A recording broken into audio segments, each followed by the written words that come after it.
I think let me start. Так, коллеги, которые наши, пожалуйста, выключите свои микрофоны, а то будет плохо слышно.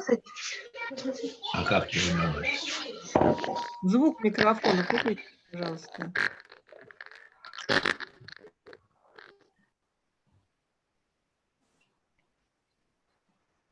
Артем.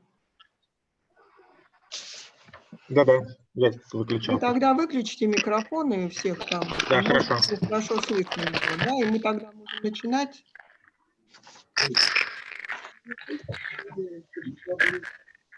Что?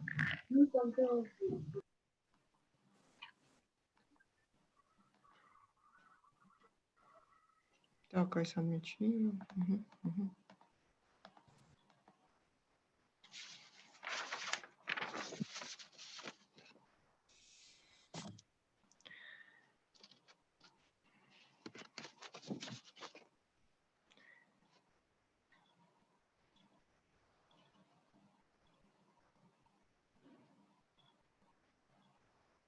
Dear colleagues, let's start. Dear colleagues, dear friends, it is my great pleasure to welcome you at this international conference, Modern Problems of Economic Growth in the Countries of Central Eastern and Southeastern Europe. Our conference is the part of the wider series of events dedicated to the 19th anniversary of the Institute of Economics of the Russian Academy of Sciences that we are celebrating this year. And it's fantastic to see so many familiar faces today. I want to thank all of you for making the opportunity to join our conference at this difficult time during the COVID-19 pandemic. And I hope you are staying safe and well. Our conference is also dedicated to the memory of Professor Svetlana Glinkina. Years ago, we lost our dearest friend and colleague, Doctor of Economics Professor Svetlana Glinkina. It was a huge loss for all of us. Svetlana worked in our institute for 40 years, and she was truly an outstanding scientist investigating the transformation processes in countries of Central Eastern and Southeastern Europe. Her research covered the problems of globalization and regional integration in the European region. And in recent years, her interests included the study of contemporary models of capitalism in these countries. And I know the range of her interests were very broad. She left us a legacy of more than 2,000 scientific articles and 6 monographs. Several of them have been published abroad. For many years, she was the head of the Department of International Economic and Political Studies, supporting and continuing the tradition of the scientific school created by academic Oleg Bogomolov. She acted the deputy director of Institute. She was most enthusiastic about teaching and working with the young researchers. And I think many more warm words can be said about Svetlana Glinkina. And I'm sure we will be mentioning her again over the course of our conference, as I know many of you were close friends and opponents of Professor Glинкина and met her personally. And I believe that the best memory of a person is the continuation of their work. In our case, to further explore the research topics of Professor Svetlana Glинкина. That's why for today, I propose to discuss the most pressing economic problems concerning Russia and these countries. Our speakers have profound expertise in this subject, which is very relevant today. And I am looking forward to many interesting discussions. Thank you again for joining us and welcome. And now I would like to pass over our virtual Получилось, microphone. спасибо. Ага. Our virtual microphone to academic Alexander Nikipelov, the head of Moscow School Economics, the Lomonosov Moscow State University. Thank you so much, Elena Borisovna, dear friends. It's my pleasure, great pleasure, to see all of you at this conference. You know, the very fact of this conference, you know, it's something very important, and in a sense, I was quite struck by seeing the program of this conference and so many colleagues from Central and East Europe and Southeast Europe. Some of you I know for very many years, and so it's a great pleasure to see all of you here. And some of you are those of whom I've heard, but never had a privilege to have a direct contact with you. In any case, I see this conference as something outstanding for something very specific, and I believe that we haven't had, as far as I know at least, conference dedicated to this part of the globe in a couple of decades, recent decades. So I believe that this is a very good job done by the Institute of Economics of organizing such a conference, and I'm quite sure that Svetlana Glинкина was a person who made this conference possible. Of course, you know, it was a very great loss for all of us who have known Svetlana for many years when she passed away a year ago. You know, I used to work with Svetlana at Oleg Bogomov's Institute from the 70s. So first part of our scientific life was dedicated to the search of opportunities of improving our cooperation of our countries and integration, socialist integration, which was taking place within Council of Mutual Economic Assistance of our countries. Svetlana came a little bit later than myself to the Institute, a year or 2 years later. And I remember her as my colleague from the very beginning of her work at our Institute. she joined a sector, Hungarian sector, and she used to work with Marina Usievich there as the head of the sector. Marina Usievich was, and at our institute,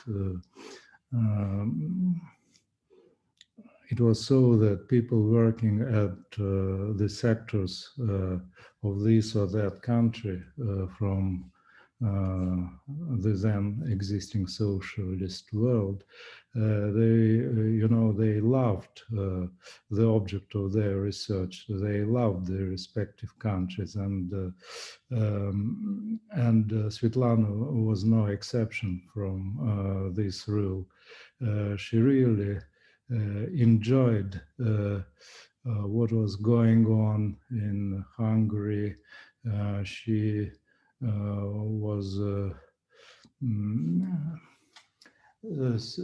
was examining the experience of this country in different areas, of course, first of all in economic sphere, but not only.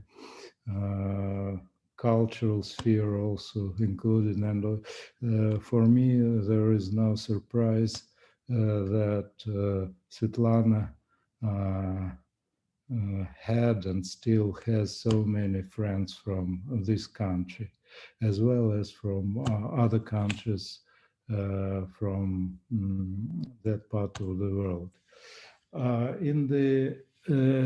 From the beginning of Perestroika, of course, in our country, and transition period in other countries, of course, many things were changing, and new problems came to the fore of our examination, our discussions, and the emphasis was placed upon the transition period, and our institute, the Institute for World Economic Socialist System, also was undergoing changes, as you know, probably.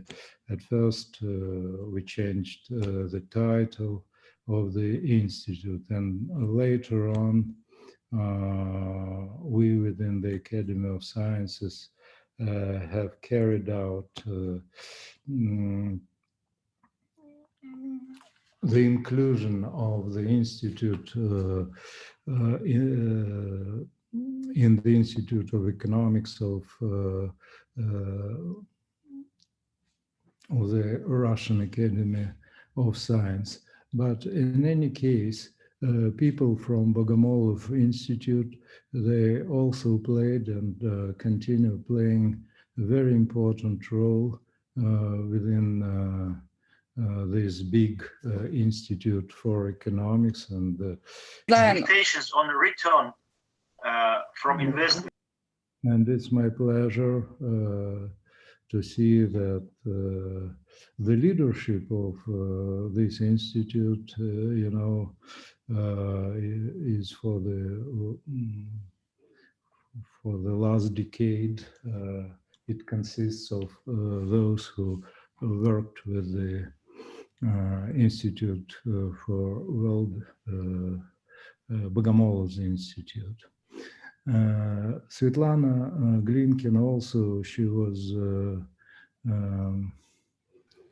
changing the areas of her scientific interest in the period of transition. He paid much attention to the transition problems of the Russian Federation. He became a very well-known expert in our country in the field of property rights, changing property rights, privatization, in the field of criminalization of the economy, and several other problems. Also, he paid, during the last years, she was paying a lot of attention to the development of the Popular Republic of China. And Myself, I used to work with the Moscow State University, the Moscow School of Economics, and I invited from the very beginning to be a part of this school, and she accepted this offer with enthusiasm, and she was a chair of economic theory at this department of Moscow State University, and we really were great friends, and also you know, we had a lot in common in our professional views as well. And so it's really a big loss for all of us. But of course, I'm very thankful to all of you who accepted this invitation by the Institute of Economics to take part in this conference. And I wish you, I wish a success to this conference, and to all of you, I wish all the best. Be safe and healthy. Thank you. Thank you very much, Alexander Mitch, for such warm words about Svetlana and our institute. And the next, I think I would like to pass over our virtual microphone to Ruslan Greenberg, our academic director of our institute. Thank you very much, Mr. Chairman, Mrs. Chairman. Unfortunately, you can't see me because my camera is out of order. But believe me, I am younger and younger, and very, very fit, so to say. We are now on the very sad occasion. Svetlana Glinkina is an extraordinary personality, bright personality. And I think that it was a great happiness for us to work with her. She was so deep, so smart, and so cheerful in that time. It's very rare phenomena. She is very, very fantastic personality, and it was a great loss for us. She was my friend, and we were together in this community of Bogomolov Institute, and then a little bit later is Abalkin Institute, and it was really fantastic times for me. And we will not forget her because it's impossible. And as for our conference, I think that it would be a great success. Unfortunately, we are not close in the last time. And I would like to say that it's a great pleasure for me to welcome my friends here, who I haven't seen for a long time and who can be considered even close and pleasant relative. It was an amazing feeling. It's an amazing feeling of our unity in times of hope, hopes, illusions, and disappointments. The second thing is that there are many questions about the results of 30 years of our great transformation, great without irony, despite a lot of negative results. And let me say some let me say that I cannot overcome my temptation, and I would like to know what feelings our friends have, how they evaluate this transit. Certainly, is it going at all, or it's already over? I personally completely confused with these questions.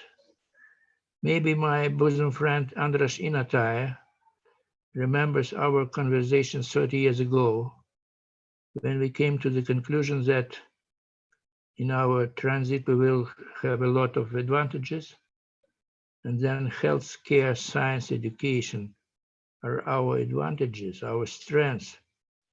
But it turned out to be the other way around. Milton Friedman thought it was a burden, not advantage, and he won. He said, bake a cake first and then divide it. And the third way only leads to the third world. Total demonization of the adjective social, and the spirit of time was antisocial. And for me, it's very, I wonder what do you think now? Is it really success or half of success? And the second question is, I had a dinner with Václav Klaus 2 years ago, and he was. Do you hear me? Yeah, it's good.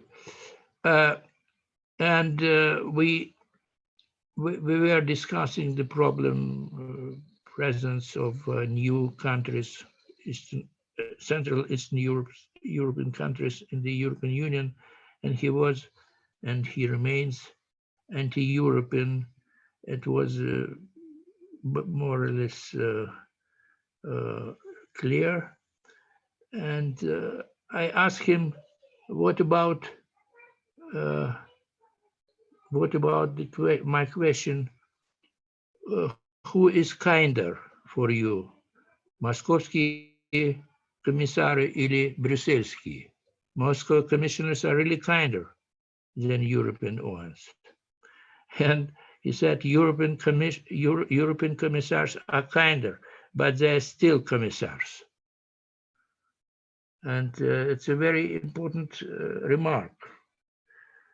And what should I say? The last thing.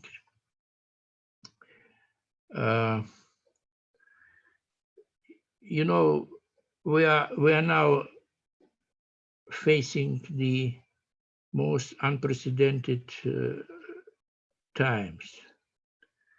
And my question would be, how comfortable do you feel in the European Union now? And what will happen to this union? Do you think that the crisis we witness now is it for a long time, or do you think that we will have happy end?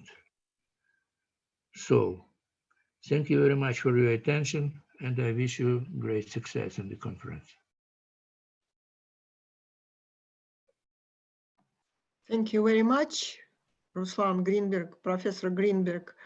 And I think now over to our first session. And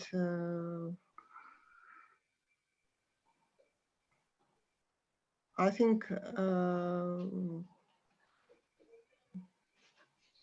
I owe it to Mikhail Golovnin. Thank you very much. Thank you, Yelena Borisovna. Can you hear me? Yeah, thank you. Of course, I would also add something about Svetlana Pavlovna Glinkina, because it was really great loss for all of us. And of course, she was also a very important person in my life when I was entering the Institute and when I was entering the governing bodies of the Institute. She always supported me, and that was her position. She always supported young researchers. And you can see now in this conference also young researchers which were under her support, and she always tried to help them.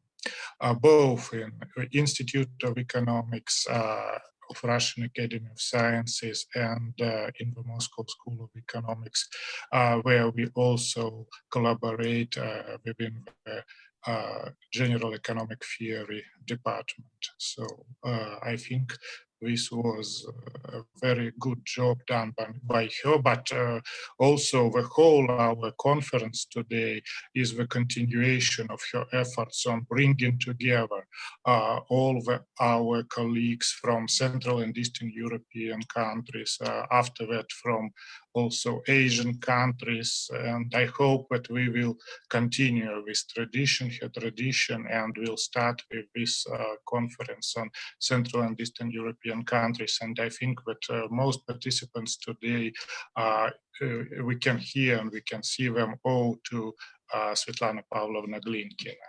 And I would like to first to give the floor to I hope my good friend, Peter Gavlik from Vienna Institute for International Economic Studies with a report on Central Eastern and Southeastern Europe, economic convergence and future challenges.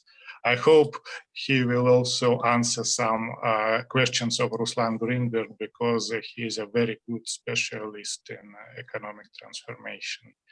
Dr. Gavlik, the floor is yours. Good morning, dear colleagues.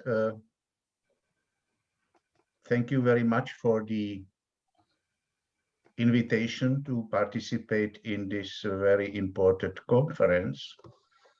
First of all, I would also like to remind Svetlana Pavlovna, it was not only a very distinguished colleague of mine, but also a good friend. We have been working together for several decades, and we did a joint research, which I think was very fruitful, especially during the 0 years where we evaluated the first experiences of transition. In this context, my presentation will focus particularly on Central and East European new member states of the European Union, and I hope that I will touch some of the issues which are very relevant for these countries during my brief presentation. So what I am going to talk about, I hope that everybody can see the presentation on the screen. I've sent also the presentation in advance, so anybody who is interested can have it in the hard copy, so to say. And of course that I am perfectly ready to provide this presentation and perhaps even more details about these topics if anybody is interested. It can be downloaded also from the website of the Vienna Institute for International Economic Studies. Well, what I'm going to talk about, first of all, I want to show you a few examples and illustrations about the process of economic convergence in Central and Eastern European countries during the past 3 decades. Basically, an overview about the period of transition. And then I will immediately turn to the current issues which the European Union and Central and East European new member states are facing in terms of, let's say, coping with challenges of the Brexit. Of course, the current situation with the coronavirus is enormous challenge, which adds additional dimension to the economic, social, and political problems in the region. In this context, I will talk a little bit about the new budget of the European Union, which is just now being discussed, considered, and well, it has a difficult birth. I will talk a little bit about this as well. And then finally, a few comments and considerations about the necessity to have a new or at least adjusted growth model for these countries, given the experience of transition during the past few decades. So let me start with this evidence of economic convergence. As you know, probably our institute in Vienna is working very much with empirical data, and we always try to somehow give some background to our analysis and to our argument.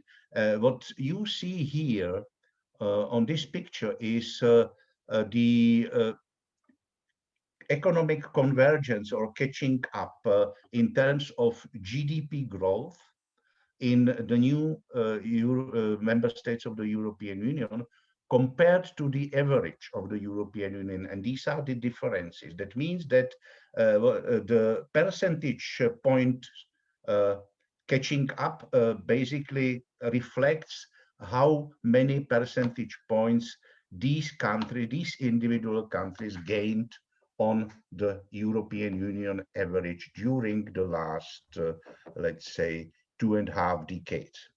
So I will not go into the detail. I want just to point out that there has been catching up everywhere in new member states in this measurement. However, the performance has been highly uneven. So on the one hand, we have the Baltic states, especially Estonia, but also Latvia and Lithuania, who gained up to 40 percentage points in growth compared to average of the European Union. So this is Estonia, okay, in the upper part of the graph. And then we have on the bottom, Hungary, which has been a certain laggard in terms of catching up and in terms of convergence. Perhaps Hungarian colleagues, Andras and Mr. Sanyi, can explain a little bit more about this rather disappointing Hungarian experience, especially given the fact that Hungary used to be one of the leaders in economic transition, even during its socialist period. So, but this is already a too detailed issue. Well, another possibility how to measure the economic convergence, and here I am showing you just selected new EU member states who might be representative for the performance of the whole region. And what you see here is the level of the real GDP per capita at purchasing power parity, again compared to the average of the European Union over the period 1991 to 2020. 2020. 2020 is, of course, a preliminary result.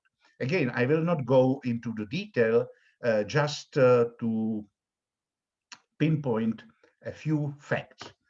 On the one hand, you see that clearly the most successful country in this respect, in respect of income convergence, has been the Czech Republic, which attained about 95% of the EU average in terms of per capita income. The second most successful country has been Estonia, which is a very impressive performance. Estonia is one of the 3 former Soviet republics who joined already the European Union, and Estonian transformation has been pretty successful. And then we have 3 countries which are more or less on the same development level: Hungary, Poland, and Slovakia, that have about 75% of the EU GDP per capita.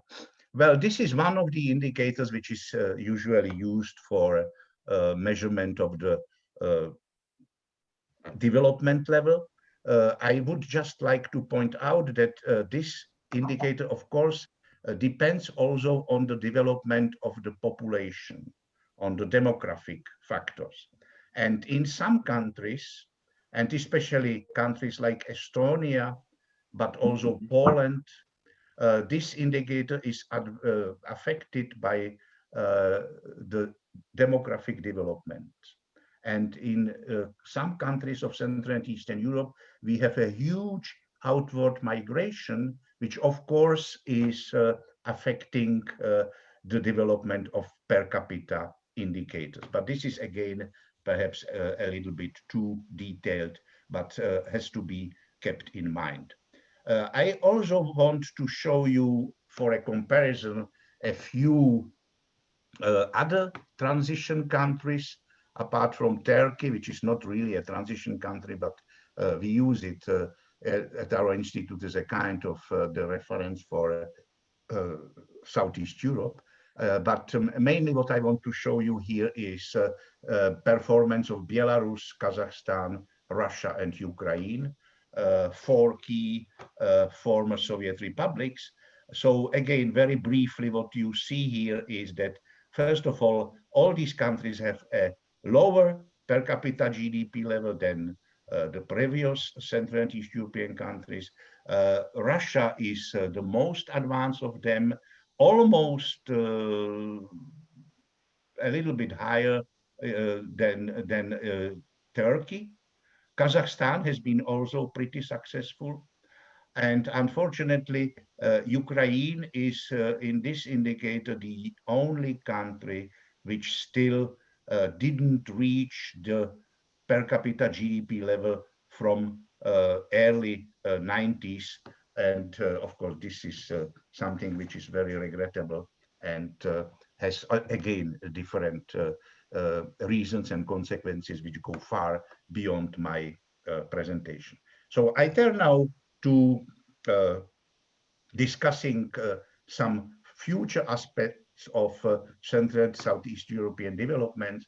First of all, we have to say that the previous growth model, which was based on the so-called Washington Consensus and had many specific aspects, especially with respect to the liberalization, the power of the market economy institutions, and so on. So this growth model has been basically discredited during this financial crisis at the end of the 0 years at the latest. And afterwards, we have been observing, and this was even before the current corona crisis, that in basically all countries in Central and East European region, but not only there has been many challenges to this traditional liberal growth model.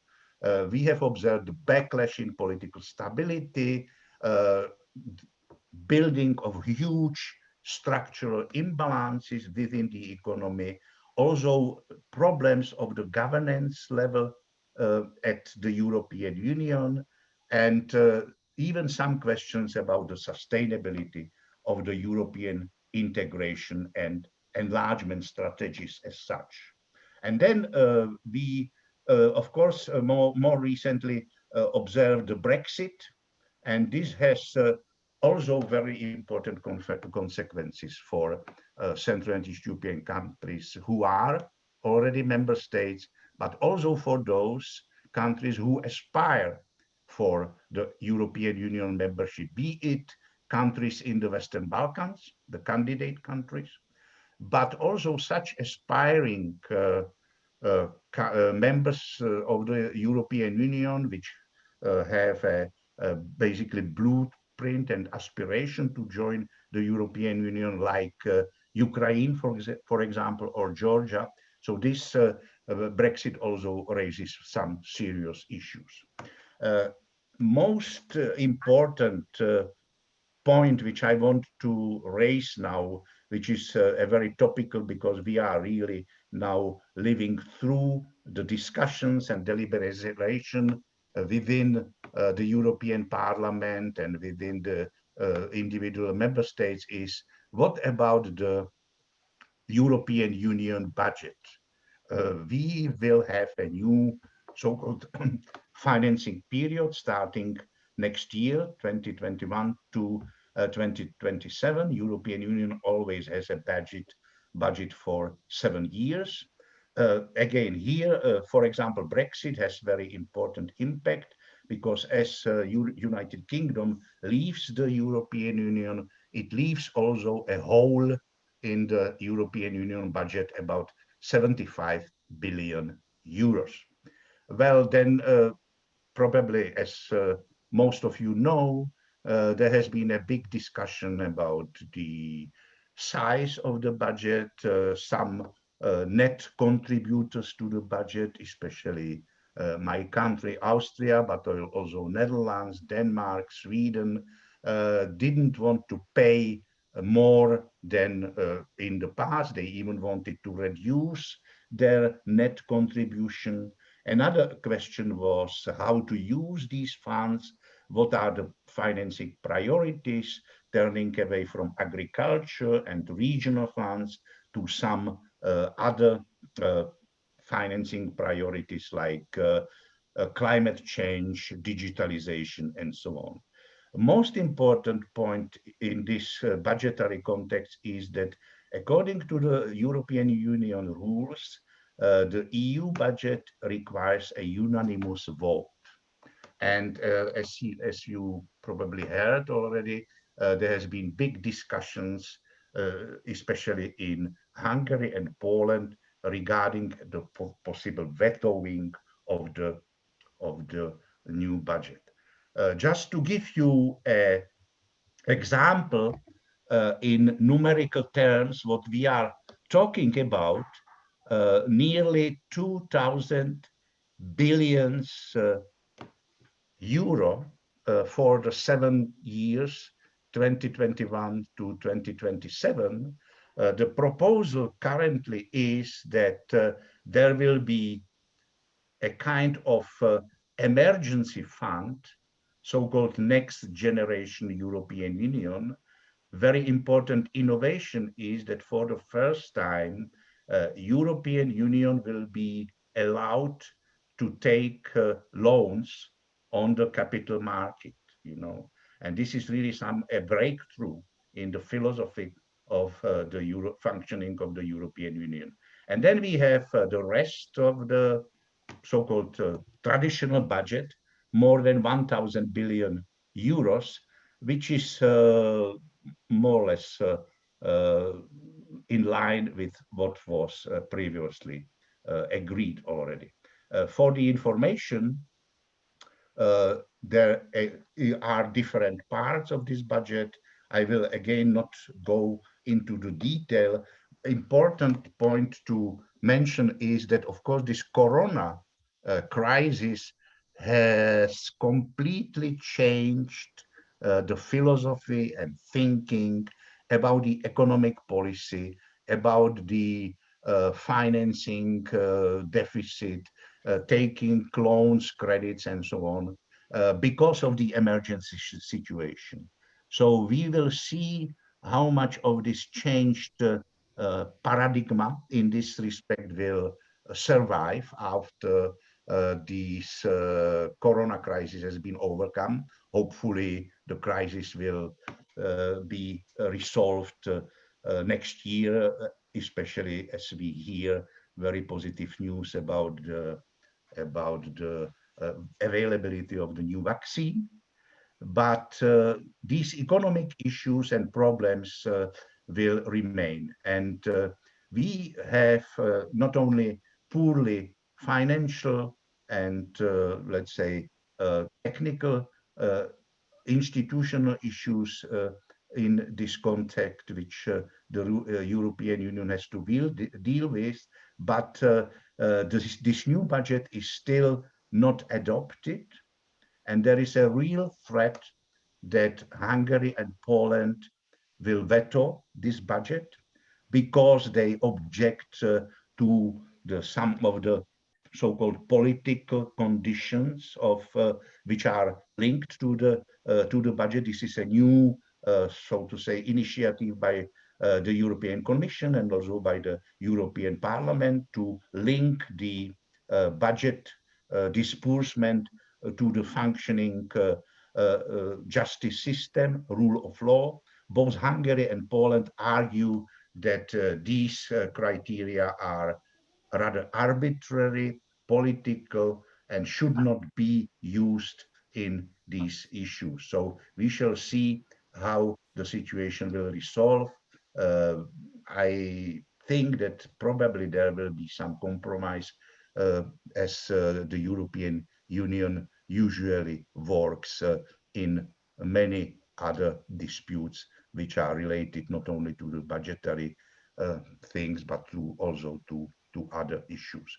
Okay, so very briefly, and this is already my last slide, already before the Corona crisis, it was quite clear that the old traditional growth strategy or transition strategy, if you wish, is not working, and that there is a necessity to devise a kind of new growth strategy or convergence model.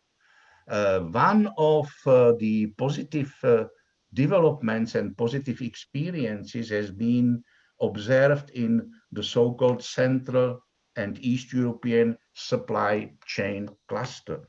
Some countries in the region, Czech Republic, Hungary, Poland, Slovakia, but also Austria, have been very closely integrated in the so-called German Central East European supply chain.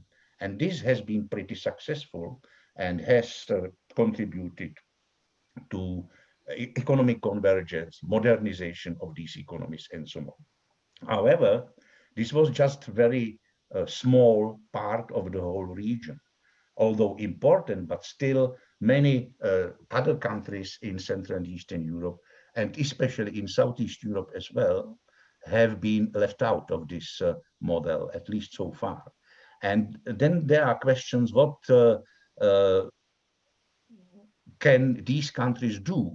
Who could play a certain role in Southeastern Europe, similar to the role that Germany plays in the Central Europe?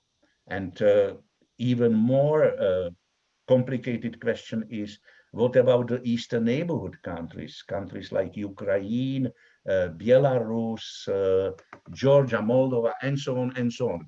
These countries obviously cannot use the advantages of this German Central European supply chain cluster. And if there is no possibility for such kind of integration, what are the implications for the growth model for these countries? So all these questions are very difficult, complicated. There is no uniform view in the region and in the expert community, but hopefully we will have the opportunity to discuss some of these questions also during the rest of our present conference. So thank you very much for your attention. This was the end, what I wanted to say. And if you have comments, questions, I would be perfectly happy to answer also in the future. Thank you very much. Thank you, Dr. Gavlik, but I think we'll go the same way because of rather serious time limits. We will make questions and discussion after the session. So please think about questions to our presenters. And does Professor Paul Tamas here? Unfortunately, I cannot see him. Unfortunately not. My pleasure is to give the floor to Dr. Andraš Inotai from the Institute of World Economics from Hungary. And of course, I think this is very important because, of course, the first research interest of Svetlana Pavlovna Glinkina was Hungarian economy. So please, Dr. Inotai, the floor is yours. Thank you very much. I hope you can hear me. Do you hear me? Yeah. Yes, yes. Okay, yes. Thank you. So many thanks, first of all, for the honoring invitation to this very important conference. I was very pleased to accept this the invitation, and I very well remember also Dr. Glinkina from our work and our dialogues together in the early 1990s, when I remember I just came back from the World Bank, where I decided to go there as the first Hungarian recruited by the World Bank and not sent by the Hungarian government. And I had the pleasure to work there for more than 2 years, just in the very important transformation period, first transformation period from 1998-1991. It was probably my mistake, and economists always make a mistake, several mistakes, not in mathematics, but in forecasts, that I was sure that there was something going on in Hungary and in Poland, not in the other countries. But I suspected it was a very slow process. And I can spend a couple of years in Washington, and then I can come back when the situation was already cleared. And then, of course, the political dynamism was different. And it was not understandable even in the World Bank when I tried to contribute to let people understand what was very difficult to be understood, what was happening in Central Eastern Europe. And I will remember that I had several long talks with the chief economist of the World Bank, Stanley Fischer, who told me that, look, we already do understand how to make a fish soup out of a fish, but we do not understand how to make a fish out of a fish soup. And that was practically the situation at that time. Now, coming to my short presentation, first, the balance of transformation. If you look at the beginning, and I would like to make some highlights and not go into details. Politically, Poland was most prepared. Practically from the beginning of Solidarność, the country was prepared for a systemic change. Hungary was the second. The others were absolutely not prepared. Just the opposite. I will remember that in the spring, late spring of 1989, well, shortly before I left for the World Bank, and Hungary was already opening the border, first for Hungarian citizens, and then the Iron Curtain was cut, and then also for the GDR citizens, which of course, to a large extent contributed to the political dynamism of changes and to the fall of the Berlin Wall later, that there was a common offer by the, at that time, Czechoslovak, German Democratic Republic, Romanian leaders, that they could bring Hungary back to the normal way of socialism. And I have to thank once again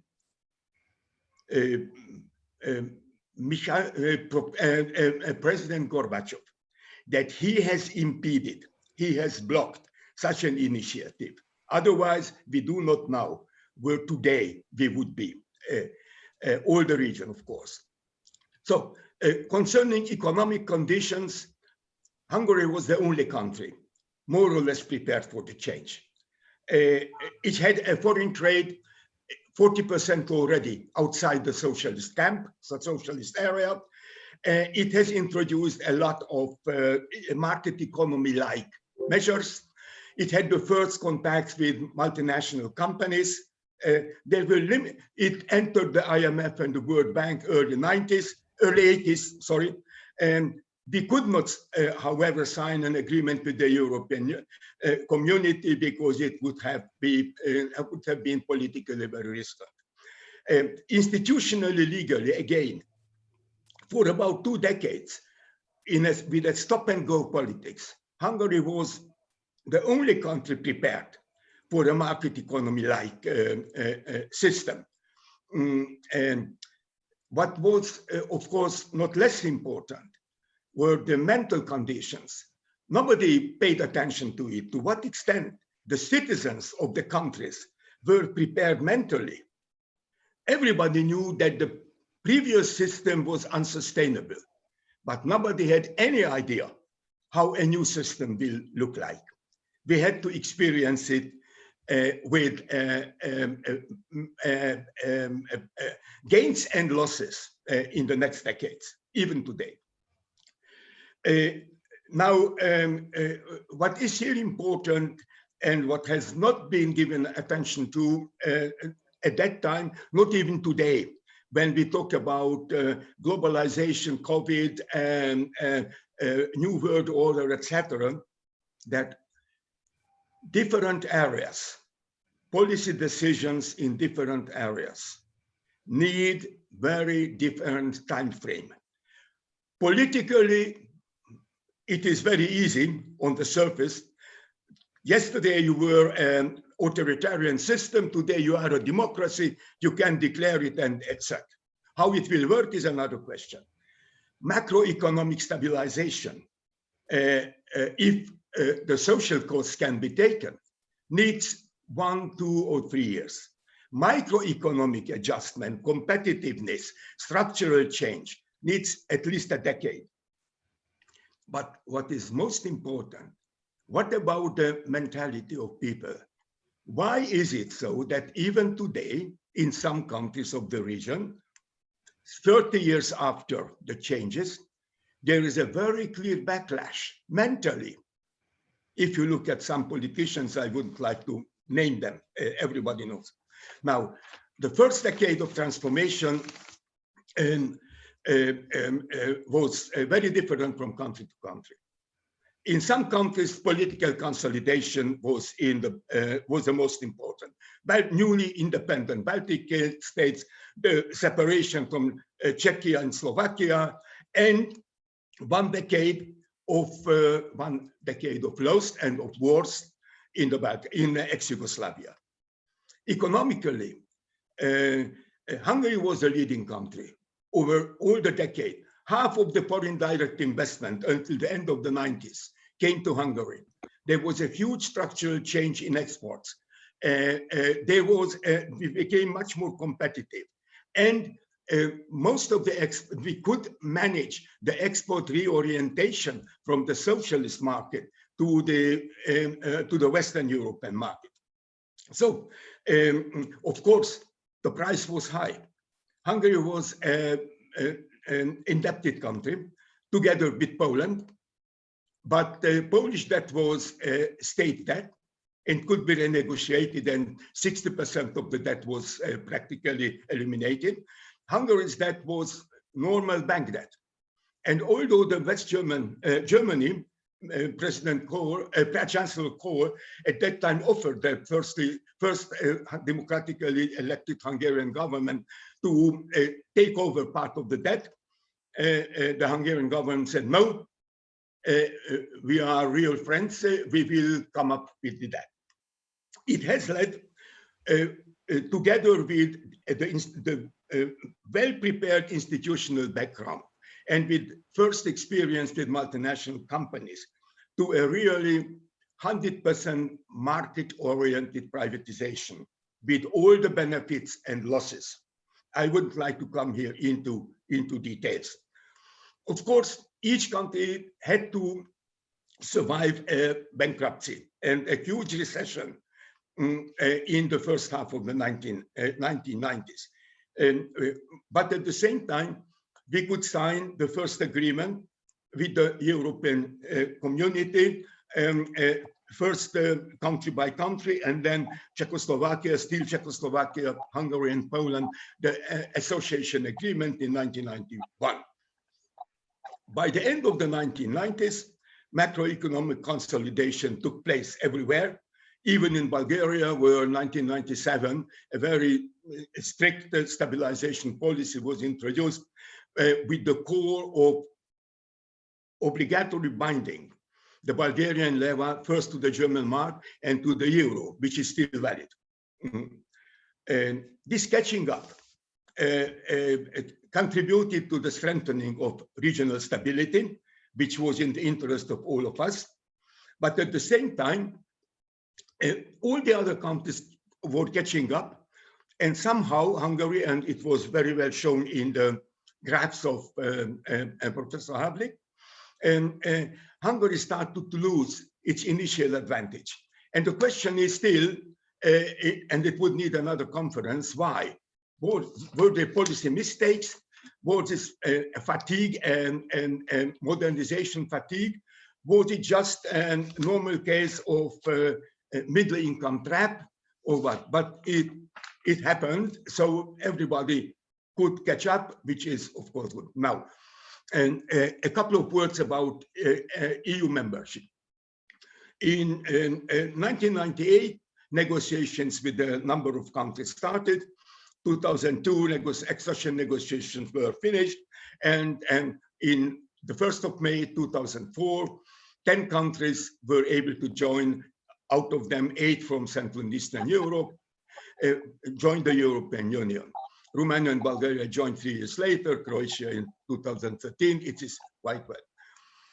Each country had to comply with very strict criteria, macroeconomic, microeconomic, institutional, and last but not least, most importantly, with political criteria. Political criteria, rule of law, freedom of the media, independence of the jurisdiction, multi-party system, etc., etc. What was expected and what is the balance of membership in the European Union? Again, very diverse. Trade, labor, EU resources, and of course, participation in the EU decision-making process. Trade. We have free trade. We are very much linked into the European Union and the global value chains. 80%, more than 80% of the total trade, total exports of the Czech Republic and Slovakia are with the European Union.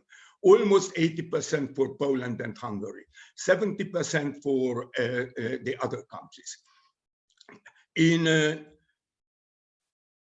Germany is by far the leading country for everybody. Concerning the trade, I have to mention 2 issues. One is the crisis, 2008, 2009, where the European Union's exports totally went down by almost 20%, similar to the new member countries. And then the question was, how can we compensate for this market loss, even if the market loss was not permanent, it was temporary. And in the European Union, it was a successful undertaking that before the crisis, 68% of the EU trade was intra-EU trade. After the crisis, it went down to 63% on the average. In some countries, even more, concerning Germany, France, even Spain, etc. But not for the new member countries. The new member countries were unable to gain new markets. Whether it is a question of a problem of competitiveness, whether it is a problem of getting involved so much into the European value chain that it was difficult to get out of it, or improve the value added, improve their position in the value added scale. It is open. But there were some Hungary, for instance, made some efforts. A lot of money was spent on export, increasing exports to the east, China and Asia, and then to the south. Look at the figures. A lot of money was spent and no result at all, just the opposite. At the same time, and that is a second remark to trade, all countries became more and more incorporated into a structural trap. Car industry became the most important production and export structure, and the previously rather diversified export structure, for instance, of Hungary, became more and more monostructured. And it is the structural gap which is much more important than our dependence, for instance, on the German market. Concerning the free flow of labor, Yugoslavia signed an agreement with the European Economic Community in 1973, and Yugoslav workers were able to go to Western Europe to work, and they did it. Now, other countries, from other countries, the countries with the highest level of relatively to the population, where emigration was the largest, were the Baltic countries, Poland, and interestingly, well before EU membership, Bulgaria and Romania. They could manage it somehow, despite the lack of an agreement. Hungary and the Czech Republic and partly Slovakia were much more, much less losing people, or if there was a loss of about 100,000 Hungarians between 2004 and 2010, it was a very selected emigration, selected in geographical terms, mainly to Great Britain, Ireland, and Scandinavia, and also professionally, high-level computer engineers, doctors, etc. The big change happened in Hungary after 2010. After 2010, more than another 500,000 people left the country. And not for income differences, for completely different reasons. And I wouldn't like to go back or go into details what are the social, political, individual, and other reasons why such a huge emigration happened, which of course has a dramatic consequence for the future of all countries otherwise with a high level of emigration, starting from the labor market, the social issues, the caring of elderly people, the regional discrepancies, and in general, the future of the society in the 21st century. Now, concerning EU resources, for many politicians, even those who are dominating some of the countries today, the most important input, the most important benefit of EU membership was access to EU resources. Here once, Poland is, of course, because of its size, the largest beneficiary, net beneficiary of EU resources. But if you look at in per capita terms, it is Hungary. Just the two countries which are opposing at the moment the EU budget. The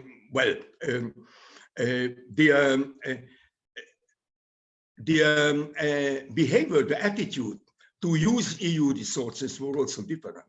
Some countries said, it is ours, we deserve it, let's use the money up to the last cent. And some other countries said, okay, this is the money we are at our disposal, but let's look at the money and try to use it in the most efficient way, even if it is not 100%. That is now, and if we look at the impact of the EU money, which has been used, first of all, in my personal view, a historical opportunity of modernization, both economic, social, and institutional, has been left unused, at least in some countries. In Hungary, definitely. And this historical opportunity will never come back. And of course, a lot of money was used for regional catching up, for complementing the state budget, particularly concerning the financing of social expenditures and the physical infrastructure, but much less for the future-oriented education, for increasing competitiveness, etc. At the same time, there have been some negative impacts, of course, as well. The main, for instance, and it has been widely criticized in the European Union, not only in the new member countries, in old member countries as well, is the unproductive use of agricultural fund. And then, of course, open stealing, the development of an oligarchic system, practically the EU money, and this is very controversial, had been financing oligarchs and the economic background of a rotten political system, up to, and that is more than interesting, up to financing open anti-EU campaigns with the EU taxpayers' money. How is it possible? That's my question to the European Union. In the decision-making bodies of the European Union, it was a historical opportunity again to be full-fledged members of a global power, or more or less global power.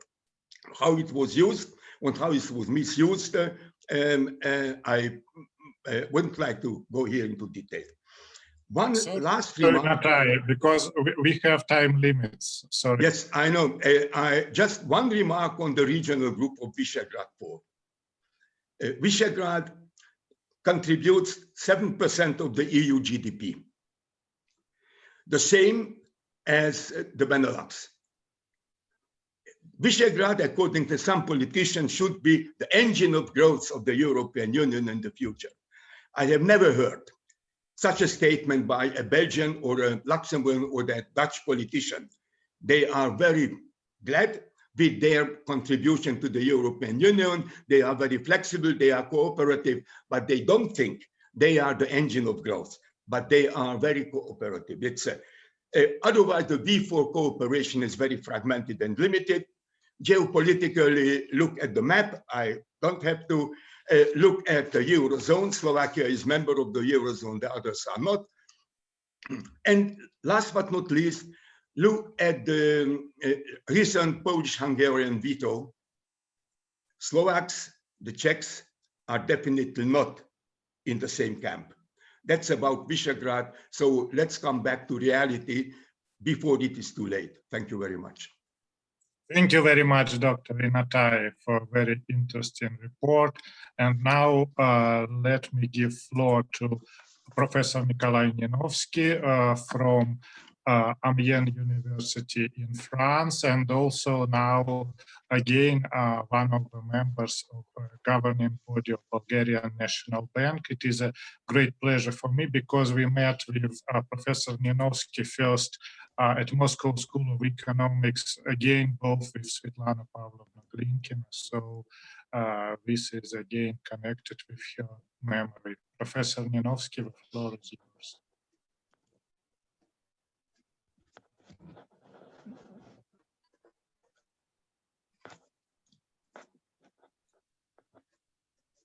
Professor Ninovsky, please turn on the sound. Yes. Okay. Sorry, I will not repeat what I already said.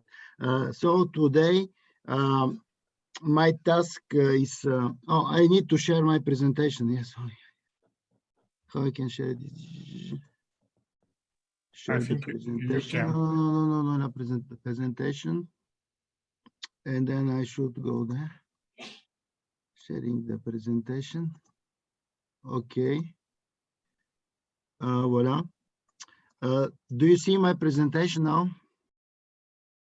Yes, we can see it. Okay. So we start here. So my idea is a little bit different because we have two Bulgarians today to speak.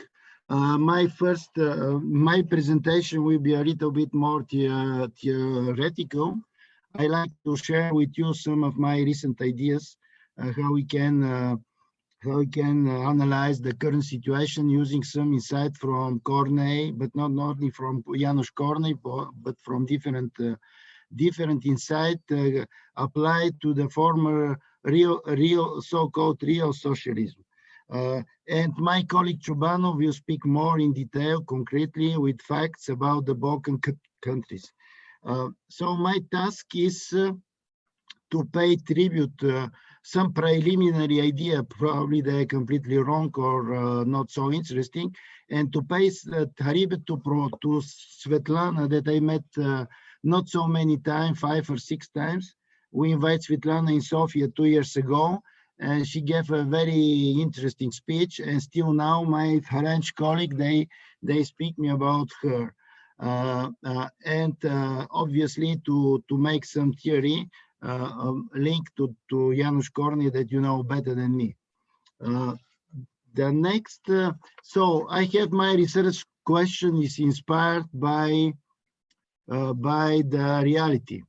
So my basic question is why develop it in the rich countries, example Eurozone, there is a huge increase in money supply, and we don't have inflation, consumer price inflation, and even we have deflation in some period. And the same time we have in the emerging markets, you can pick Argentina, Turkey, Ethiopia, Brazil in part, Nigeria and South Africa, and you have immediate inflation. So this is my observation, because now I'm doing some research at the central bank, and I need to know why huge amount of money is not inflationary. Now, in a broader perspective, we have many. I have many figures. I cannot see my diapo. We have many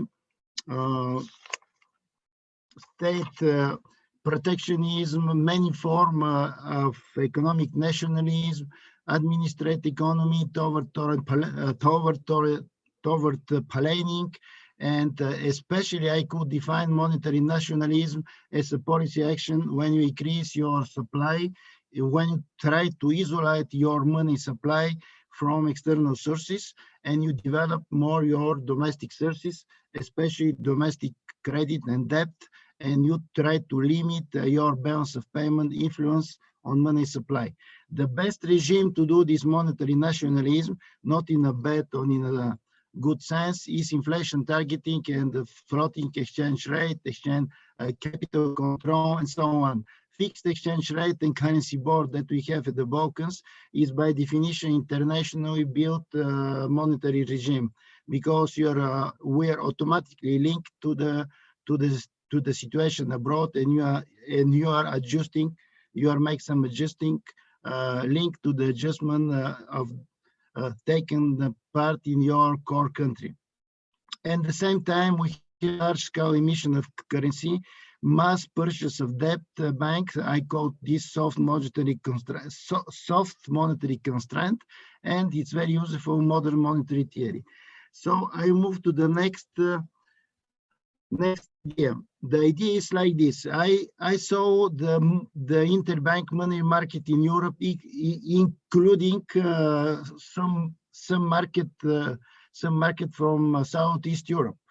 I see actually that the European system of central bank, which is composed by the European Central Bank and the National Central Bank, they became almost planning institution, which is in many similar, doing same planification as a Gosbank or let's say Monobank.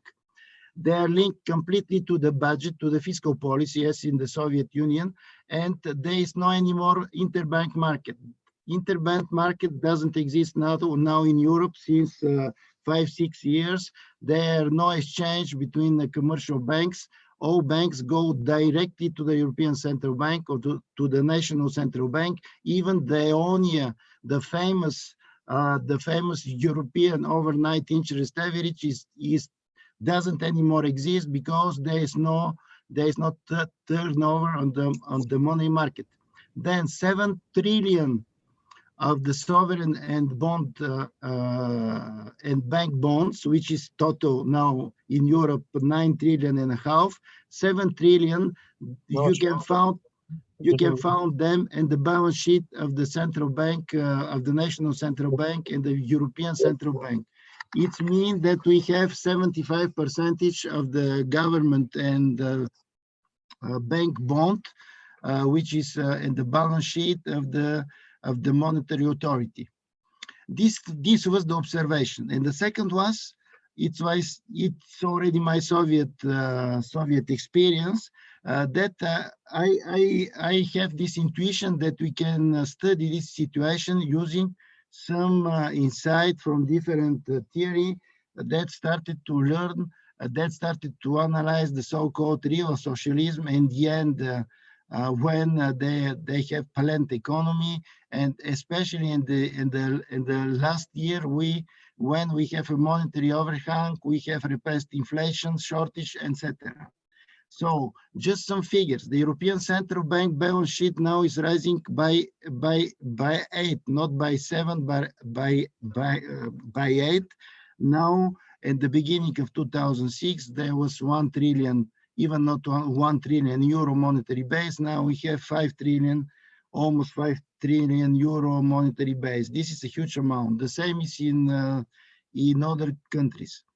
This huge amount, if you are going to make a breakdown, which is a huge amount, we have quantitative easing, which is a symmetrical operation by the central bank. We have a symmetrical, traditionally long-term purchases of the monetary authority. Then we have a target, which is also a claim of the Bundesbank to the South Central Bank, which is also debt. But debt that you cannot see because this debt is inside the European Central Bank balance sheets. In total, we have a huge amount of liquidity that I can later explain what I mean this now. At the same time, we don't have inflation, we have even deflation. There's some period with the consumer price index is below 0. So what we can use Corney theory about the consumer market and consumer behavior during the so-called real socialism, which we know the best book of Janusz Corney, Anti-Equilibrium, Economic of Shortage. Even Janusz Corney built some indexes of shortage, etc. And then we have repressed inflation, etc., etc. I think my intuition is, and I will speak a little bit more, my intuition is that all this relationship that all this theory on Corney, which is applied to the real socialism, to the shortage economy, could be applied now, but to the debt market. So the same phenomena we can found, I can illustrate later, on the debt market. But I like to pay tribute also to some other Hungarian and Polish economists that did such kind of research, and especially to Viktor Navratilov, who in 24 published 2 papers. There's the limit of inflation, предела инфляции и недостатък товаров, and I think this is almost Corney, let's say 40 years before. This paper of Novoжилов is very, very topical now. Now I'm going to the how I can say, to the core of my presentation. So I try to compare 10 and now. 10, there will be a real socialism.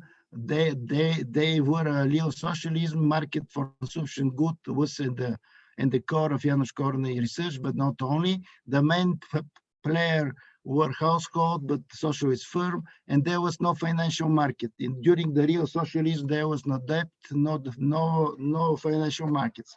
So we had the famous monetary overhang liquidity, which is due to the soft budget constraint by the central planning authority towards firms. It was a defect of planification, overinvestment, etc., etc. This shortage was a function of so-called monetary overhang.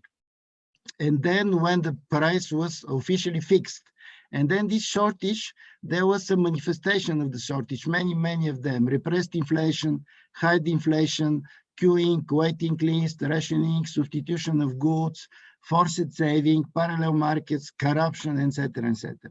If we are going to move now to the current situation, then we have a real EU capitalism. I name like this. Now we have a debt market.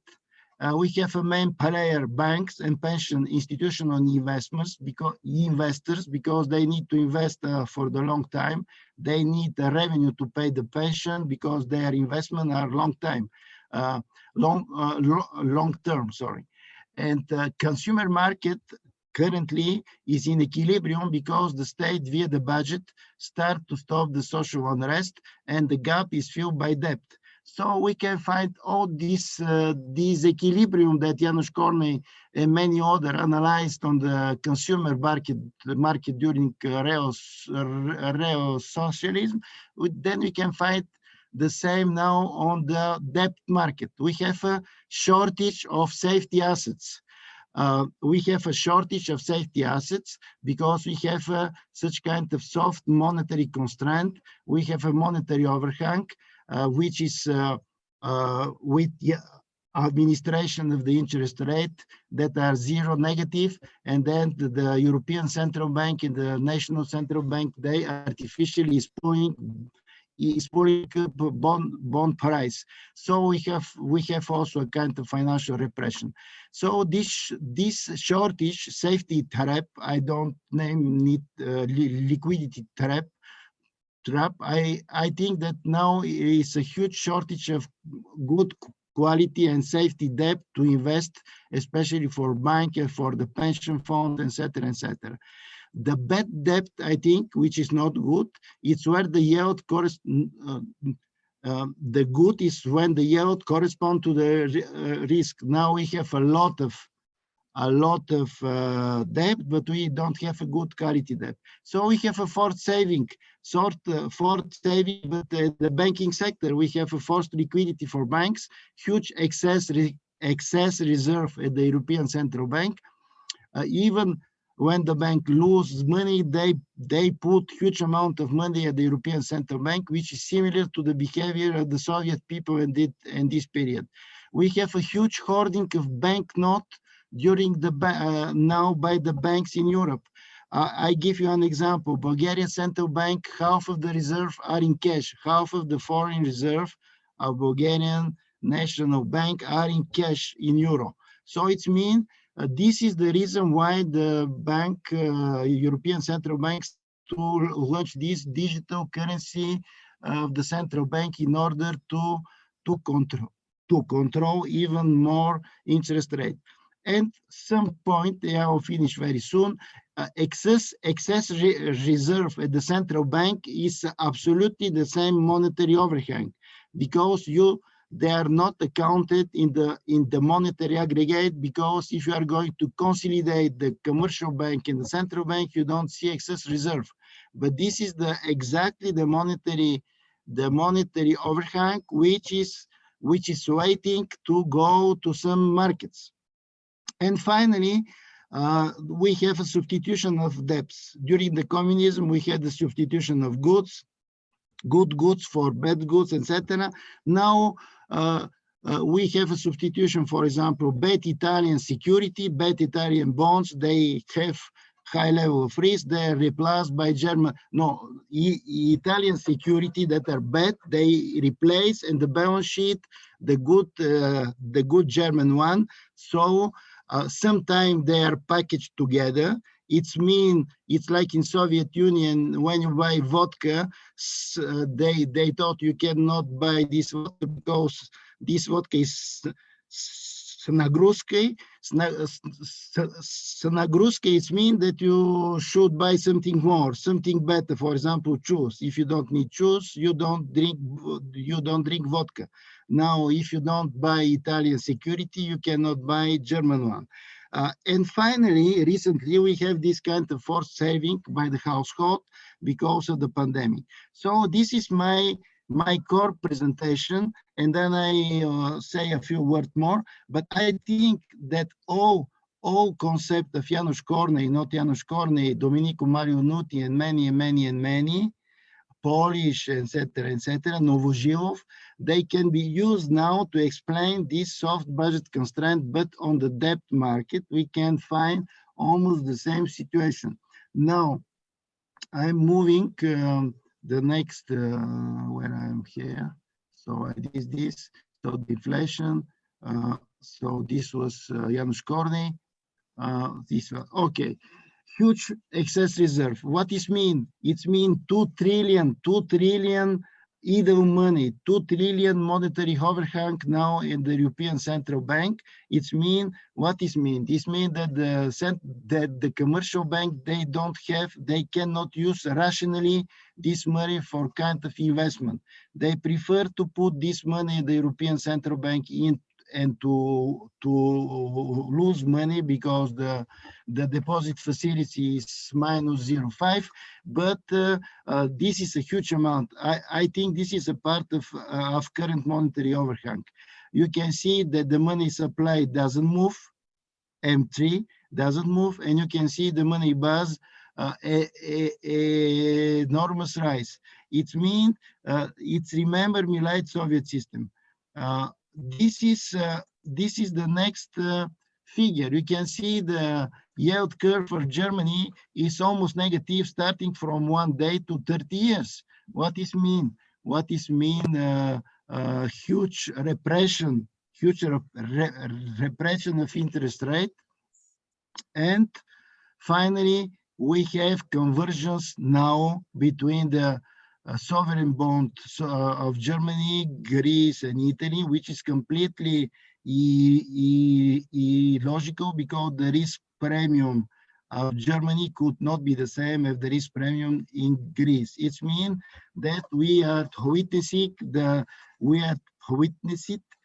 new huge moral hazard bomb, and all this is due by the enormous emission,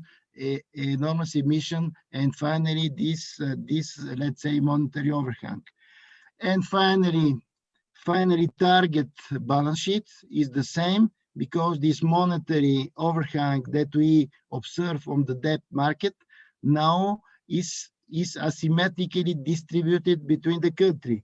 So Germany, they have claim on the south, but this is still monetary overhang. And I will finish soon. Why in emerging countries we don't have such kind of repressed inflation? I think this is due because the emerging markets, they can print money, they can buy bonds, etc., but immediately they go to open inflation. They go to open inflation because this open inflation immediately absorb this liquidity, because the repressed interest rate could not be used as a tool due to various structural characteristics of this country. They depend from the balance of payment and from the external sources of money supply, and the exchange rate is extremely important for such kind of countries. And immediately we observe in Turkey, for example, rising risk premium, rising interest rate, falling bond debt, price of the bond debt, and then we have excess of liquidity, which goes directly to the consumer market, and inflation became open. So some figures for you can see inflation in Turkey is 60-40%. You can see inflation. No, it was inflation in Argentina, which the same policy, by the way, the same policy in Argentina is the same policy in Europe. There is no differences. Then you have Turkey, the same policy, 25%. Then you have Nigeria. You can see 40, etc. You have also Ethiopia, etc., etc.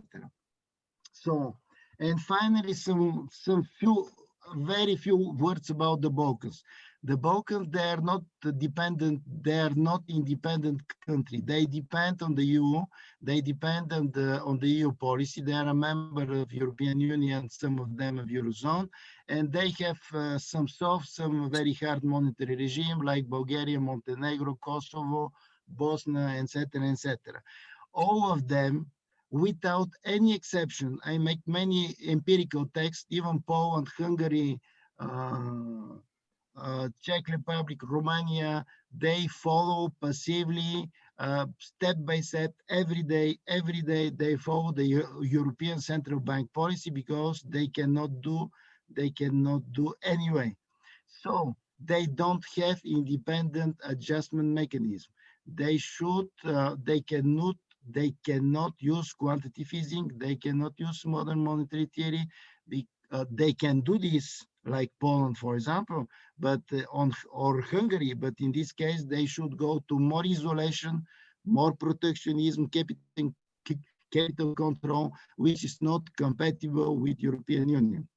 But at all, this was a geopolitical choice, and the small country, they are not equal to the big one. So the only way to change to make a good strategy for us is to participate actively in the discussion. We, for example, in Bulgaria, we are very active now concerning our introduction into the banking union because Croatia and Bulgaria joined the banking union of European Union before entering in the Eurozone. So we sent some letters, we have some discussion, and some of our proposals were accepted. And final point, and I am finished, I strongly believe that we can find some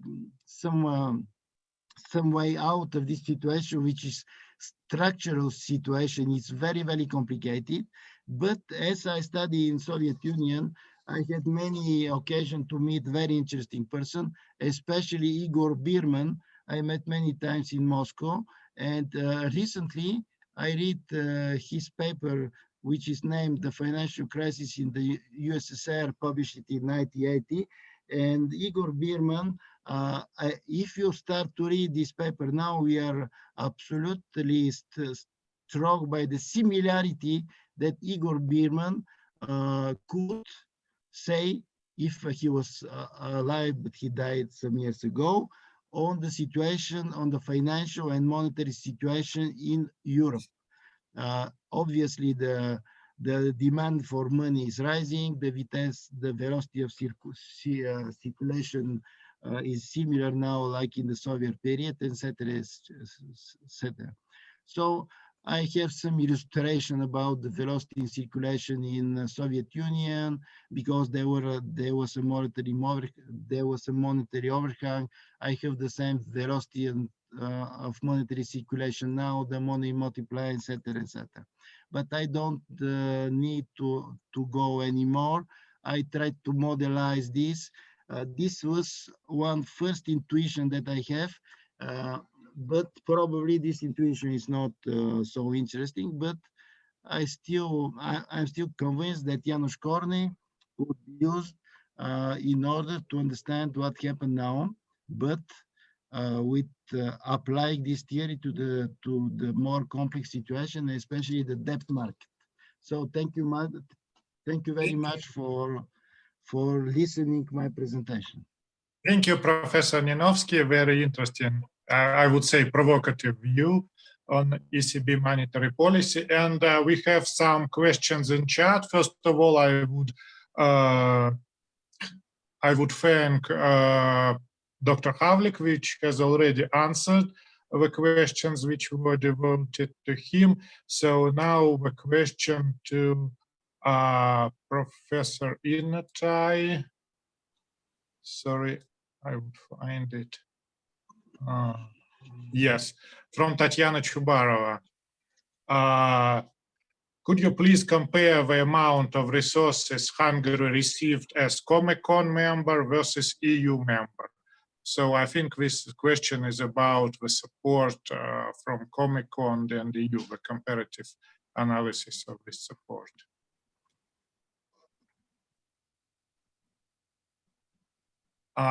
Please turn on the sound. Dr. Inotay, please turn on the sound.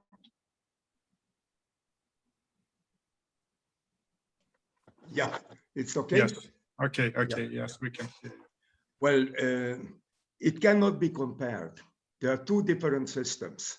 So from the EU, Hungary has got a lot of money for free use, which was not the case in the Comecon. In the Comecon, we had some trade facilities exporting to the Soviet market and to the other markets.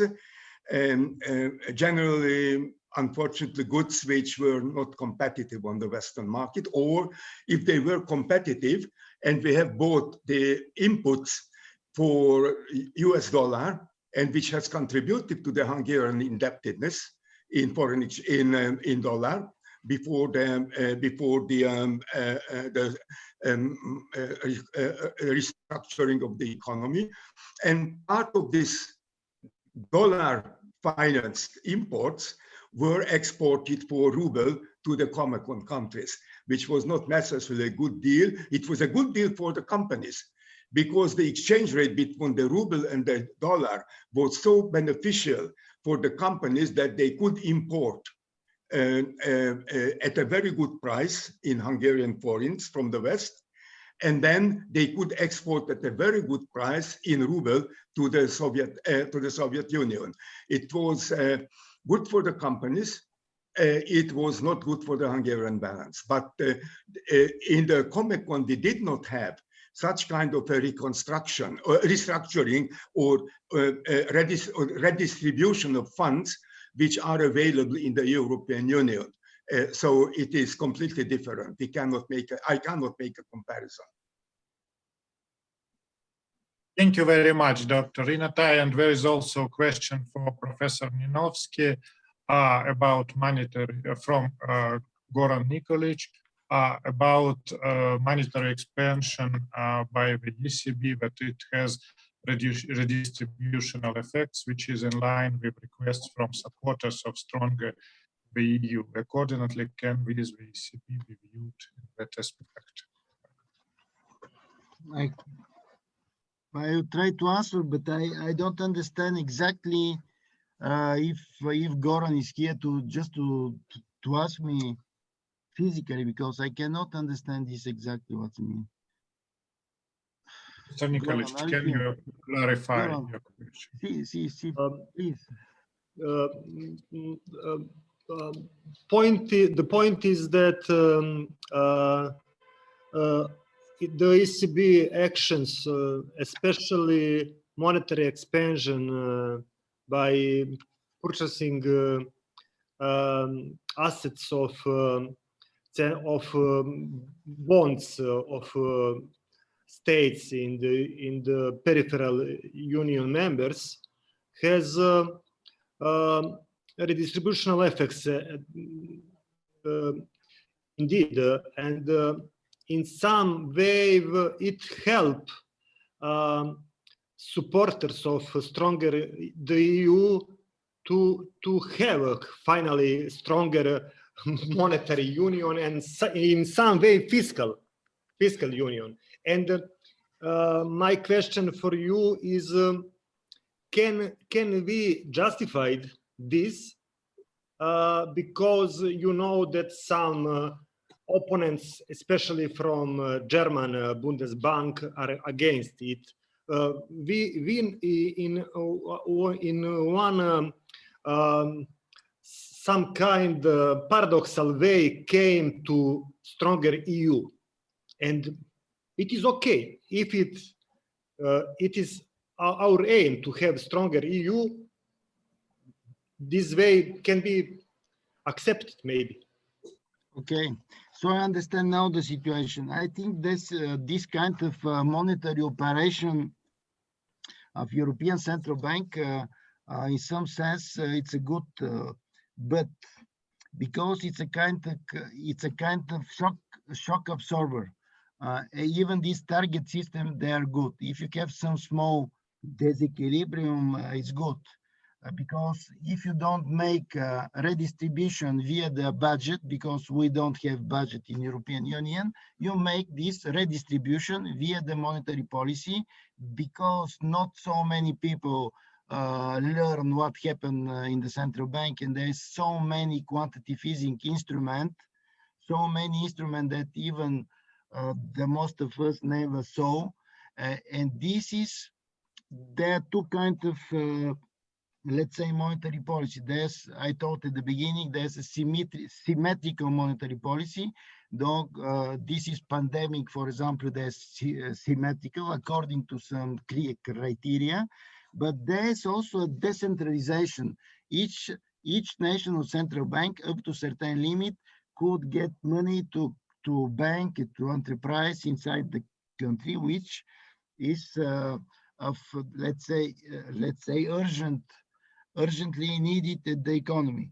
I think this should be protected, but should be more closely controlled, because it's absolutely, as from the point of let's say public choice or like this, there's a lot of moral hazard. And then if you give a small deviation from the rule, immediately you have a huge deviation from the rule. And I think that all this kind of monetary policy, in some sense, is good, because they need to join this common economic business cycle, because if they don't have economic business cycle which is almost the same in the Eurozone, they cannot use, let's say, classical monetary policy too, interest rate, etc., etc. So you are absolutely right that instead of budget, monetary policy is taking care more on these differences inside the Eurozone. But I think it is dangerous, because it's not a job of the monetary policy. Normally, monetary policy has a different job, and this job is on the fiscal policy, the budget. This is my answer. Thank you, Professor Ninovsky. And of course, I have said that Dr. Gavlik has already answered his question. Maybe he wants to add something.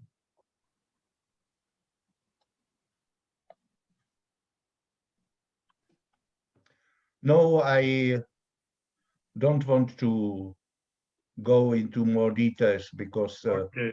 I think that your links has already enough details. Yeah.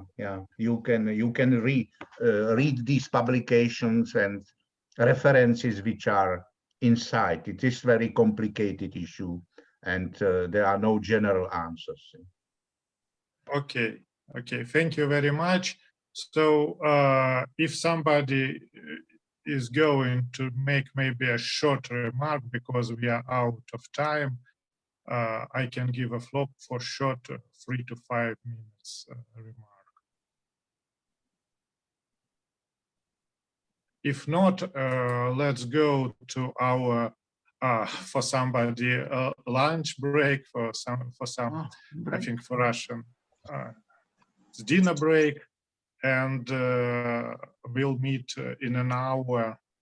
So please connect again to our conference. And so we need to connect. No. I think we will open it, so you can just turn off the sound and video. Yeah. Okay. So see you in an hour. And my colleague Mikhail Labanov, our new deputy director of the Institute of Economics, will be the moderator on the next session. Okay. Thank you. See you, and thank you for your participation. I would like to invite you to the second session, and I'm sure that it will be as fruitful as the previous one. So thank you very much. See you in 1 hour. And the guests of our conference, thank you for participating and listening. And we will start the second session of the conference. I'm pleased to welcome Dr. Miklош Саньи from the Institute of World Economics. I would like shortly introduce Mr. Sanyi. Mr. Sanyi works in this institute for more than 35 years. He is scientific advisor of the Institute of World Economics, and he was a scientific deputy director, and from 2015 to quite recently, he was a director of the institute.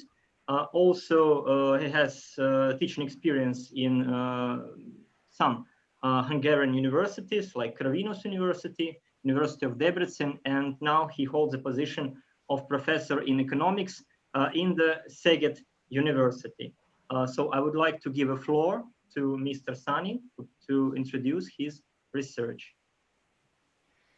Thank you very much. I am sharing my slides. Is this visible for you? Yes. Okay, and then I try to start the slideshow. This okay? This also works. Yes. So thank you for the nice words.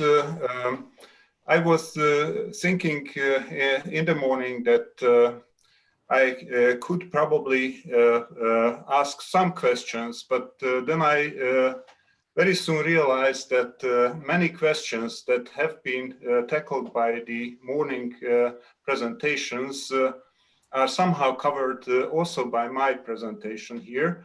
And perhaps a kind of answer can be given through this lecture to those issues that have been raised. Most recently, the Hungarian and Polish veto to the next European Union budget. Previously, in the presentation of Peter Gavlik, we just saw the declining convergence trends of Hungary. And there were many other issues that can be perhaps partially at least answered through this presentation. What I want to prove or at least indicate is that the Central European countries' development, and especially Polish and Hungarian development, their historical background is so much different than from those countries in the core Europe, that the values that core Europe raises in many documents of the European Union are not quite the same way understood in this region. So this is why the conflicts of interests and maybe even values come to the foreground. But this is what I would like to show. It is unfortunately not a random feature. So it has the proper roots and reasons which can be found in historic development. But these are the most current phenomena as for the motivation, but the historical background of development has already been tackled by many researchers, and also empirical surveys have been carried out. Here I show just 4 of them. And the question can be put more generally, namely, if the new institutionalists' agenda of the past dependence is really effective, what is the size of the impact, what kind of conditions have to be present or are present that the past dependent can work. And also the two last questions on this slide indicate the more recent application of the past dependence to the Central and Eastern European countries. What were the most important features of the historic models of European development that influence, that carry out influence, and what if a region like Eastern and Central Europe has been under the influence of several different types of development models. This presentation will deal mainly with these two last general questions. And for your information, all of you know that both Poland, historic Poland, I mean, and historic Hungary have been just in the cross-section of the three major European development models. We cannot really say empires because the Western world was not concentrated in one big empire like Russia or Turkey. The two other development models have been reinforced in two big empires. The third one, the Atlantic, how I call it, Atlantic model, had a more nuanced evolution. I really don't want to repeat the historic lessons that all of us know, but I still have to underline that the whole division of the development pattern started at least with the dissolution of the Roman Empire, and the Western and the Eastern part of the Roman Empire started to develop quite differently. While in the West there was a destruction of the imperial structures and the dissolution process, decentralized power centers emerged.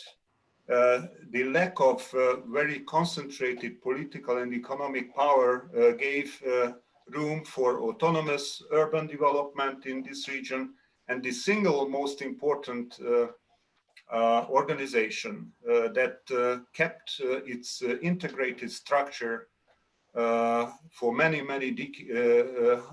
hundreds of years was the Roman Catholic Church. This preserved some of the heritage of the Roman Empire.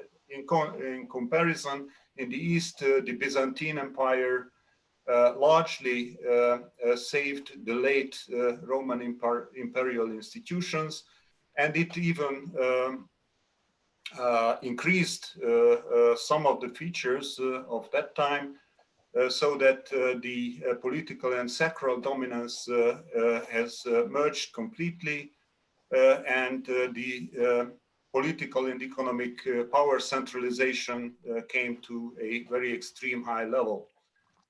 So that in this part of the empire and Europe, the role of the state, the central role of the state increased and became the single dominant power. Then in the 15th and 17th centuries, some changes occurred. Two of them are important for us. One was the Ottoman advance in the Balkans, because this splitted actually the Eastern European development pattern to two types, not even slightly, definitely different types of development avenues. The one which is seen in Russia, and the other is the Balkan or Ottoman model. On the other hand, the Western part, the news was there, the discovery of the Americas that provided a lot of new resources for development in that part of the world. This was partially also the case in Russia. The Russian Empire also expanded in this period towards the south and east. That also provided the Russian Empire new impetus. On the other hand, the third main power center, the Ottoman Empire, lagged largely this additional revenue. Now, what is the impact of these three models in Central and Eastern Europe? I picked five, I guess, the most important five features of the models, and show in this table the differences of the three models and the impact on the East Central European development. The most important one is, of course, the ownership structure. Since the centralized political power lacked for a huge, very long period of time in the Atlantic part of Europe, private ownership became the dominant ownership form. On the other hand, in Russia, the Byzantine heritage prevailed, and all property was state-owned, and the property was only leased to some agents, some landlords, or some persons, citizens, for the utilization. The same also applied in the Balkans, with the not negligible difference that the landlords there were more powerful, so they enjoyed more rights, meaning that, for example, inheritance was allowed. Nevertheless, formally, legally, property remained in state property. And in the East Central European version, similar to the Ottoman model, emerged. The land was not allowed to enter commercial use. On the other hand, it could be inherited. So it was a halfway solution between private and state ownership. Urban development, I already mentioned the importance of urban development in the Western model. In the East and also in the Ottoman Empire, cities, towns were rather administrative centers and not self-governing organizations or institutions. In the Central European version, they were self-governing. On the other hand, they remained rather weak. And we have three more features: the degree of centralization. And I also would like to mention the ethnic homogeneity, because for the current day models that we see, this also has an important impact. We see that the more or less homogeneous social structure, which was based on a federative and contractual agreement among citizens and the various parts and strata of the society, lacked completely in the Eastern and Southeastern model. And as a result, the societies remained rather heterogeneous in these models. And more importantly, the attitude of the different strata in comparison to each other was also very much different. In the East Central European region, unfortunately, the nexus of these strata became hostile.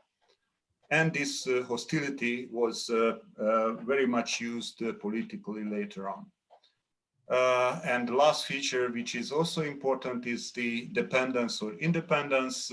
Unfortunately, the Balkan and East European and East Central European model has a very strong political and also economic dependence.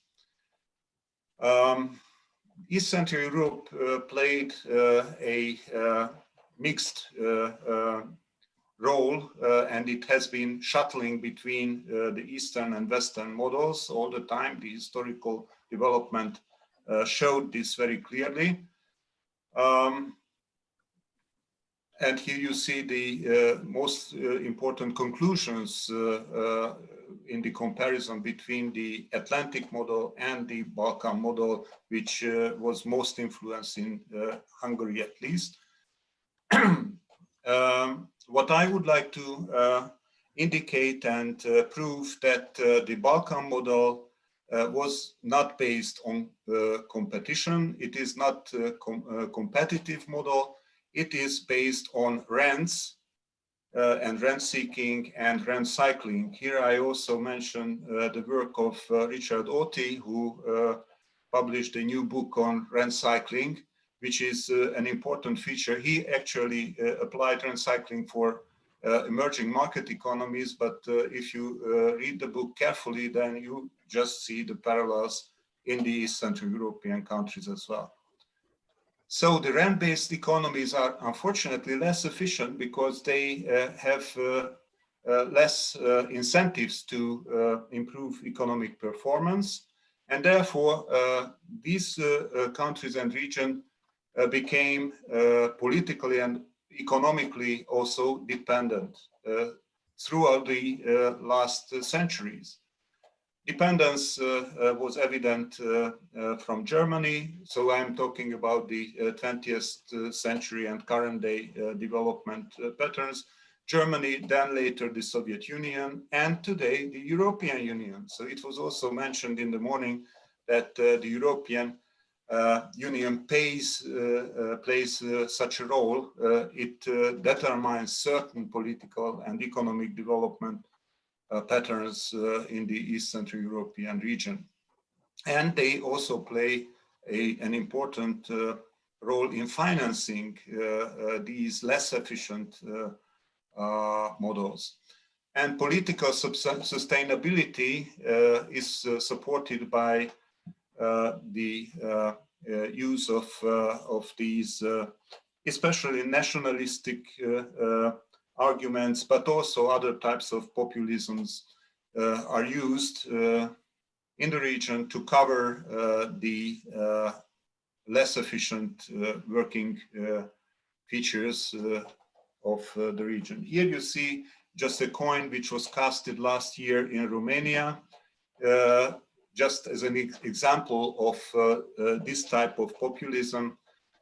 It celebrates the 100 years anniversary of the Romanian troops invading Budapest after First World War. So this is quite clearly an evident provocation against Hungary, against Hungarian nationalities.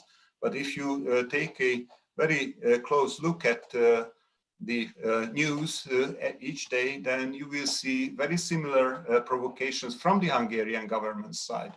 So, for example, the Ukraine just banned the entrance of Hungarian officials to the Ukraine because they participated in the election campaign of the Ukraine in the territory of the Ukraine. So this is also a kind of provocation, very clearly seen. So we can see this very strong phenomena in all the countries of the region. Here are some publications. I sent actually the presentation to Dr. Lobanov, so it can be obtained from him, and I would like to thank for your attention. This is a very brief description of this whole story, but the publications are certainly much more detailed. And here is a small cartoon what's going on and is happening in our region. Thank you very much. Thank you very much, Mr. Sanyi. Yes, I've already shared your presentation with the participants yesterday. Thank you. So they could get acquainted with it with details. Thank you very much. And I would like to ask Mr. Riche. I think Dr. Riche is here. Maybe Could you switch on your camera, please?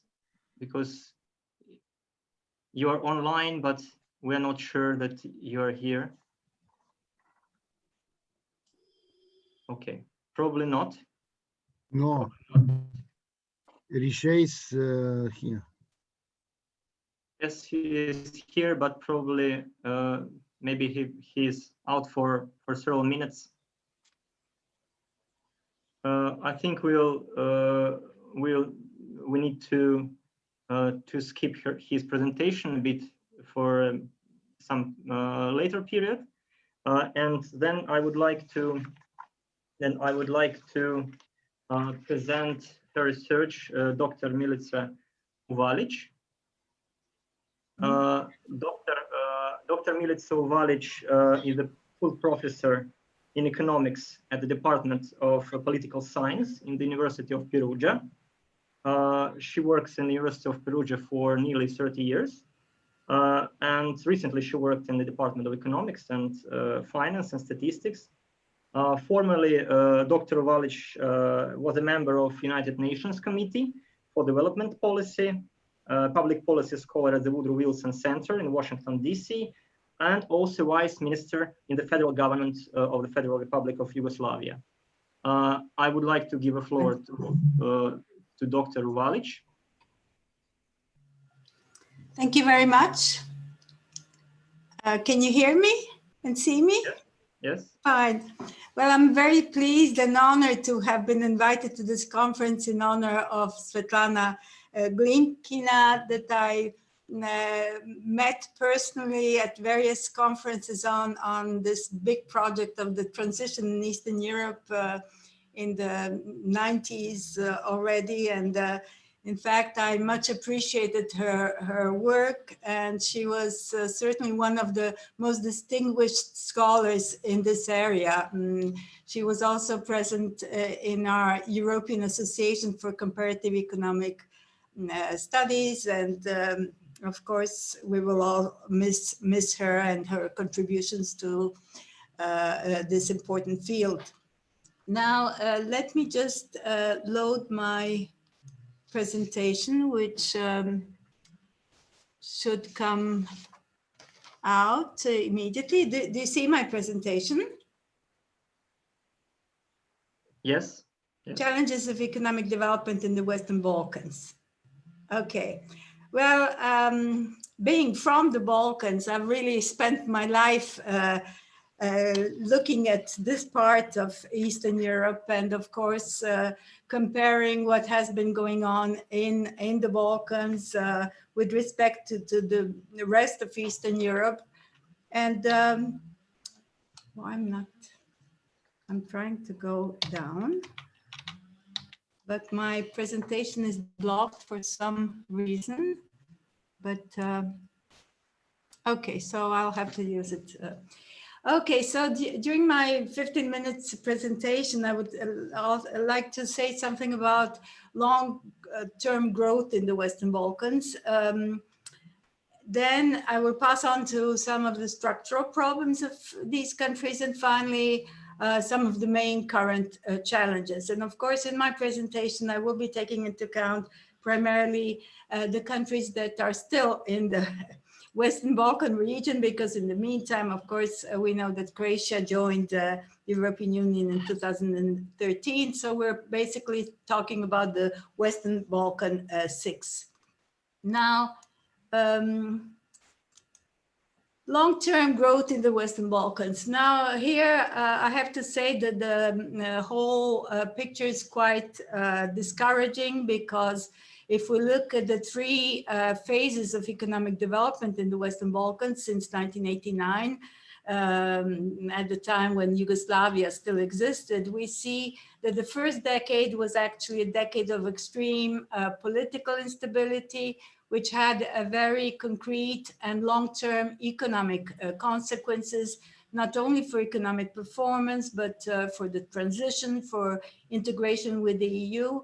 And so it is not by chance that the 1990s are usually have been referred to as the lost decade. all the effects of that followed the breakup of Yugoslavia in 1991. Then we had the second phase, which was a period of relatively fast economic growth from 2001 until 2008, where we see that many countries, even those that were lagging behind, tried to accelerate economic reforms. We see finally the arrival of foreign direct investment. We also see gradual economic integration of these countries with the EU. And it was also a growth model very much based on increasing reliance on foreign capital. This positive trend was interrupted at the end of 2008 when the crisis hit these countries as well very, very severely. And then we have a period of, we have 10 years of a notable growth slowdown and reversions in economic recovery. And here we see that, in fact, during the last 30 years, we have had a very poor growth record, except for part of the 2000s. And this is a graph that actually shows the strong impact of the global economic crisis on these countries. We see that the average GDP growth in 2009-2019 has actually been much lower than the pre-crisis average. Even in countries that have not had negative growth after 2008, like Albania or Kosovo, we can note notable slowdown. Serbia has actually had 3 recessions during these last 10 years, and its growth rate, average growth rate for the post-crisis period has been about 1/6 of what was achieved before the crisis. Another graph to illustrate how after 2009, most of these countries have actually stagnated with respect to the EU average GDP per capita. Now here, of course, it's always useful to compare the Western Balkans with the new member states. And we see that, in fact, with the only exception of Montenegro, there has been very slow recovery with respect to the GDP per capita in the European Union of 27 member states. And therefore, there has absolutely been no convergence of the Western Balkans income levels to the EU level, except for Montenegro. And somehow, of course, Central and East European countries, the Baltics, they were also very much hit by the global economic crisis. But at least more recently, we see that there have been recovering much faster than the Western Balkans. And so it is not by chance that we find that the last data available tells us that these countries are still at the level of 31 to 50% of the average GDP per capita of the European Union. But this excludes Kosovo, which is even less developed, but we don't have data, precise data, where it stands exactly. Another third graph of showing these long-term patterns of growth regarding recovery of 1989 real GDP. We saw in Professor Havel's presentation how things were from 95 onwards and only in Central and Eastern Europe.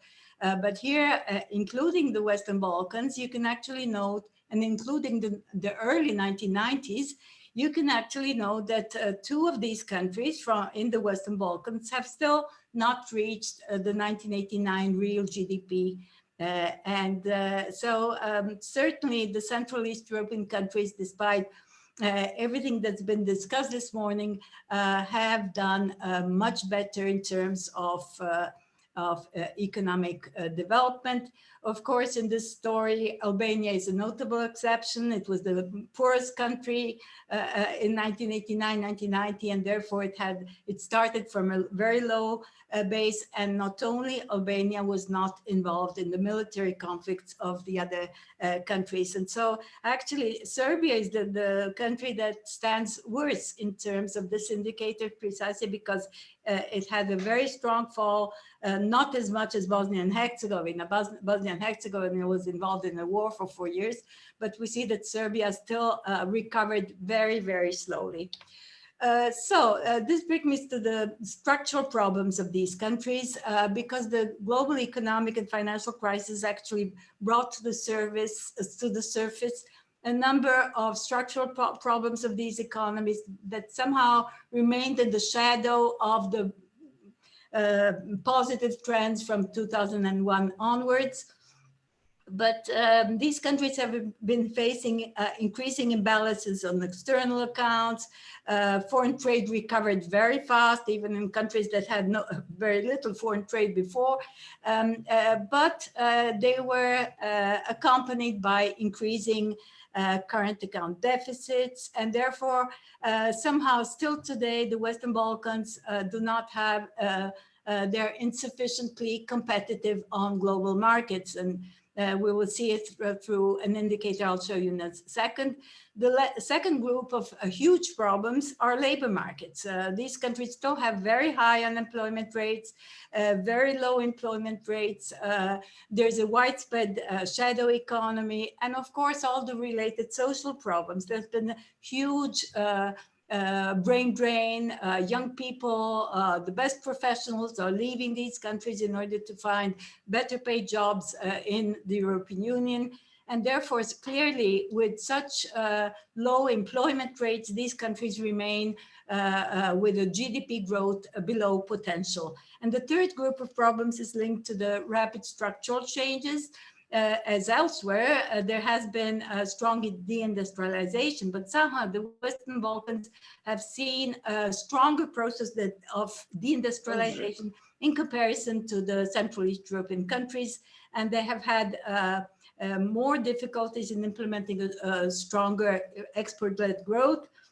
Also, in part due to the structure of FDI, I will come back to that, because FDI, at least during the first decade, has mainly gone into non-tradable service sectors. So just illustrating what I have said through 3 graphs. This is about external imbalances, exports of goods and services, GDP ratios. This graph shows that there has been substantial improvements. Serbia, North Macedonia has doubled the ratio, and so has Serbia. But still, if we compare the Western Balkans with the new member states, we see that the ratio remains lower in most countries with respect to most new EU member states that have much higher exports of GDP ratios. Labor market indicators, I cannot go more into details, but the unemployment rates in Kosovo, in Bosnia, in North Macedonia, despite a declining trend, still remain extremely high in comparison to the trend in the European Union. The same is can be noticed with the employment rate. In the European Union, we're striving to reach the 75% employment rate on average, and we're almost there. Most countries are almost there, but we see that these countries still have very low employment rates, or in most cases. Albania has been an exception for quite a while. And then if we look at structural changes, here again, we see a stronger process of deindustrialization with respect to the new member states. The contribution of the manufacturing value added to GDP is even in the most industrialized country, Serbia, is below the average for the whole European Union. And of course, not speaking about countries like the Czech Republic or Slovenia, Slovak Republic, but even Germany. Germany has a 20% contribution of the manufacturing sector to GDP. So all these structural problems, of course, merit an explanation. Why are they so much present in the Western Balkans? And of course, the 1990s are the main cause, or the main explanation, the delayed transition. But it's not that the transition was simply delayed for 10 years. During the first 10 years, there were these distorted patterns of development, which had very long economic and social consequences. The second group of motives we certainly find in EU policies towards the Western Balkans that were certainly very different for obvious reasons than for Central and Eastern European countries. And now we are actually seeing support of the Western Balkan region since the year 2000 with the launch of the Stabilization and Association process. But support of these countries has come under much stricter conditionality. It's not only the Copenhagen criteria, it's also respect of international treaties, regional cooperation, and also now, since recently, fundamentals first, which really have to do with the rule of law, public administration reform, economic governance, and so a longer process of accession. But last but not least, policy failures. Policy failures after the changed political climate after 2001.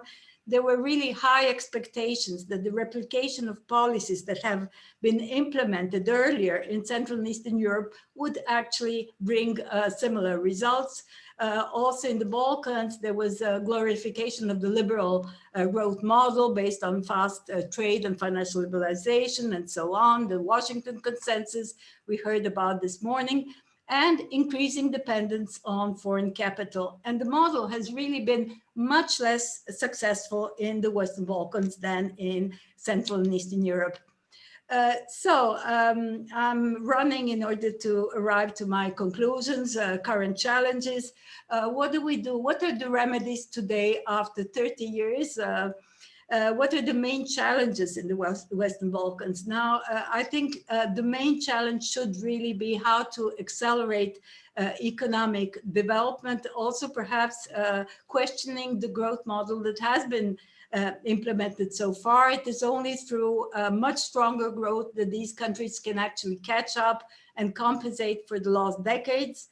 And of course, today, we also see that these countries are economically quite integrated with the EU economy, and therefore there are many issues that are not in their direct control, which are beyond direct control, because in fact, 70% of trade is with the EU, 70% of FDI arrives from the EU, and so on, and also banking sector integration. But despite all this high level of integration with the EU, I think that three issues really merit to be given more attention. In the first place, more effective industrial policy. In the second place, more fundamental reforms of the public administration and in general institutional reforms. And finally, the third issue, which I think is very important, is to remove the current ambiguities about future EU enlargements. So I don't know how much time I have used, but I would like to just reflect on these three main issues. Now, industrial policy in the Western Balkans really has to be in the function of much faster economic development. Horizontal measures are not sufficient, and these are the measures that have been also advised to these countries since the early 1990s. The Western Balkans definitely need a more focused industrial policy in line with national priorities, to promote restructuring, to diversify the industrial base, technological upgrading, and so on and so on. And today they can also rely on these smart specialization strategies, which are being prepared with the help of the European Commission to choose the priority sectors, the directions in which they want to go according to comparative advantage. But these countries also need stronger measures to stimulate investment, and not only foreign investment, but very much domestic investment. There has because excessive reliance on FDI is a very risky policy. We've heard from Professor Inotai's contribution this morning how, in fact, many foreign investors have left Hungary in the meantime. And in the case of the Western Balkans, improving the business environment will not attract additional foreign investors, because even the best policies may not eliminate some of the disadvantages of this region, unfortunately, like small size, fragmentation, lack of economies of scale, and political risk. Let's be clear, it's still there. And then it's important to influence the sectoral distribution of investment and therefore sector targeting, because a better challenging of investment towards higher value-added, tradable sector and other priority sectors is very important. There are many things that need to be said about industrial policy, also about creating local networks, which are definitely not there in Serbia. 70% of inputs of foreign firms actually continue to be imported from abroad, and therefore domestic firms are not integrated sufficiently into global supply chains. About public administration and institutional reforms, of course, if you want some success with your economic policies, you need fundamental reforms of government and non-governmental institutions that can, in fact, more efficiently promote investment, support innovation, policy-induced specialization, but also be able to enforce laws, collect taxes, fight corruption. These are all problems that are very much present in all the Western Balkan countries, and therefore the quality of institutions really matters very much. We've heard about it from Professor Mиклош this morning about importance of institutions, and much more than long-established traditional factor endowments, trade, or technology transfer. And here I would just like to illustrate the problem of institutions, the importance of the quality of institutions through these bicycles that were invented by Portuguese economist Andrés Rodrigues Posé, where in fact in a normal situation you have institutions that are pushing your strategy. In countries with weak institutions, you can present it like an 18th century bicycle. But in reality, countries with weak institutions frequently end up having a square bicycle with square wheels. And in fact, this has somehow been the case in most Western Balkan countries. Most countries, all countries, have elaborated numerous and over-ambitious strategies which often remain on paper due to weak public administration and poor implementation capacity.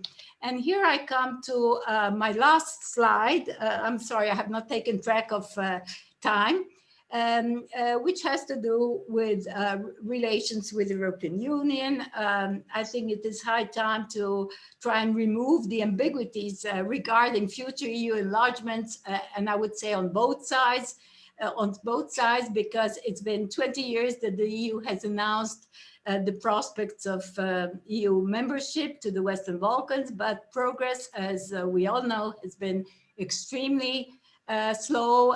Only Croatia managed to enter in 2013.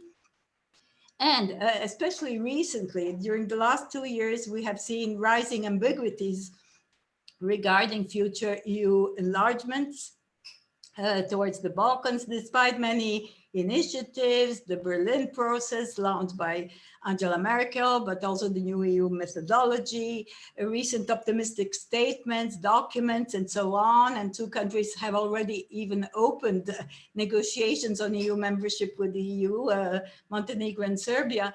And finally, there's this new economic and investment plan, which has been launched for the Western Balkans in October 2020. Which offers 9 billion of euros plus guarantees for potential future investment. But 9 billion euros is actually very little. It's extremely low amount of money if we look into the current budget of the EU for the next 7 years in comparison to what some of the, well, new member states after 15 years, I don't know, a country like Romania is going to get in the next 7 years. So it is certainly not enough to ensure convergence of the Western Balkans to EU income levels.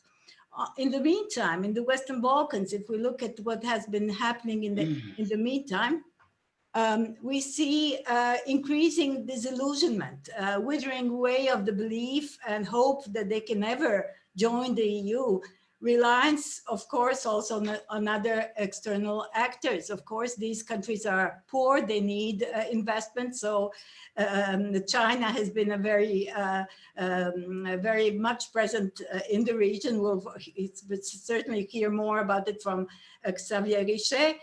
But we have also seen rising authoritarianism, persistence of nationalistic policies, also because of the key political issues that have still not been resolved. So the only way out is to actually accelerate somehow the Western Balkan accession process, which seems highly unlikely given the present crisis in the EU. As an alternative, something needs to be done to strengthen the intermediate rewards in terms of financial support to these countries and access to perhaps additional EU programs. So this is the end of my presentation. I'm not sorry if I have been a little too long. And I'll be very happy to return to any of these questions during the discussion. Thank you. Thank you, Dr. Uvalic. First of all, I would like to ask if Dr. Richet is here to listen to his presentation. Maybe not. Then we have 15 minutes for discussion. You're welcome to ask questions to our participants, to Mr. Sanyi and Ms. Uvalic.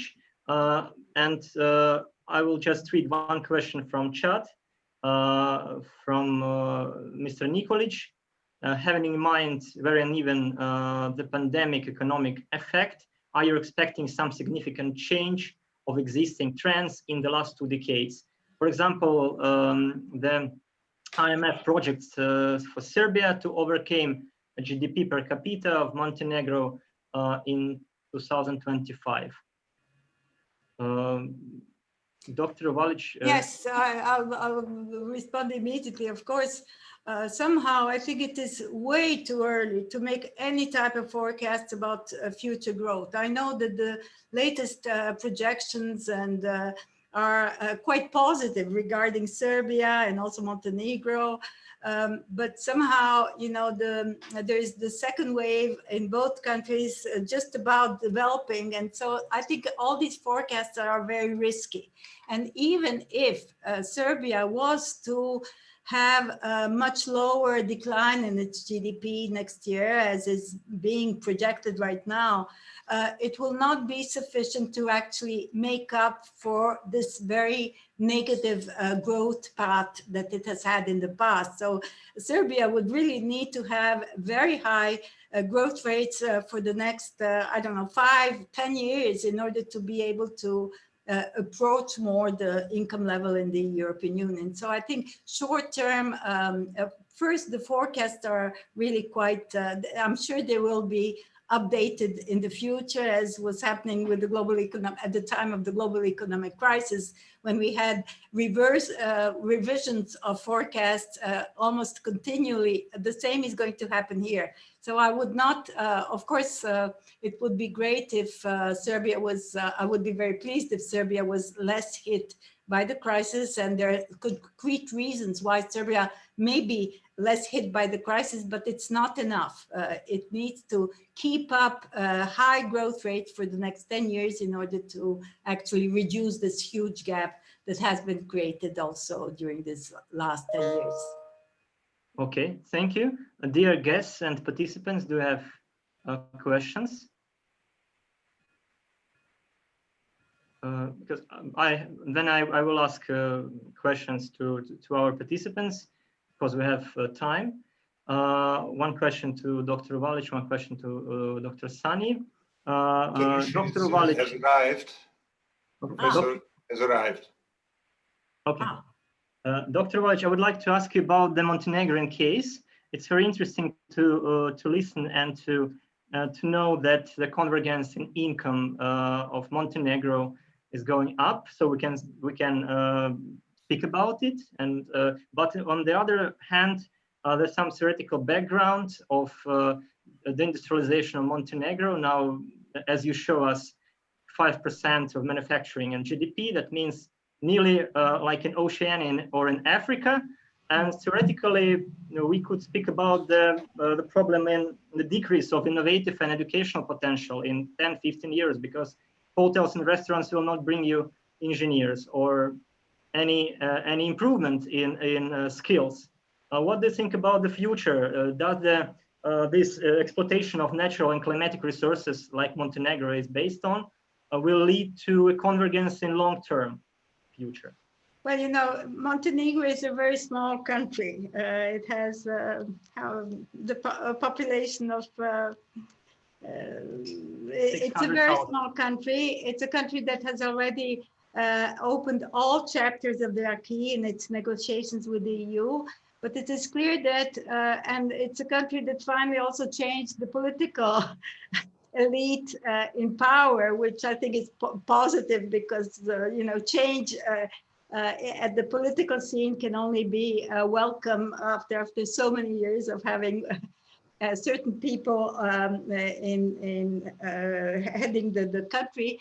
But you're absolutely right that somehow Montenegro also needs to think about some sectors it has totally neglected, like agriculture, for example. I mean, you know, Montenegro is also a Mediterranean country, and somehow agriculture, as in the other countries, has not been given sufficient attention.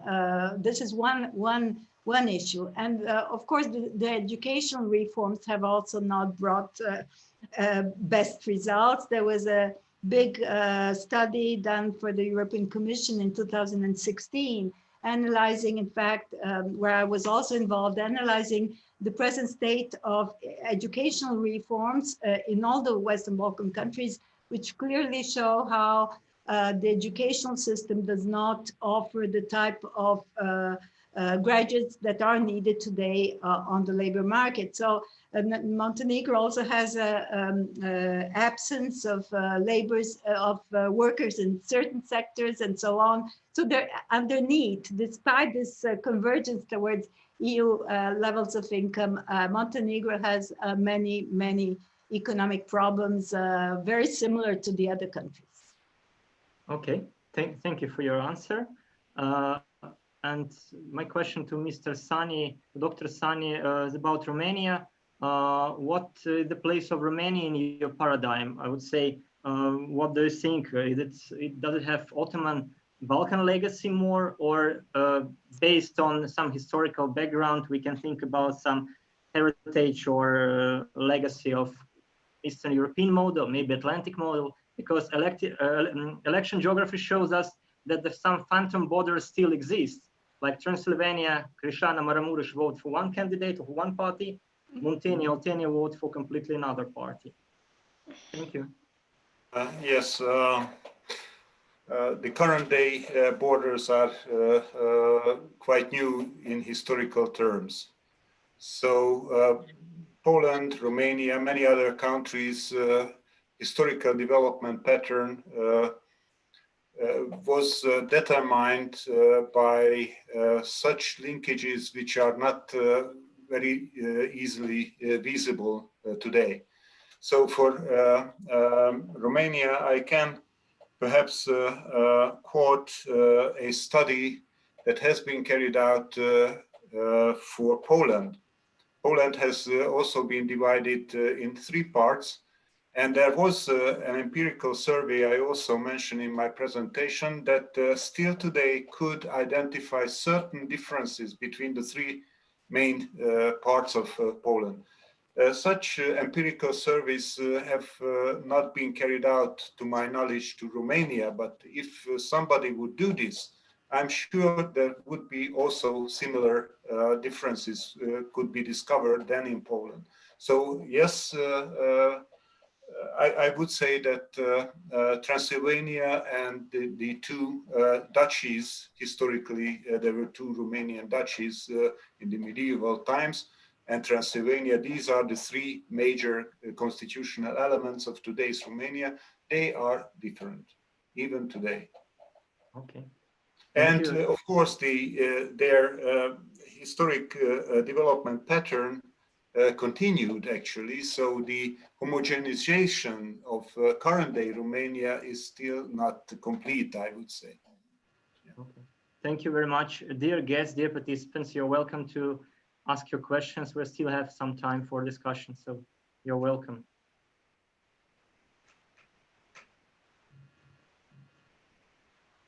Okay. If we don't have any questions more, then I would like again to ask Mr. Riche, because he's, I think, online, but still. Yes, I'm in line. Yes. Okay. Great. Great. Then we are ready to listen to your presentation. Okay, so I'm very sorry to leave because I had just a problem of COVID inside my family, and I had to leave the meeting. So now it's okay. So I would like to thank the organizer for their kind invitation to participate to this conference. I'm very happy to meet with all colleagues, friends, and I'm very happy also to have the opportunity to discuss about the problem of integration, enlargement, and growth in this part of Europe. And in the context of the COVID and so on. So my presentation will deal mostly with the so-called presence of China in this area. And I will, show the problem of how Chinese companies are entering this part of Europe, what they are doing in this area, and what can be the outcome of their presence in this area. So I have to find my presentation, which is on my desk. Sorry, give me 1 minute. And okay, so XR presentation. Okay, so 1 minute. Where is it? Well, I don't. Okay. Okay, wait. Yeah. 1 minute.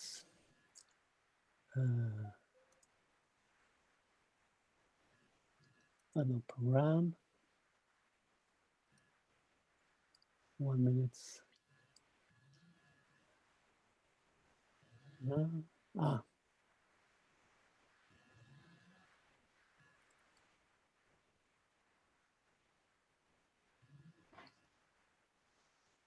Okay, so the topic, as mentioned, is the fact that China, with 7 members of Eastern Europe plus Greece, has created the new format, the 17+1 format, and in fact, which has more or less bilateral relation with various countries of the region.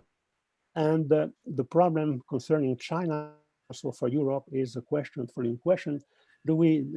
Does China has in mind one Europe or different Europes? And does China has, let's say, a European strategy or different strategies if we integrate this part of Eastern Europe? Another question which is very important today is how can we assess the role and the importance of China in these regions? And I'm saying much ado about nothing, because what is the reality of this Chinese presence, which in the same time is weak, which produce a very strong asymmetries, and for several countries is below expectation in terms of investment, in terms of cooperation, in terms of access to the Chinese markets. And my idea is that, in fact, we are more or less in presence of a kind of archipelago of Chinese companies which are investing or which are working in this area instead of leverage. So it means we can see a lot of, let's say, project in several countries like Montenegro, like Bosnia, Herzegovina, and so on, with the exception maybe of Serbia, which is maybe a case apart. And also what is important today to consider is the fact that we are in a new area with COVID, because if we take the growth of China, at the world stage, we had a kind of China G2, for instance, which specific relation with the US. Then we had the G20 after the crisis, and now maybe we are going towards a kind of G3, for instance, with on the one hand the US and China. So we have to consider this presence of Chinese in this area, of Chinese companies in this area, in the framework of this, let's say, global changes which has occurred recently. Okay, so if we look at the 70+1 format, these are sections of the Silk Road, and which encompass a variety of countries in Eastern and Southern Europe, 11 new EU members, of which 5 are in the Eurozone, 5 are in the process of accessions. If we look at the Western Balkans, 12 are NATO members, and Kosovo, of course, is excluded. And those countries are in common or are different in terms of, let's say, past economic history. Some were integrated in the former socialist Soviet bloc, and other were independent socialism, if you take in consideration the former Yugoslavia, and one was an Adriatic country. And those countries, as have been already discussed this morning, are passed very quickly and with some difficulties from socialism to the market. And they are all became more or less dependent on capitalism, more or less dependent capitalism in terms of organization, but also in terms of dependencies from, let's say, Western Europe. 70% of trade and FDI are done with the EU, and also they are constrained or following the European regulation concerning institutions, market, international relations, and even those who are becoming or who are attending to become further member. And the question is, what is this market for Chinese companies? Is it a regional markets, homogeneous or not, or fragmented, mostly small, and let's say very little markets for China? And the specificity which has been discussed is that Western Balkans, where we can find some important undertaking by China, are economies in reconstructions and in the process of integration into the EU. And we have discussed, but I don't think that it's very important, the further role of Italy, which is not, let's say, which will not happen. But we can see also some notable absentees like Moldova, Ukraine, and Belarus. Okay, so we have the different figures, and what is important is the difference in size, of course, in GDP per head, as it has been discussed. And also the fact that all these countries are less developed among the EU member, new member, the E8, as we can see here in this table. And of course, the presence of China has raised some expectations from leaders in the area. For instance, I quote Miloš Zeman, the Czech president, who said, the Czech Republic has an unsinkable aircraft carrier. Mr. Tsipras in Greece, advocating Greece could be served as China's gateway into Europe. Mr. Orban in Hungary, who said if the US cannot provide financial support, we return to China, and even the Serbian leader who speak about China as an internal steel friendship of Serbia. Okay, so there are very strong expectations. And in fact, if we look at the story of the presence of China, well, I mean, recent history, I don't speak about when they were still socialist countries. So China is creating more or less multilateral bilateralism with these 7 countries. The format has been created in 2012, just 1 year before OBOR. And the problem is what is the use of these, let's say, institutions on the one hand, if on the other hand, we consider that bilateralism is the best channel through which China is operating in these countries. Other parts, other interesting issues is the fact that most among those countries we can find different kind of, let's say, countries concerning their, let's say, their relations towards some, let's say, basic commitments. Some are illiberal democracies, and at what stage Hungary and Poland have thought that maybe this gate could bring some advantages and let's say increase the market, and other parties and other countries are, as we said, as a very famous former Yugoslav economist said, are multi-party kleptocracies. So it means that dealing with those countries can, let's say, be interesting for China. But all those, as John mentioned, all those countries have become dependent on capitalism, and for some of them, it's a way to lose the grip of the receivers by favoring cooperation with China, for instance, fighting against the Brussels bureaucracy and so on.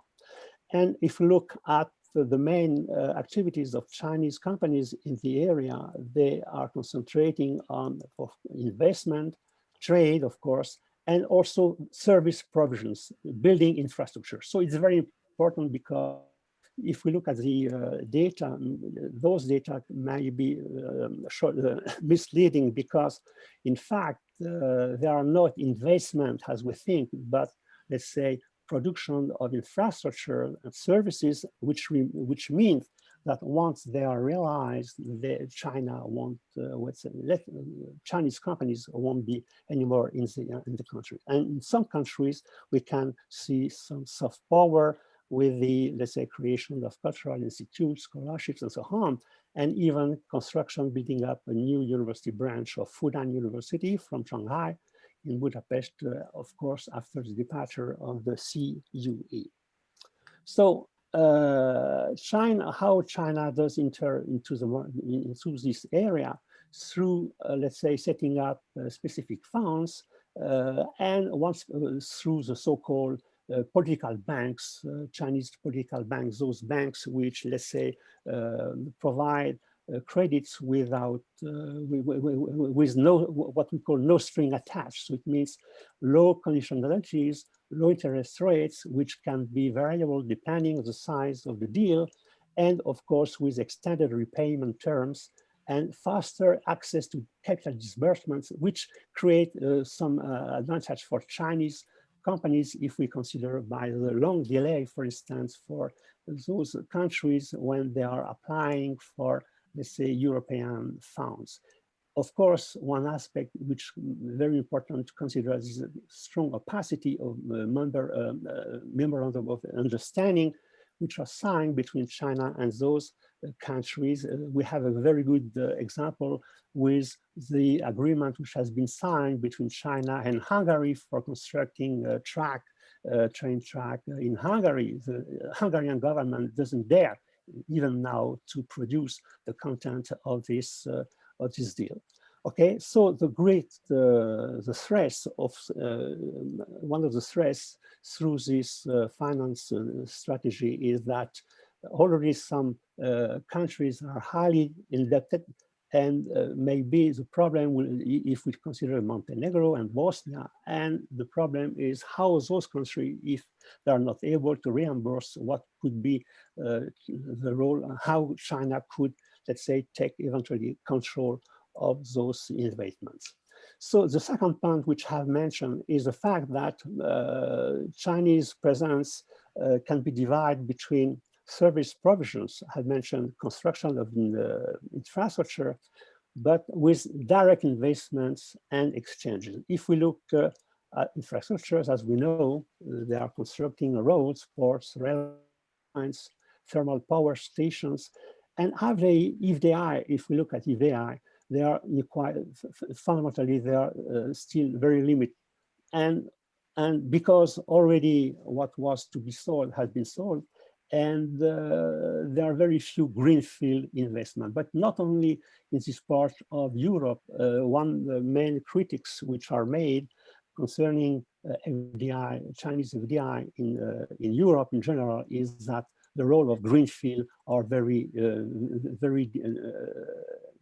limited, and which is maybe the strong critics against China. And maybe we can consider that through investments, through this presence, China is trying to construct a regional value chains. For instance, if you take electric batteries in the Balkans, in Bulgaria, in Serbia, but also in Croatia, but they are located in not promising markets. Of course, they are in low-cost products, and we have in mind the failures of the joint ventures in Bulgaria between Great Wall Company, Chinese companies, and the local makers in Bulgaria. One characteristic of the Chinese presence is that the operators mostly are Chinese and state-owned enterprises, but also Chinese labor, and let's say not only in infrastructure, building bridges in Serbia and so on, but even, for instance, in a tar factory, which is going to be constructed in Serbia, will be served by Chinese manpower. So the questions which is raised by some specialists is that certain projects, their design, their utility, and the different construction are discussed, and there are, let's say, some discussion concerning the utilities of this high-speed train between Serbia and Hungary, because lack of population, like well, the fact that this investment maybe will have a very slow rentabilities. So, and last problem is the fact that China has to do an arbitration between and privatization in the global strategy concerning Europe, because we know that China is going to the heart of Europe, and we have the east, the south. The heart, it's now China is seen as a strategic rival. In Northeast Europe, there are more difficult markets, adjustment already made through integration, and the Southeast, it's a less bureaucratic constraint from Brussels, and also there are more needs in, for instance, infrastructure. It's sure that China is taking the role and the place that the EU has not taken, and during the last decades. So now if we turn to the expectation of recipient countries, of course, for those countries, market search, export, and towards Chinese market, and also waiting for greenfield investments, which are creating jobs. And of course, as I mentioned already, we see that it's more difficult in the Visegrad 4 countries, and also some countries are more or less constrained by their value and commitments among the new member states. If we consider, for instance, Baltic states, they stick strongly to the European regulation, but it's not the case, for instance, of countries like Hungary and others. So we have to mention also the susceptibility of large countries. If we consider Poland, for instance, to end up with small countries, especially in the south. And of course, the main importance for China and for receiving countries is to be seen in the south of Europe, where there are many needs in terms of upgrading infrastructure. And of course, for let's say leaders who are receiving Chinese help, is a way to stay in power while avoiding the constraints which are imposed by the EU. So has been discussed the famous strategy of stabilocracy. It means you stabilize yourself, but maybe you won't become a member of the EU. And what is interesting to mention, I won't have time to discuss that, is a real US pressure in some countries. For instance, if you take the case of the nuclear plant, which has been to be renewed in Romania or in other countries, they have been abandoned on the future, on the pressure of, let's say, of the US.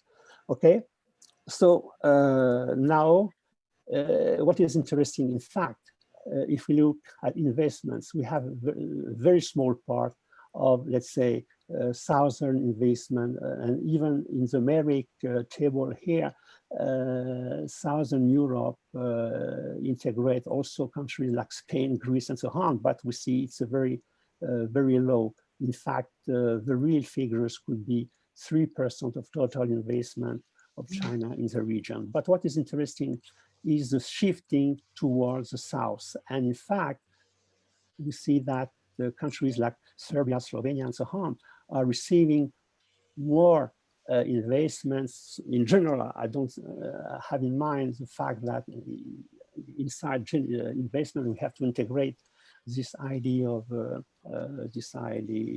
infrastructure, but we have a shift towards the south. So, and here we have good, we see, for instance, that most of infrastructure building are going to the south, and more share of investments, FDI, are to be seen in the south, classical, so-called classical FDI.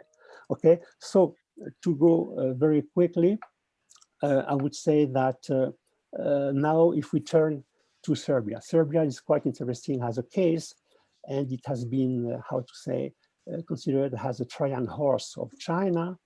But we have to keep in mind that it's a more or less a free electron in the region.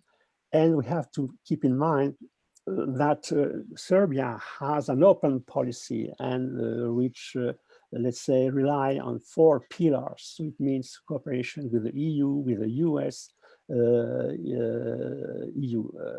in French, sorry, Russia in energy, military equipment, China, infrastructure, FDI, and so on. We have a specificity of the regime, let's say, the so-called kleptocracy and illiberalism at work with Mr. Vučić now. And it's a way also of, let's say, more or less a blackmail vis-a-vis Europe to avoid bearing the cost of economic and political adjustment. So it means it's a way, for instance, to avoid to recognize Kosovo, that Serbia should recognize if Serbia wants to receive funding, total funding from the EU. And also maybe the fact that Serbia is realizing that there will be no EU membership for a long time. So more or less, as specialists used to say, Serbia is locked in a mirage of democracy and Europeanization, which maybe will not occur soon. So if we conclude, we could say that I said much ado about nothing, because if we look at as an institution tool, the format 17+1 is more or less a fig leaf. It's petite vigne, as we said in French. And if we look at the presence of Chinese investment, it's more or less an archipelago, and the search for economic and political leverage effect. So it means we have to consider a limited wave of trade of FDI. Some countries up to now have been disappointed if we take the Czech, Poland, Baltics, because achievement are below expectations, long delay, and very small investment, notably in terms of, let's say, greenfield investment. There is a problem of coherence of strategy of the project. So it means that how those projects fit with local development. There is also the problem of visibility of some projects. So some projects are vagueness of, for instance, if you take the China-Europe Land Sea Express line, so so-called, in which we find the so-called Budapest-Belgrade TGV line. So it means it's a kind of, China wants to create a T. It means horizontally a line coming from Belarus to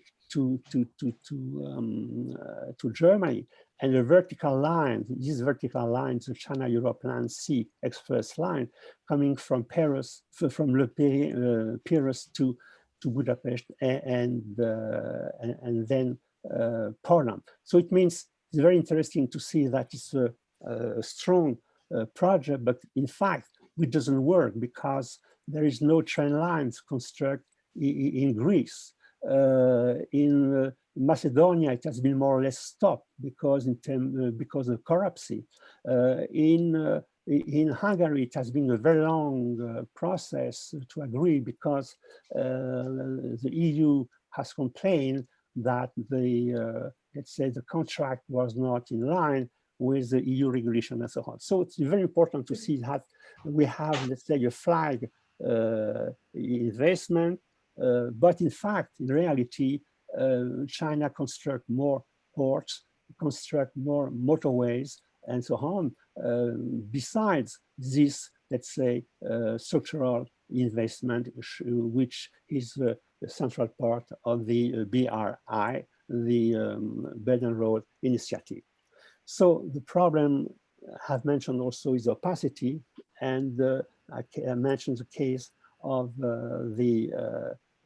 Hungary, and also the risk of creating overcapacity in condemned sectors that do respect the environmental rules. For instance, when China is constructing or helping to modernize thermal plants in Bosnia, it means that Bosnia-Herzegovina in a few years will be a main supplier of electricity, thermal electricity in the area, much over that they need, their own need, and without respecting, let's say, the green plant and the green environment issue, which they should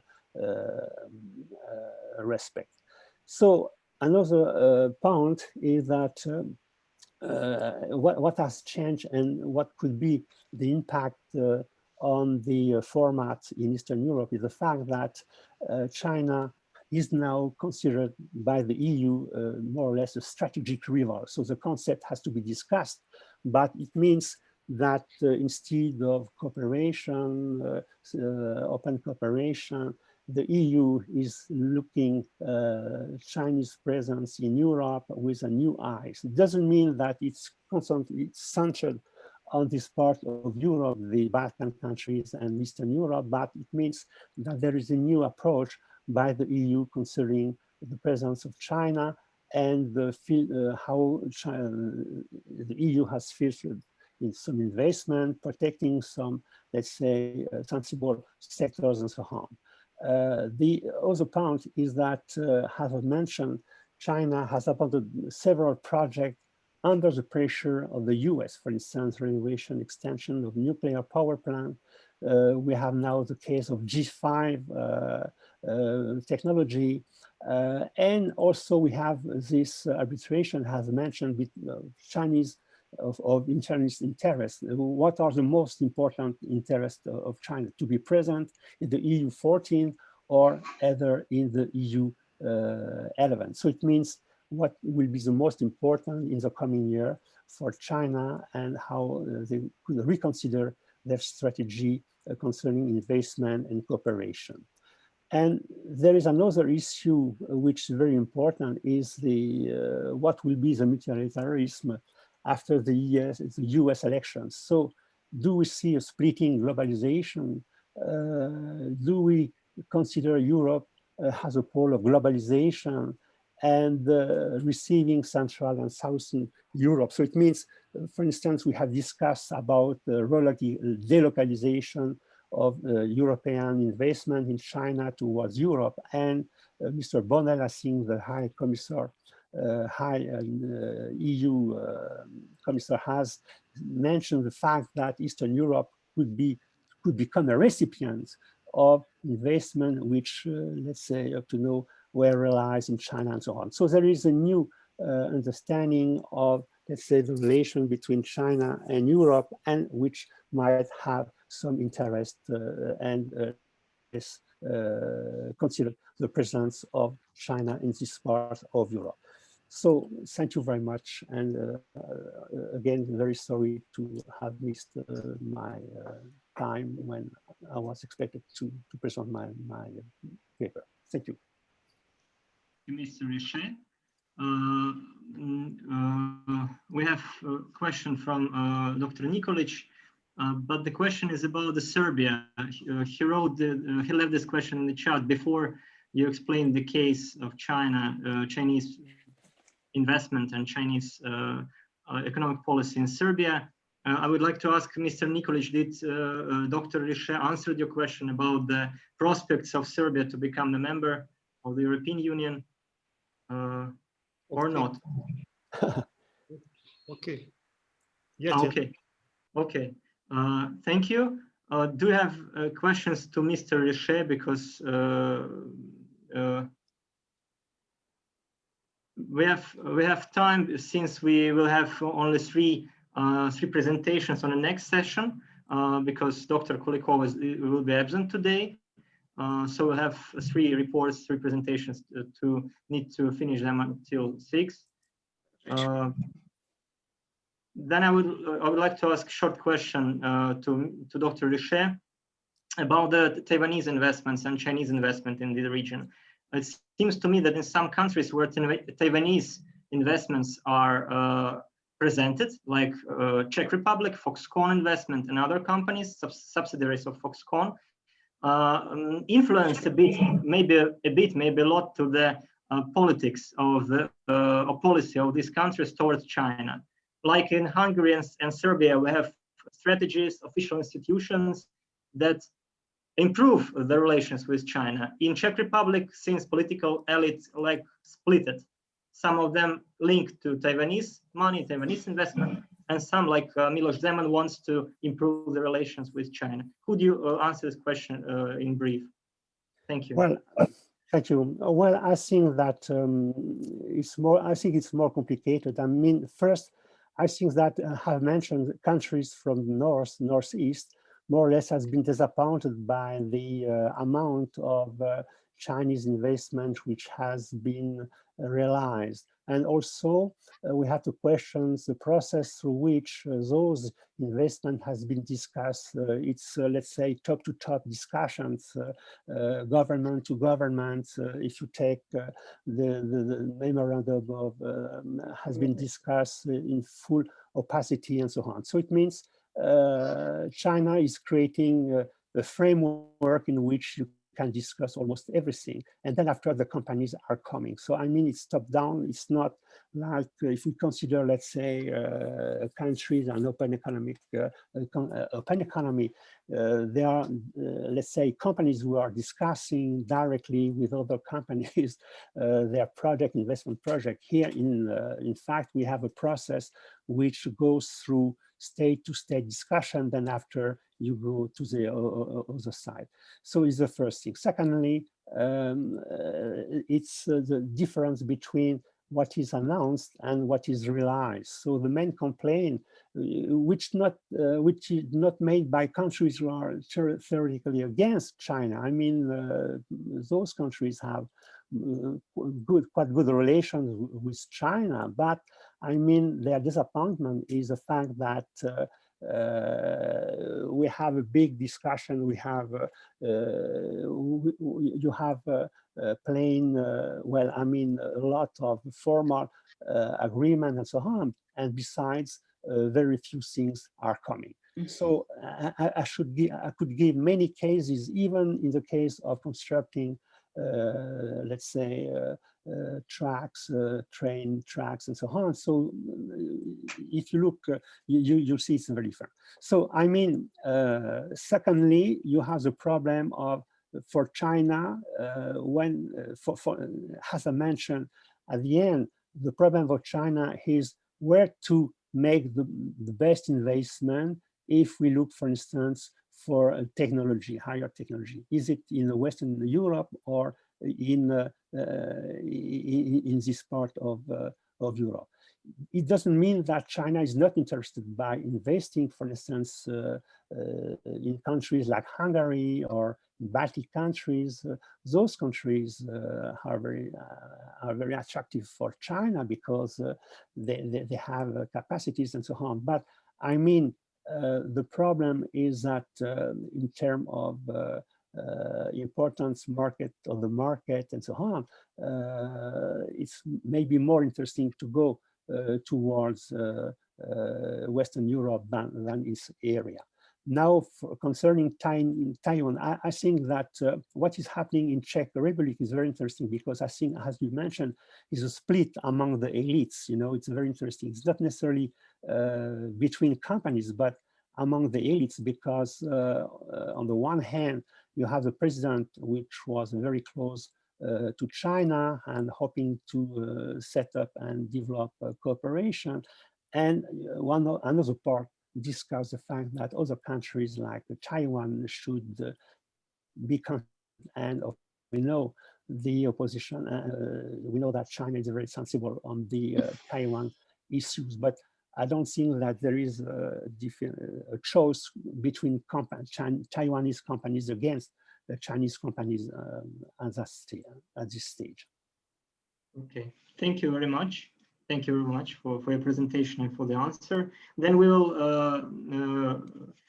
move on to today's agenda further. I would like to ask Mikhail Yuryevich Golovnin if he's present, because he had some duties in some parallel conferences. Okay, I suppose he is still not here. Then I would like to ask Dr. Petr Chobanov. Dr. Petr Chobanov. Okay. Dr. Okay. Petr Chobanov. Yes, I'm here. Yes. Okay, hello. Great. He is a full-time associate professor from the University of National World Economy from Sofia, Bulgaria. He works at the Department of Finances, and recently he was appointed as a director of the Institute of Economics and Politics from the same university. And in 2013-14, Mr. Chobanov held the position of a minister of Bulgaria. He was a minister of finance of Bulgaria, and before he was a chairman of the Financial Supervision Commission of Bulgaria. So I would like to give the floor to Mr. Chobanov. Thank you very much.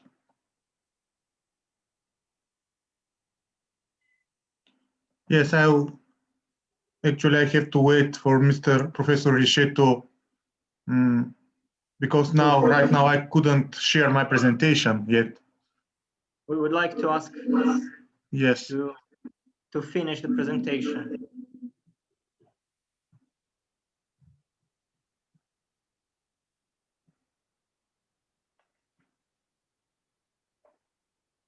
Maybe like this.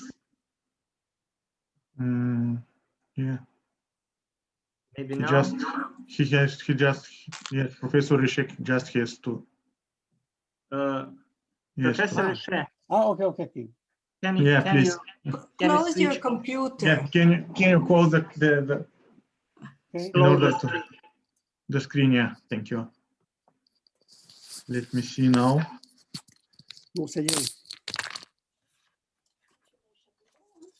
Non, mais je suis pas le seul, il y en a plein qui ont. Comment? Je suis pas le seul. Okay. Now, could you see this? Yeah. Yes.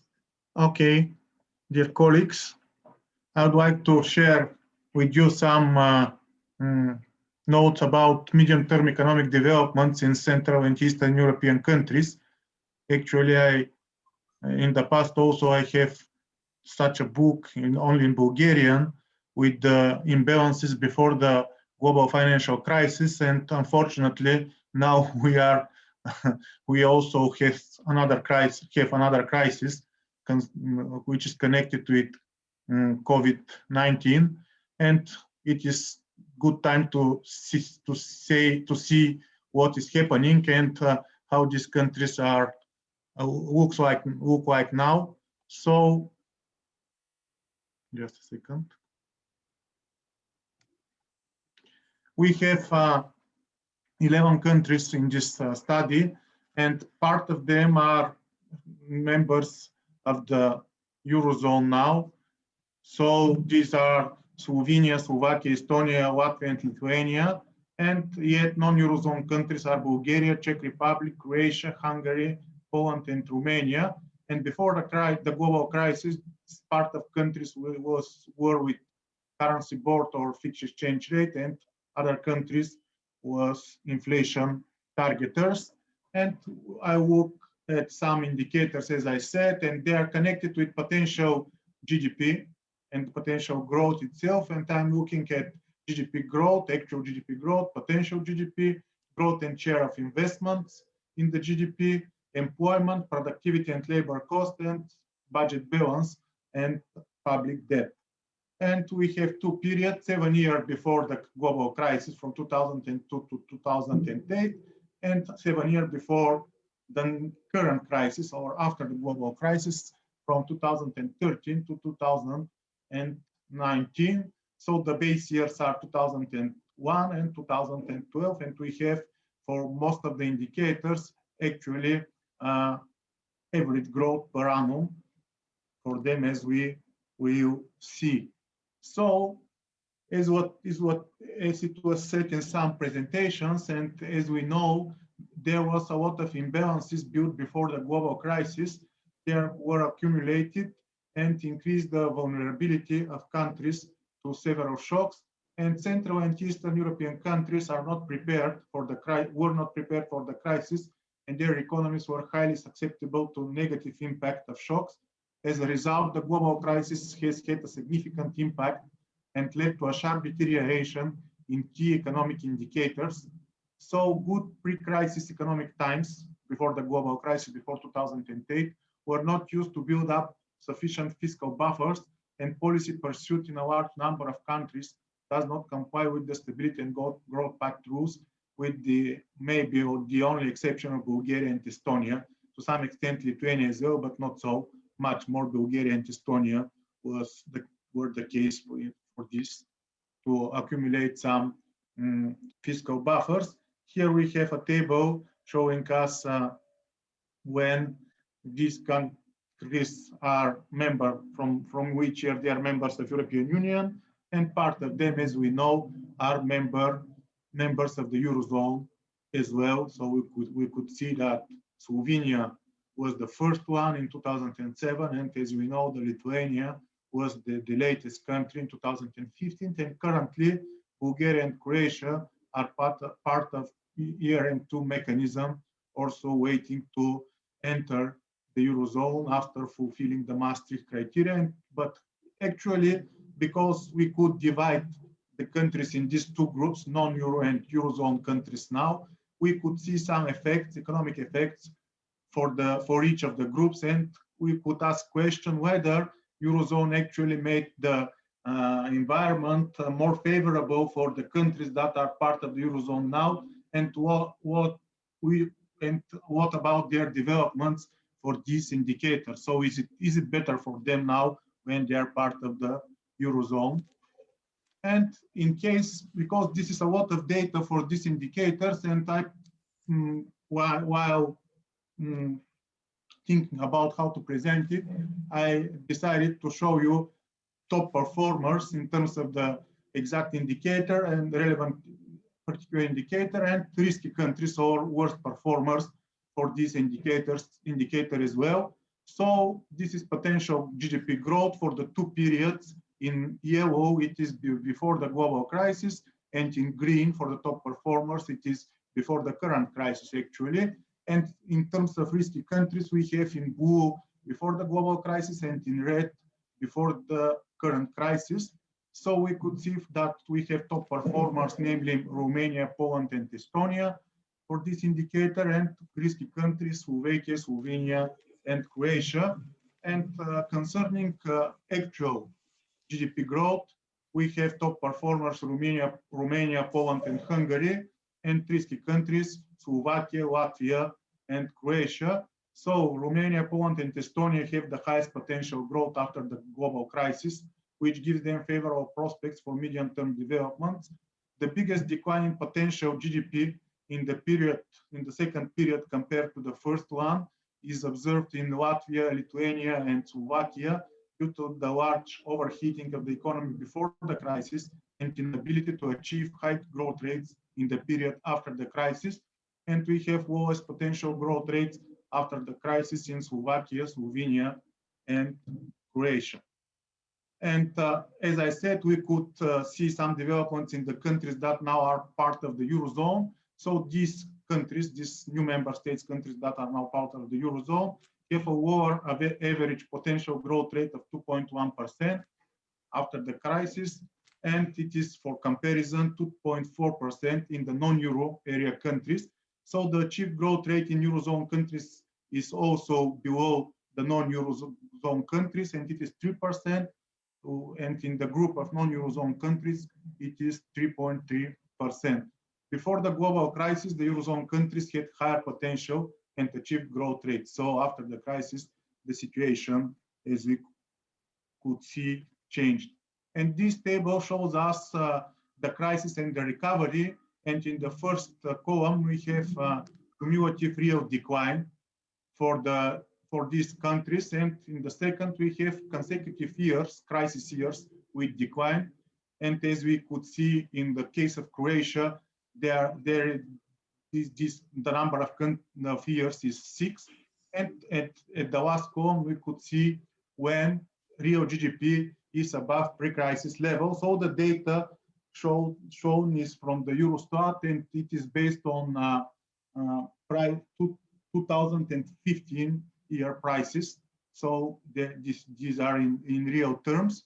So in this concerning crisis and recovery, we have the largest cumulative fall in GDP in Latvia, Estonia, Lithuania, and Croatia. The decline in Latvia is above 20%, and last 3 years, from 2008 to 2010, and real GDP exceeds its pre-crisis levels in 2018, and the decline in Croatia lasts the most 6 years and recovered in 2019. So Poland is the only country that does not see a decline in real GDP during the crisis, with growth in 2009, the crisis year for almost all of the others, amounting to 2.8%. Plantation growth in 2013-2019 is second highest at 3.1% after Romania, and it remains the closest to its pre-crisis level of 3.8%. For the next indicator, growth of investment, this is gross fixed capital formation in real terms. So we have top performers, namely Hungary and Lithuania, and risky countries, Bulgaria and Latvia. In case of Bulgaria, you could see that before the crisis, the global crisis, Bulgaria has the highest growth of investments as a part of GDP, 15.5%. But now, after the crisis, we have only 1.8%. And the share of investments in the real GDP, again, the top performers are Czech Republic, Estonia, and Romania, and the risky countries, Bulgaria, Slovenia, and Poland. So we could see this also in this slide. So Hungary is really one of the top performers in terms of investment growth rates, and this helps Hungary to achieve one of the highest share of investments in 2019, namely 26.4%. The worst performers, Bulgaria and Latvia. So in case of Bulgaria, we have the steepest decline in share of investments from 31.5% in 2008 to 19.3% in 2019. Eurozone countries, this group of countries, have lower growth rate, 3.6% versus 4.2% in the other group, as well as lower share of investments in 21.6 versus 21.8% after the crisis. So being part of the Eurozone do not help to these countries to achieve better results concerning this indicator. In terms of employment, we have top performers, Hungary, Slovenia, and Slovakia, and risky countries, Latvia, Bulgaria, and Romania. So Hungary has managed to increase the number of employed by 17.2% in 2019 compared to 2008. This is really very impressive development. And the worst performers are Latvia, Bulgaria, and Romania. Bulgaria has the highest growth rate of employment in terms of number of employed in the period before crisis, but the decline by 7.4% is one of the steepest in year 2019 compared to 2008. Eurozone countries have higher average growth rate for the period before the current crisis, but the average decline in the number of employed is 0.4% in 2019, so the latest year from this period.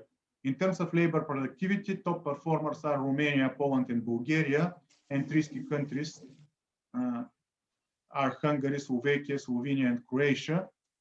And in terms of unit labor cost, we have top performers Croatia, Slovenia, and Poland, and risky countries Latvia, Bulgaria, and Lithuania. So you could see this on this slide. Poland managed to be one of the top performers in terms of unit labor cost. Bulgaria is performing good in terms of labor productivity, but has highest growth of the unit labor cost as well, which is not so good for the competitiveness of the country. Croatia also has some mixed picture, lowest growth of labor productivity, but lowest growth of unit labor cost as well. They even have a drop in the unit labor cost on average per annum. Eurozone countries have lower average growth rate of productivity. Again, Eurozone countries do not perform well, and higher average growth rate of unit labor cost, which is a challenge for the competitiveness of these 5 countries being now part of the Eurozone. In terms of budget balance, on average, the top performers for the current period are Estonia, Czech Republic, and Lithuania, and risky countries for this current second period before the current crisis are Slovenia, Hungary, and Romania. And in terms of government debt, we have top performers Estonia, Bulgaria, and Czech Republic, and most risky countries Hungary, Slovenia, and Croatia, with really high level of debt, which is above the Maastricht criteria for the whole period before the current crisis. So in terms of fiscal stance, Estonia is top performer in budget balance as well as in government debt, and top performers regarding debt are also Bulgaria and Czech Republic, and these countries have more fiscal room for expansion in current situation. Slovenia and Hungary are worst performers in both indicators, and Eurozone countries, these indicators, they are doing well, have been performing better in both indicators. And if we try to construct something like a in terms of performance of all these indicators, we could see that best performers with most plus signs are Estonia, Poland, and Romania, and risky countries with most minus signs are Croatia, Latvia, and Slovenia. Eurozone countries performs worse in terms of positive score. They are on average has positive score of 2, and non-Eurozone countries have 2.8, and average negative score is more negative in case of Eurozone, -3, in comparison to non-Eurozone countries from these 6 countries in the other group, which is -1.5 on average. So Eurozone countries seems to be riskier according to this set of indicators for the second period, which is before the current crisis. And we could see also that Poland, we can see here Poland with 5 pluses and only 1 minus. This is top performer in potential growth, actual growth, recovery from the crisis, labor productivity, and unit labor cost. Eurozone countries as a group have best performance in employment growth, two best performers and only 1 worst, and are riskiest in actual growth and labor productivity, 0 top performers and 2 worst performers. Eurozone countries have worst performance versus non-Eurozone countries after the global crisis in most of the indicators, in potential growth rate, actual growth rate, growth of investment, share of investment, declining number of employed when we compare 2019 to 2008, and lower growth in productivity and higher growth in unit labor cost. So this was from my side. Thank you, Dr. Chobanov. We will ask a question to you and to another participants of the session after we'll listen to presentations more. Dr. Golovnin is with us again. Mikhail Yuryevich Golovnin, the first deputy director of the Institute. He's corresponding member of Russian Academy of Sciences since 2016, if I'm not mistaken. He's a doctor of economics, professor at the Department of General Economics Theory of the Moscow School of Economics of the Lomonosov Moscow State University. Okay, I would like to give a floor to Mr. Golovnin. Thank you very much. Can you see the presentation? Yes. And can you hear me? Yes. Thank you. Thank you. So my report will be devoted to monetary policy in Central and Eastern European countries. But from the beginning, I would say that by Central and Eastern European countries, I will mean both Central and Southern Eastern European countries, which are meant in in the name of our conference. So by external shocks, I will focus on probably three major shocks, starting from global economic and financial crisis impact on this region. After that, European debt crisis. Dates of European debt crisis are more or less not stable. They are dependent on a country, but anyway, we should focus that this was the continuation of a global economic and financial crisis, and the final year is the revival of economic growth in whole EU. And finally, our current external shock connected with COVID-19 pandemics. So if we look at the results of economic performance, which were partly already presented by Dr. Gavlik at the beginning of our conference, but I focus only on the period since global economic and financial crisis, and afterwards. Not all countries are presented here because not all of them will be visible on one graph. But anyway, again, we can see probably the same result. I mean, more or less convergence path, but of course there are outliers like Poland, which is always a leader in economic development, and for example Croatia, which was for a long period under the average line.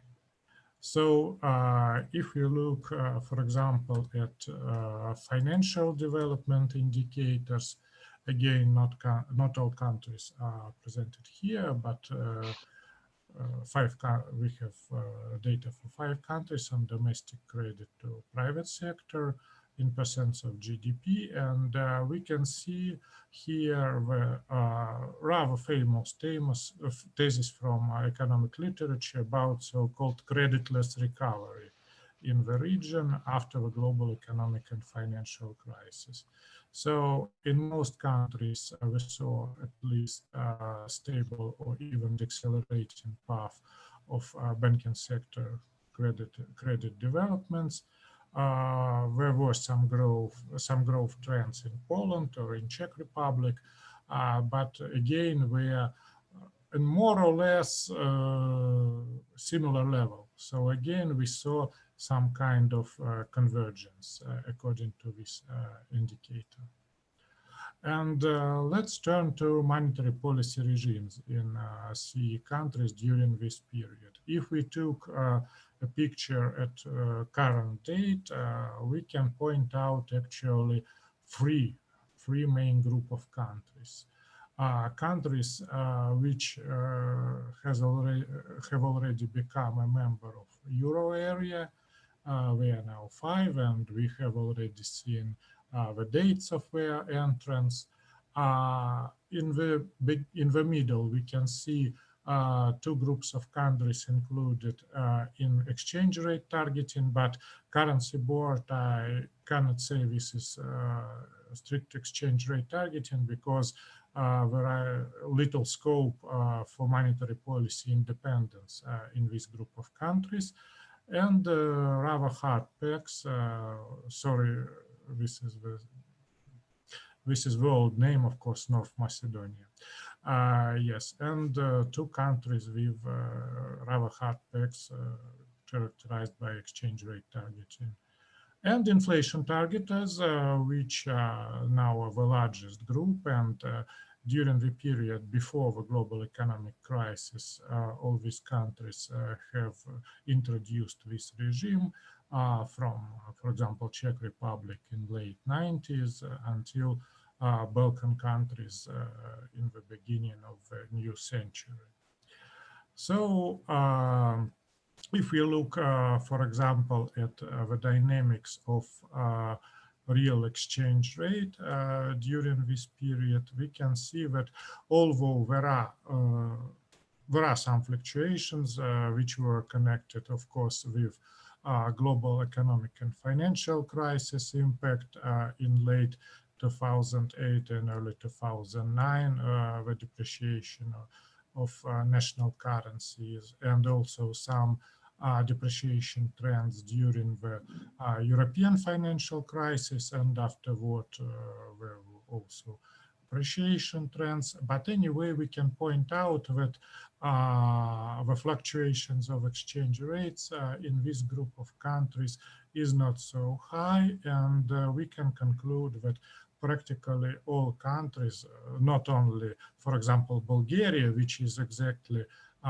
following the nominal euro exchange rate and the inflation level of this country, but also other countries, even including inflation targeters, were putting rather much emphasis on exchange rate regulation. And this is also important for the region. And if we focus on the results of different kinds of regimes which I have mentioned, I calculated just simple averages for each regime. Each point was one country, 1 year. One country with visa-wet regime and the year of performance. So I divided the whole period on 2 subsets. The first subset, which we can call a so-called crisis period, from global economic and financial crisis to European debt crisis. So years are from 2008 to 2013. And after that, I will show the so-called post-crisis or inter-crisis, if we took into account global pandemics period of 2014-2019. So if we look at the performance of different group of countries, we can see that in the crisis period, the best results, for example, from the point of view of economic dynamics, of GDP dynamics, was shown by those countries which were already Euro area members. And after them were following inflation targeters. And finally, the least group with the worst results were exchange rate targeters. Both exchange rate pairs and currency board countries showed close results. If you look at the inflation average rate, this is rather interesting. This is not also the result for this period and previous period. I received similar results, that inflation targets in countries which actually should focus on inflation show us the highest inflation rate. It seems that the important determinant of inflation rate in this group of countries is exchange rate, and that's why, for example, for those countries which regulate exchange rates, or of course which are members of Euro area, for them the exchange rate is given, and there's some kind of nominal convergence. So we can see that for this group of countries, the inflation rate is low. And other interesting results is current account dynamics. Because again, if we look from the point of view of theory, inflation targeting countries should be more flexible and should show, how to say, better results from point of view of balancing external trade. And the opposite should be true for exchange rate targeters. But we can see that the situation is vice versa, and the best results were shown by Euro area members, and the highest level of imbalances are among inflation targeting countries. How situation have changed after the crisis period? Again, we can see that the best results were shown by Euro area countries, but during this period, inflation targeters have overcome them. This is rather similar with the results before global economic crisis, but during that time, exchange rate targeters performed better.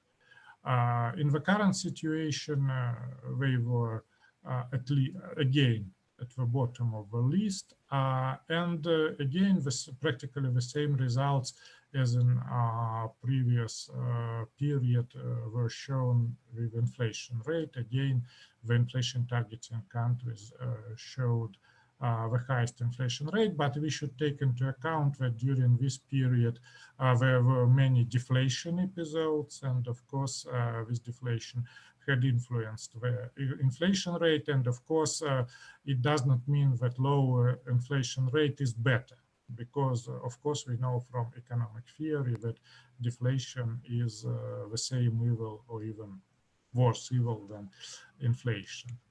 And again, the same situation with current account balance, which is more so-called, where external trade was more balanced during this period, but again, the higher amount of current account, negative current account balance was in inflation targeting countries, while, for example, in Euro area members, we can see the positive current account balance.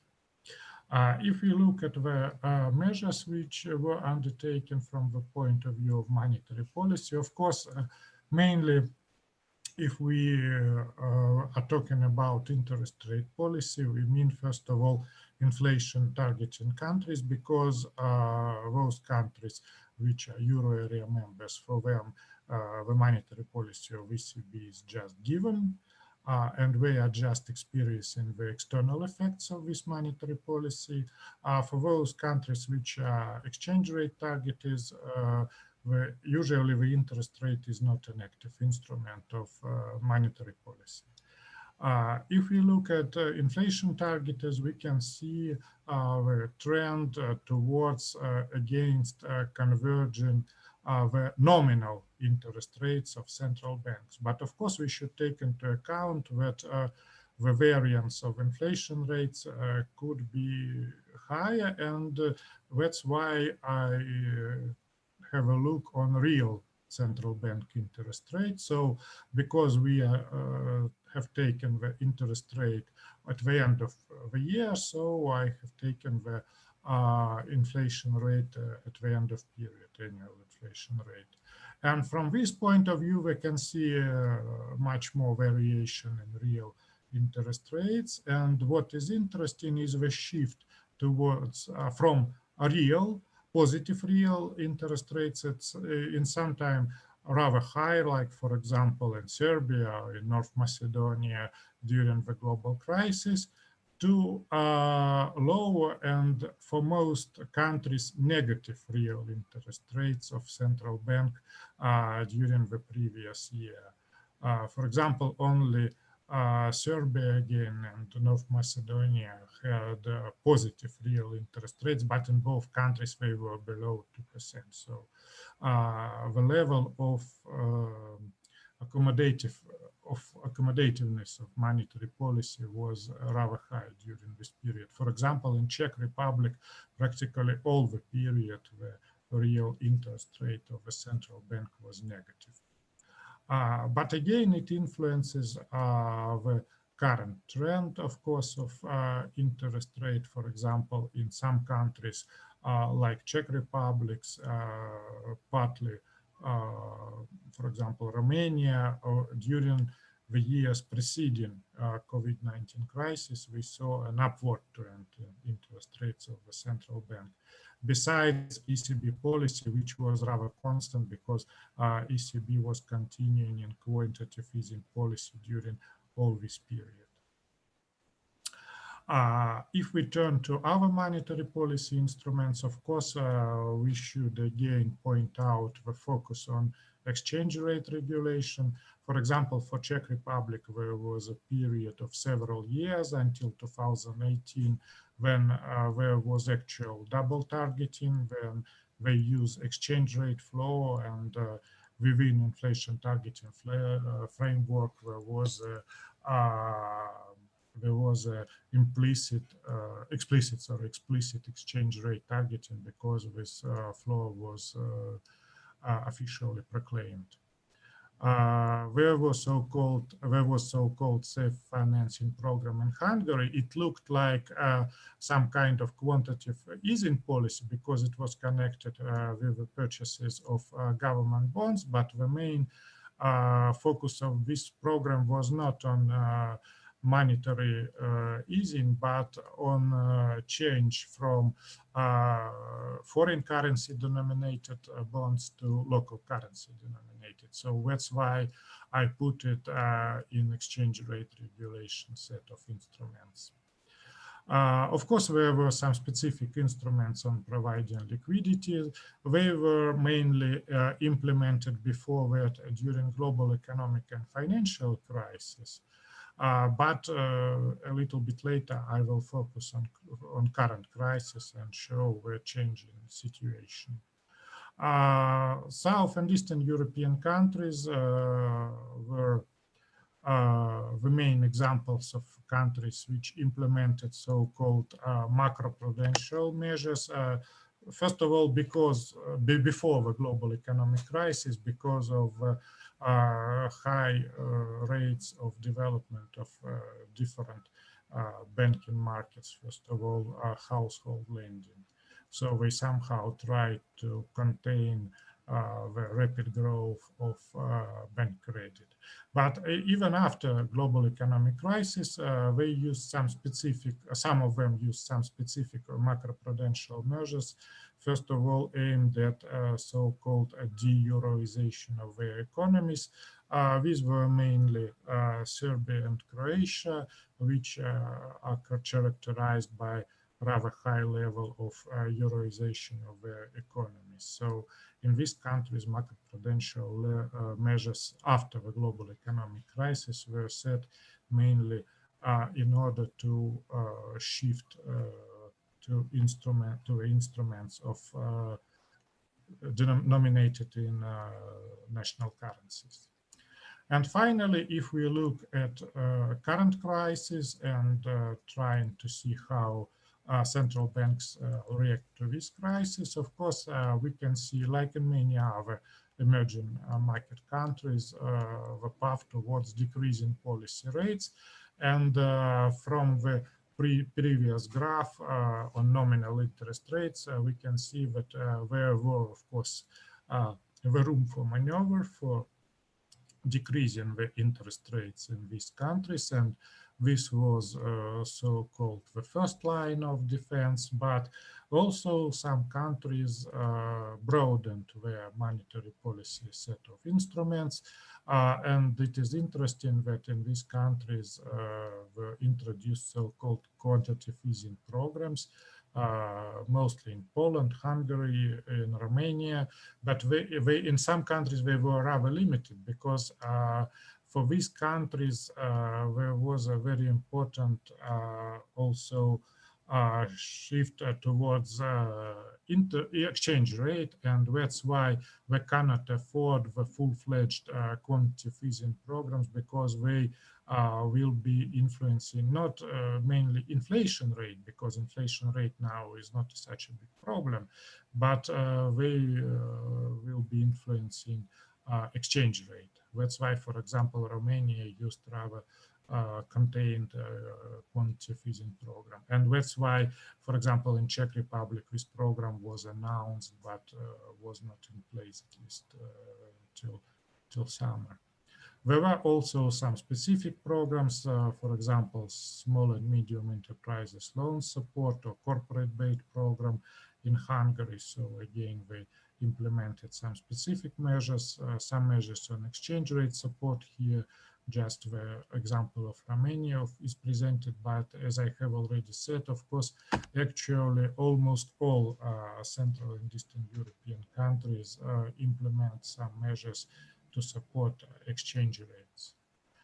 So what could be the conclusions? If we look at the distribution of countries according to monetary policy regimes, we can see that again, and this was the case in previous years, two sets of monetary policy regimes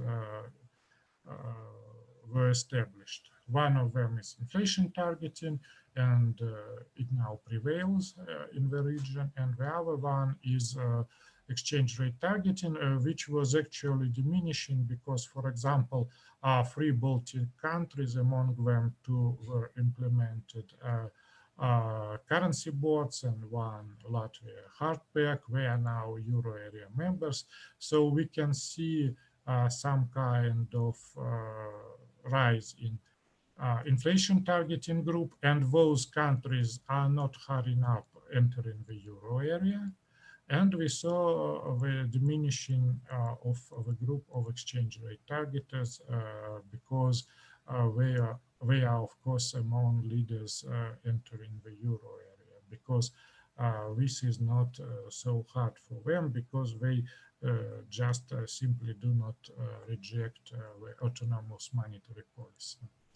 And we can see that Euro area members actually perform rather well during both periods, during the crisis and after crisis, and that exchange rate targeting countries are now in probably the worst position. So that's why they should be, from that point of view, interested in entering the Euro area as fast as possible. But again, even if we look at inflation targeting countries, we can point out that the regulation of exchange rate is important for those countries, especially for countries with less developed financial system, like, for example, Romania, Serbia, Albania, and so on. Of course, we can see that during COVID-19 crisis, new monetary policy instruments appeared. Of course, they were connected with the policy of European Central Bank, but not the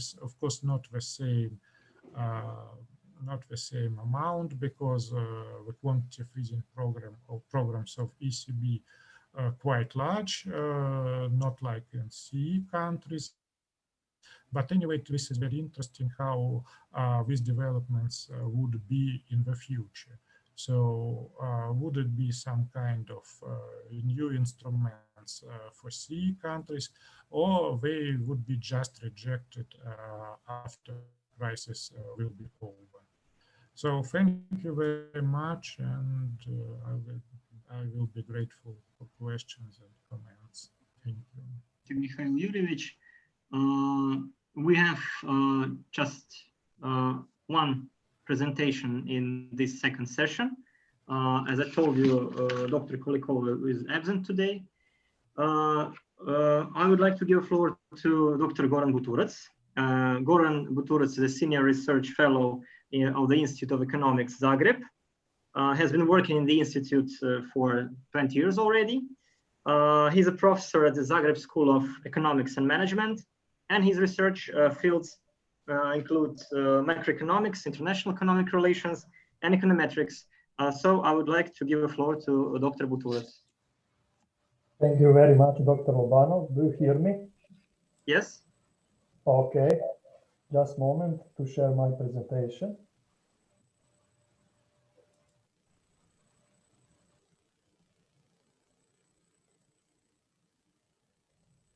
Do you see my presentation? Yes, yes, perfect. Thank you very much. Thank you very much. Good afternoon, everybody from Zagreb, Croatia.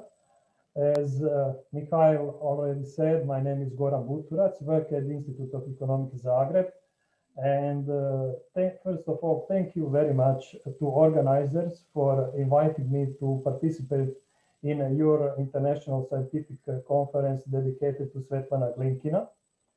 As you can see from my first slide, the title of my presentation is Strengthening Growth Through Economic Cooperation in the Case of Southeast European Countries. My presentation is divided into 4 main parts. The first one is the basic economic trends, which includes the analysis of real GDP, then employment rate and unemployment rate in Southeast European countries. The second part is devoted to the analysis of investments and export competitiveness in Southeast European countries. The special attention of my presentation is devoted to economic cooperation among Southeast European countries, and in the end is the conclusion. As you know, the main goal of every economy is to realize the maximum value of the production and the full employment of all resources. That's why I will start with the analysis of real GDP in Southeast European countries. The analysis includes the following countries: Albania, Bosnia and Herzegovina, Bulgaria, Croatia, Montenegro, North Macedonia, Serbia, and Slovenia. Some of these countries are part of the European Union. These are Slovenia, Bulgaria, and Croatia. Croatia is the newest EU member state. The other countries, most of them are on the way to joining the European Union. So far, it seems that this process will be demanding and slow, but we will see what will happen. Let's back to real GDP movements. The main characteristics that in the last 30 years, in whole transition period and recently years, there has been no strong economic growth in Southeast European countries. The maybe interesting year is 2008, when we have so-called global economic crisis. So-called global economic crisis was followed by very slow economic recovery. The longest period of recession among analyzed countries was in Croatia. It lasted 6 years, from 2009 to 2014, and real GDP in that period in Croatia fell by 13%. Concerning the role of the states in the economy, we can say that the process of fiscal consolidation is dominated, but with the lack of implementation of structural reforms. I mean public administration reform, system of justice reforms, health system reform, pension system reform, and education system reform. And the dynamics of implementation of structural reforms is very important for the realization of future economic growth in Southeast European countries. The latest trends, as you know, are characterized by economic recession due to the COVID-19 pandemic. And the main consequences of this pandemic in terms of the economic trends, besides of the fall in real GDP and unemployment growth, are decline in investment activity. Service sector is most exposed to the consequences of the pandemic COVID-19, especially in tourism. That is especially important for Croatia and Montenegro. For example, 20% of total real GDP in Croatia is the income from tourism, from touristic activities. Taking into account and analyzing real sector, we can say that we have a reduction in demand for durable goods and decrease in foreign trade. Concerning the role of the states, we have the significant growth in public debts. Of course, it's always interesting to compare Southeast European countries with other transition economies, especially that are part of the European Union. We call them new EU member states, and we will compare them in measured by gross domestic product per capita. As you can see from the graph, Southeast European countries are at the bottom of the graph. Measured by gross domestic product per capita, the most developed countries, with exception of Slovenia, is Croatia, and the last one is Albania. But what is important from the graph, we can conclude that the Southeast European countries in average are lagging behind significantly in comparison with the most developed transition economies that are part of European Union, like Czech Republic, Slovenia, Estonia, Lithuania, Hungary, and so on. Let's see what's going on with the unemployment rate. Unemployment rate, as it is expected in this year, in 2020, is growing in all countries. And this is the last column in the table. These are the estimations of the International Monetary Fund. But we can say that before this pandemic, the unemployment rate in all Southeast European countries was decreasing.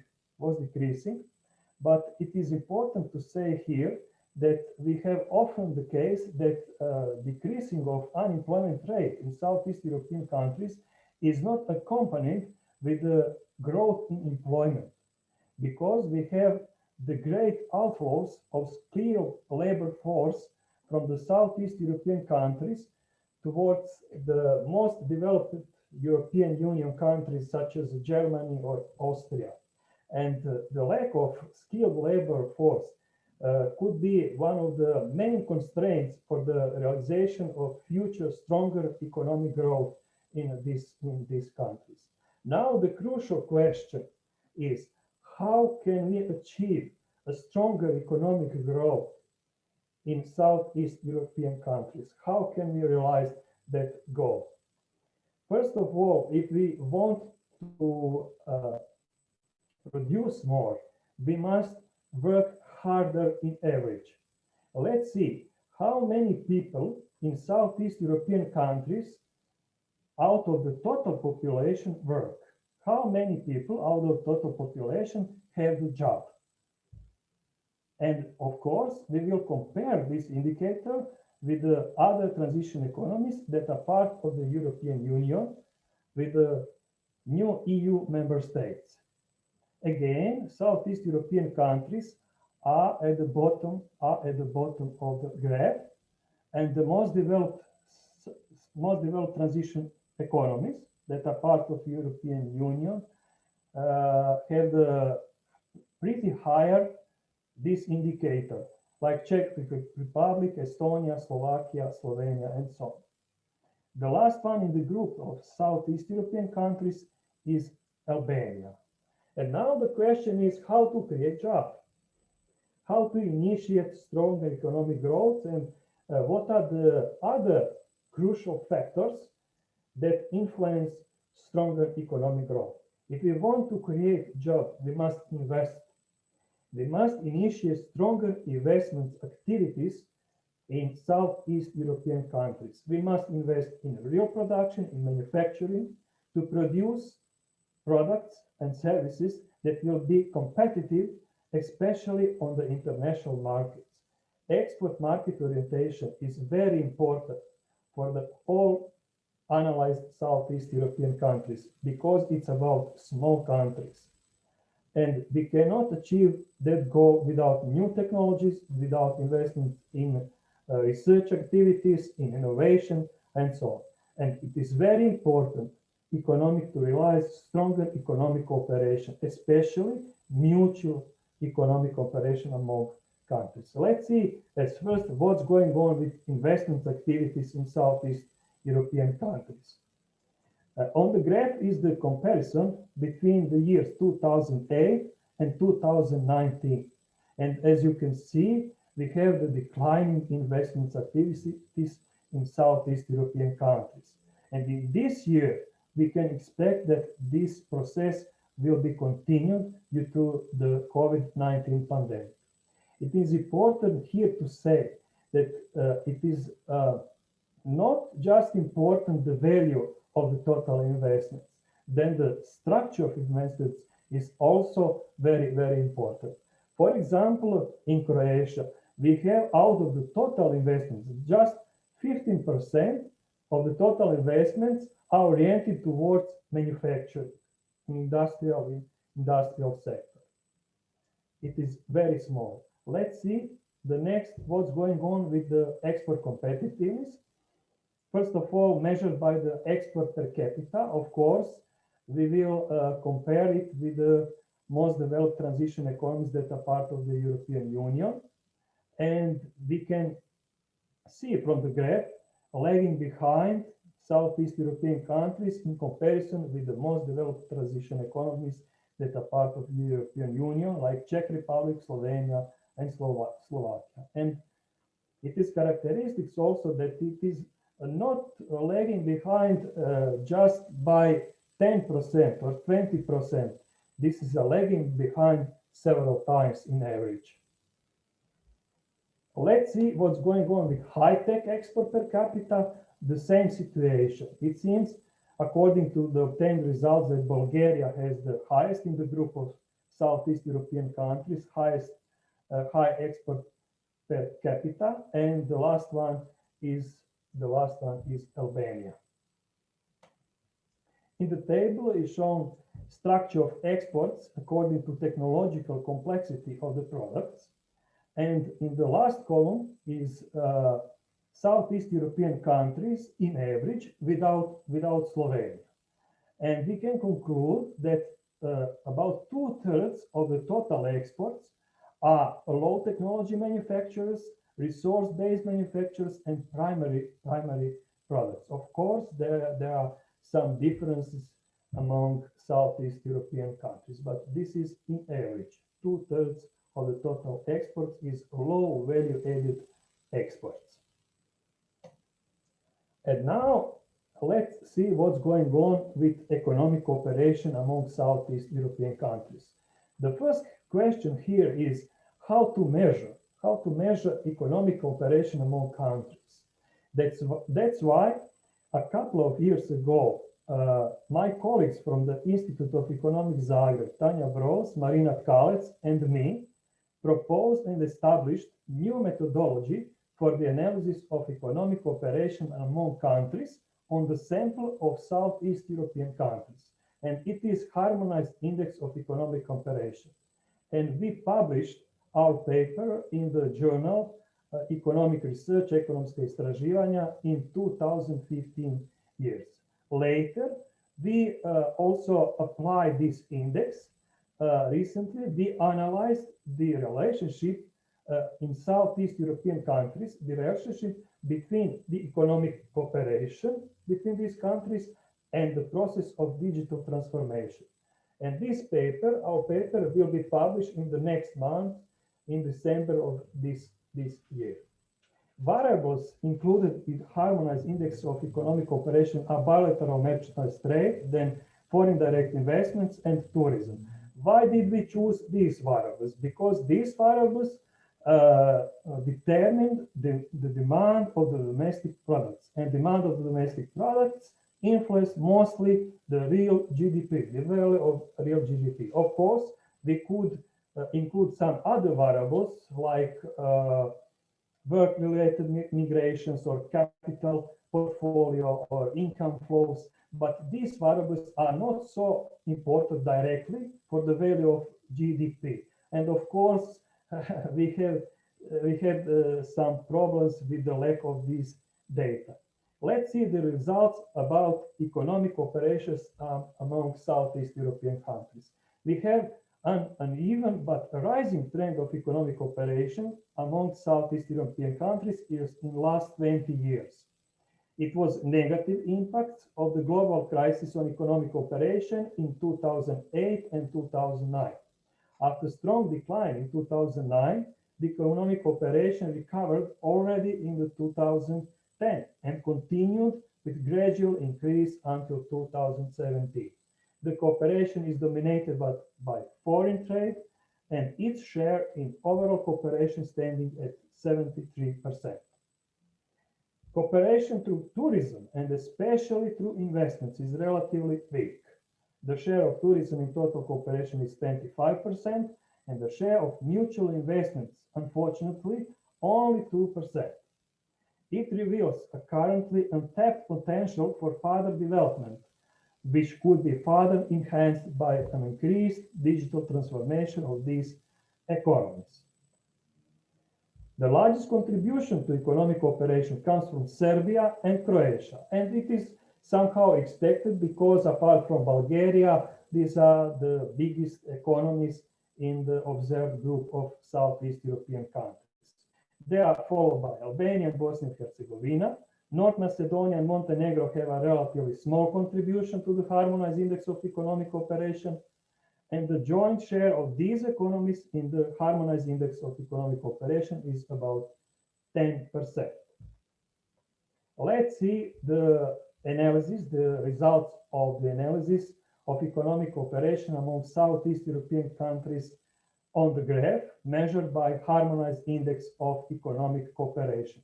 The green line on the graph is harmonized, the value of harmonized index of economic cooperation. As I already said, after 2009, after so-called global economic crisis, we have gradual increase in economic cooperation measured by harmonized index. And the highest value in total value of the harmonized index has the trade, mutual trade among Southeast European countries. These are red boxes on the graph. And the smallest share, unfortunately, has the mutual investments. And finally is conclusion. We can conclude that we have slow economic growth before pandemic, COVID-19. Now we have recession.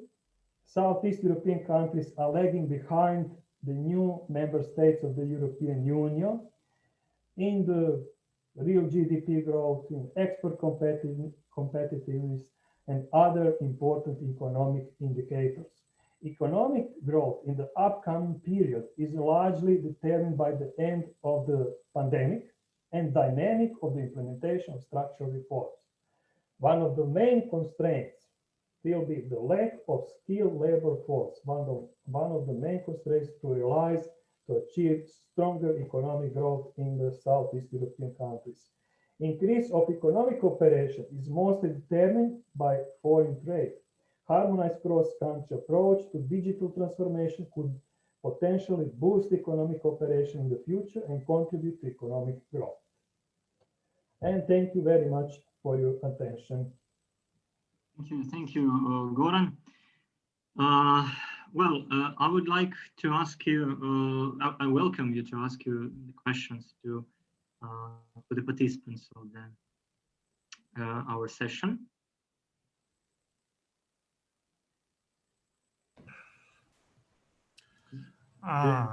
Probably, Mikhail, probably questions to both Peter and Goran, because our session was at last devoted to different determinants of economic developments actually.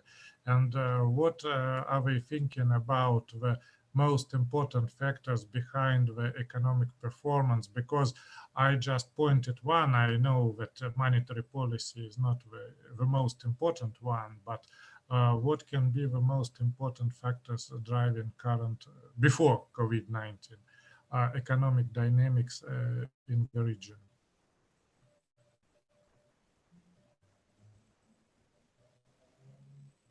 Can you hear me? Okay, maybe Mr. Chobanov first.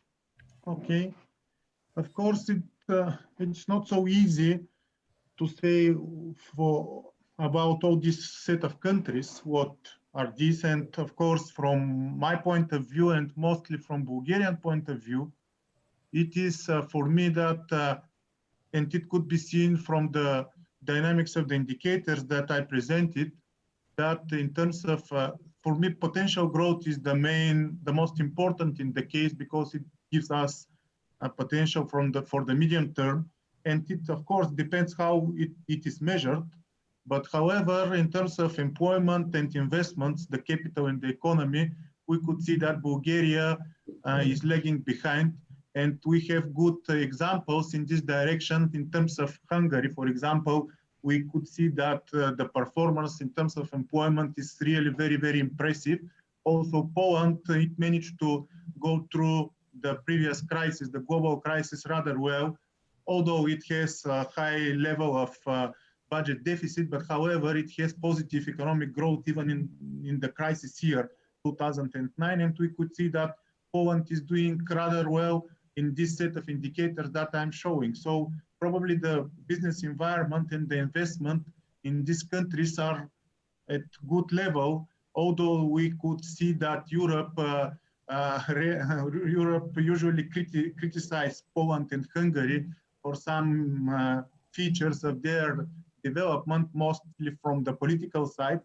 But however, we could see that in terms of economic development, these countries are a good example. And for me, although it is not so correct to say that these countries are Eurozone countries for the whole period, of course, but however, based on the measures and the indicators that I'm using, we could see that Eurozone yet gives not so much in terms of this economic, medium-term economic development to these countries, in terms of potential growth and in terms of main indicators connected with the potential growth.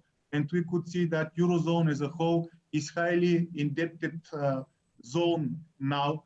The public debt on average will be above 100% of GDP this year. Next year, it probably could reach, if the situation continues to worsen, it could reach 120% even. So the problem is really not so small, and the country should think about this growing debt in the future. Although the tries to mutualize the debt are in place now, but however, I didn't see this as a long-term decision. So this is from my side for a moment. Thank you, Dr. Chobanov. And Dr. Buturas, some brief explanation. I would like to say some I have already said, but I would like to say here on Mikhail's questions that we always can hear we must invest, we must change our economy, we must introduce new reforms and so on and so on. And I was always asking myself, who is we? Who is we?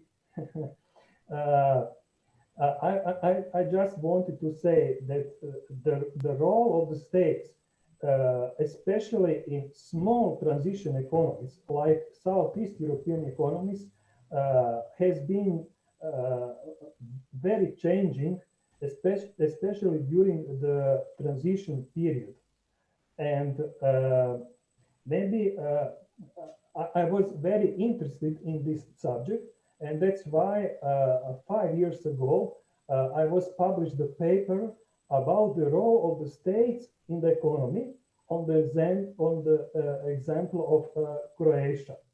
And now let's come back to directly to answer question from Dr. Glovonin. As I already said, many things depends on the dynamic of this pandemic and when we will be the end of this pandemic. But our problem, economical problem, remains the same. We must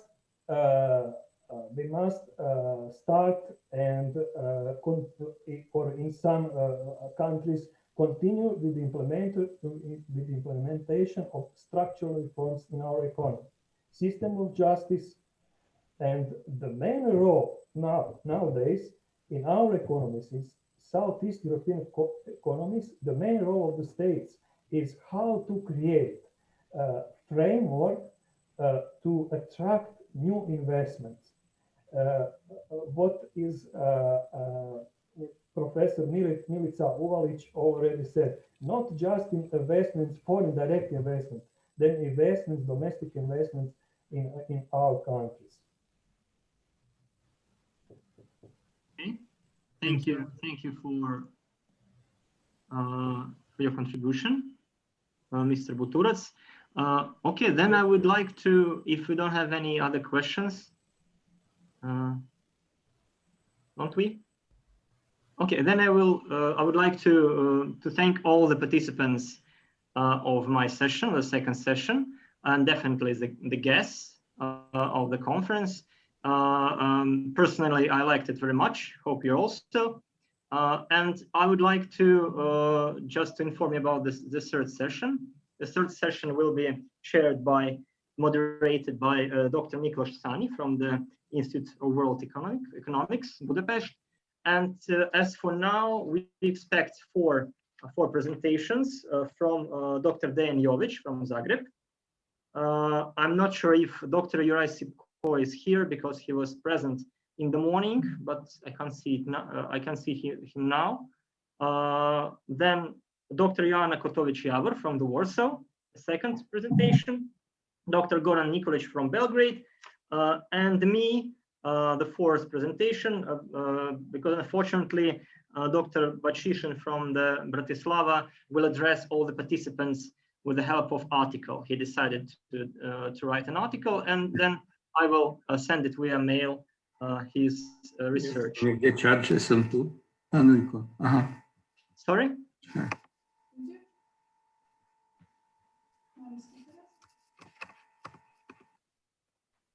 Okay, I didn't hear any comment for the third session.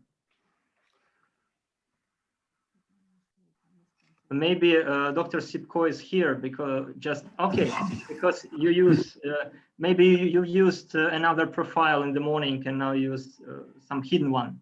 Thank you very much. I don't want to take the time, and I would like to give a floor to Mr. Sanьi to start the third session. Thank you. Thank you, Dr. Lobanov. It is always a difficult task to be last in the row.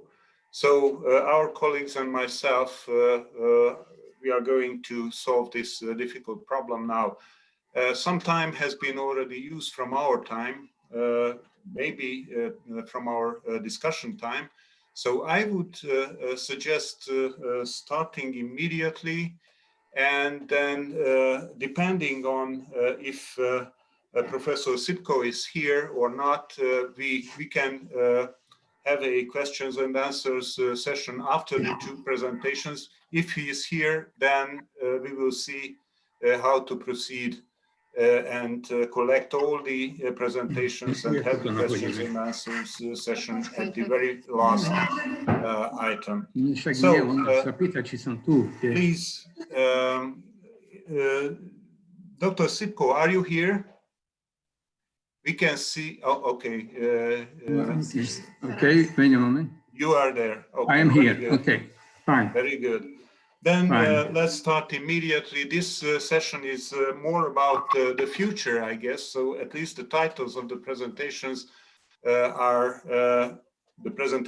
almost all about the impact of the COVID situation. But what are the future messages and what solutions can be found for the current situation? This is the main topic in this last session. So, first presentation will be delivered by Dr. Dejan Jovic, who is a professor at the Faculty of Political Science, Zagreb University.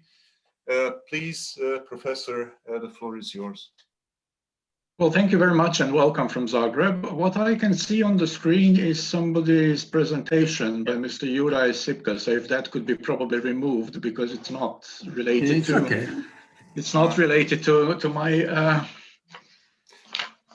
to what I'm going to say. Professor Sipko, please close down your share screen function. And microphone as well. We can see your presentation, and you are not the first, you are second.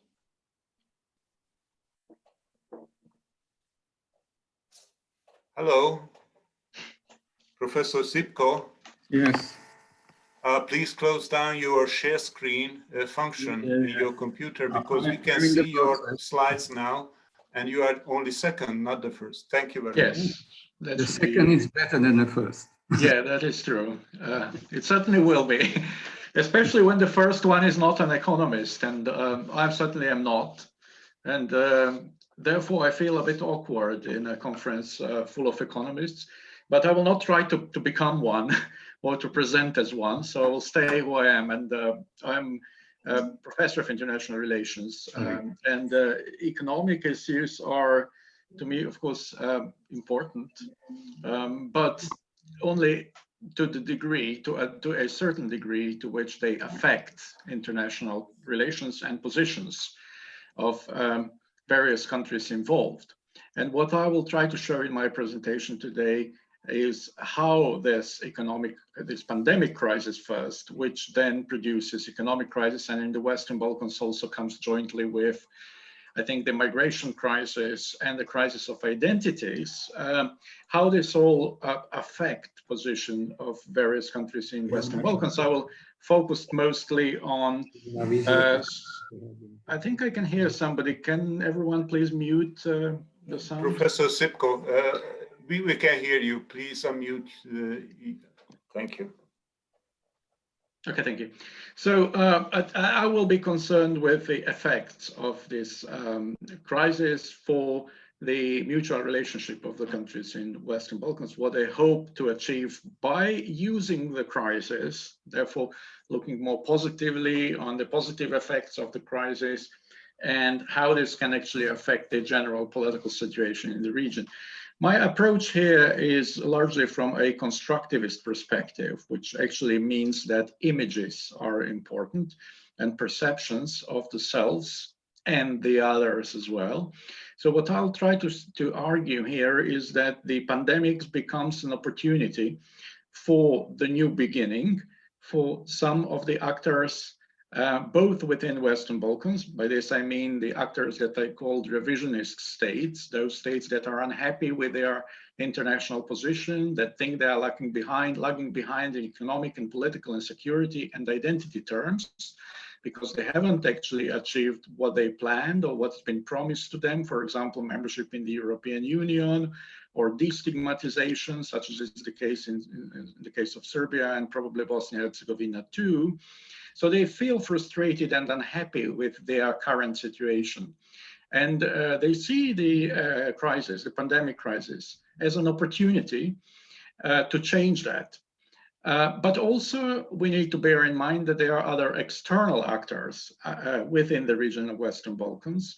By this I mean the United States under Trump. Now we will see whether Biden's USA will remain an external actor or will act jointly with the European Union as a semi-internal actor.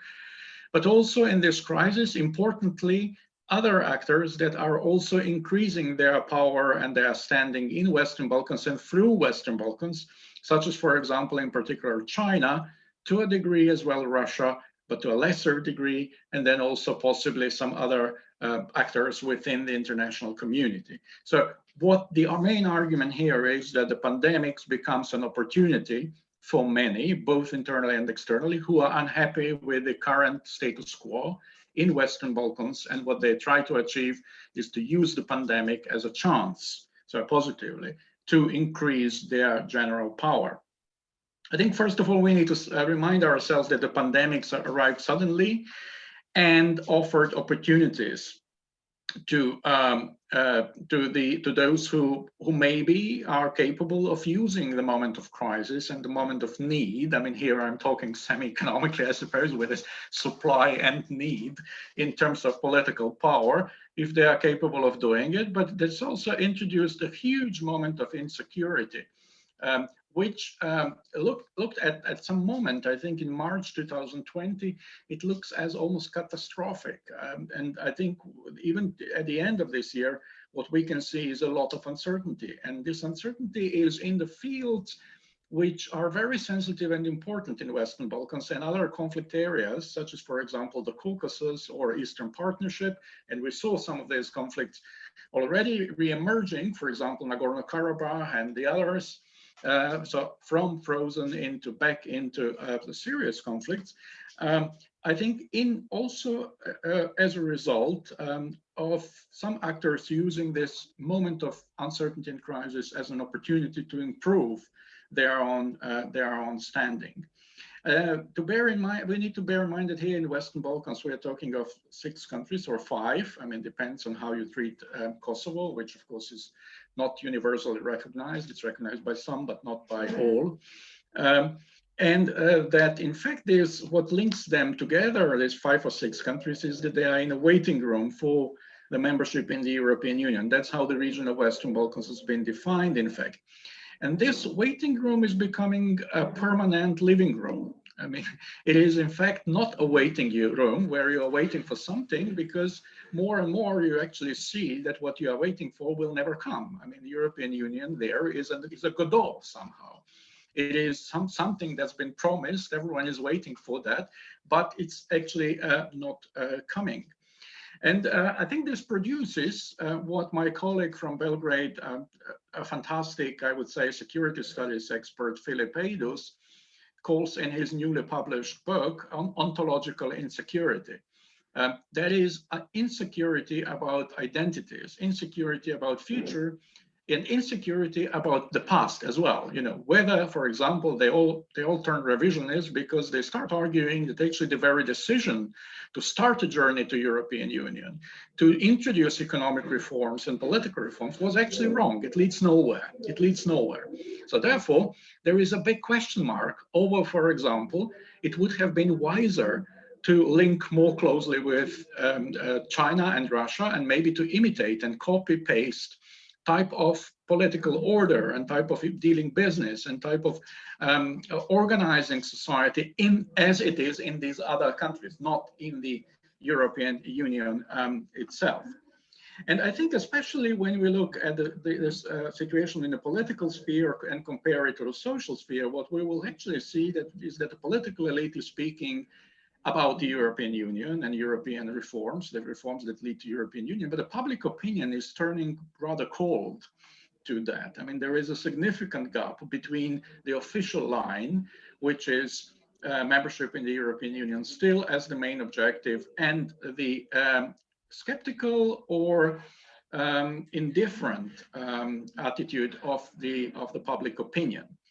And I think in this situation, what happened really in March this year, and what happened was perceived in the countries of Western Balkans, but also in many other countries that are members of the European Union, as a failure of European Union to respond to crisis forcefully, clearly, with a clear direction and efficiently, opened space for political change and for venting of frustrations by both general public and, to a degree, political leaders that are dependent through the populist modes that they introduce themselves, to a degree on public opinion too. So, for example, all of a sudden, which I mean, just the most remarkable evidence of this was the statement by President of Serbia, Aleksandar Vučić, already in March, that the European Union has actually shown to be what it is, and what it is a fairy tale. It will not. It is not producing results. It is not helping Serbia in the moment when Serbia needs it.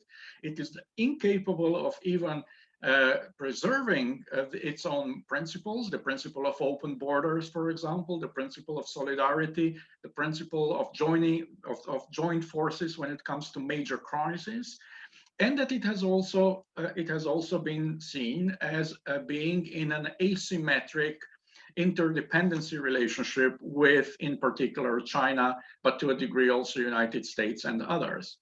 What I mean by asymmetric interdependency, I mean that, in fact, we all know that the relationship between the two partners produces some interdependency. But of course, as you would know probably better than I, being economist, this relationship might not be equally important to both partners, and both partners might not be equally dependent on the preservation of this relationship. So, for example, in the gas trade between Russia and European Union, what we actually see there is an asymmetric interdependency which favors Russian position rather than the European Union. It's not an equal position of both sides. Now, what we now see is that, in fact, not only the European Union, but I would say also the West, United States too, actually discovered that much of their products, the things that they produce, they are not able of producing in new circumstances, because the transportation links are stopped, the communication channels with China and the others, who is producing components for their products, has been broken, and therefore they all of a sudden found themselves, many of them found themselves in a very serious crisis, which is not only economic, but it's also social and political, and it affects identities. And it moves, I think, in particular those who are unhappy with their current situation into from the waiting room into an expectation room, kind of expecting something new to happen, maybe the old system to collapse, maybe the European Union to completely disappear, and maybe some new order that would be more favorable for these countries to emerge through this crisis. Let me just say that in effect, this pandemic has destabilized the usual, and it challenged the framework of the ordinary. It introduced a securitization emergency state of emergency in terms of securitization and of identities. It introduced ontological insecurity globally, not only in the Western Balkans. But it is particularly interesting from my point of view to see that the European Union found itself in such a situation because it appears that the virus did not really emerge in it did not originate in the European Union. It originated in China and or in the US.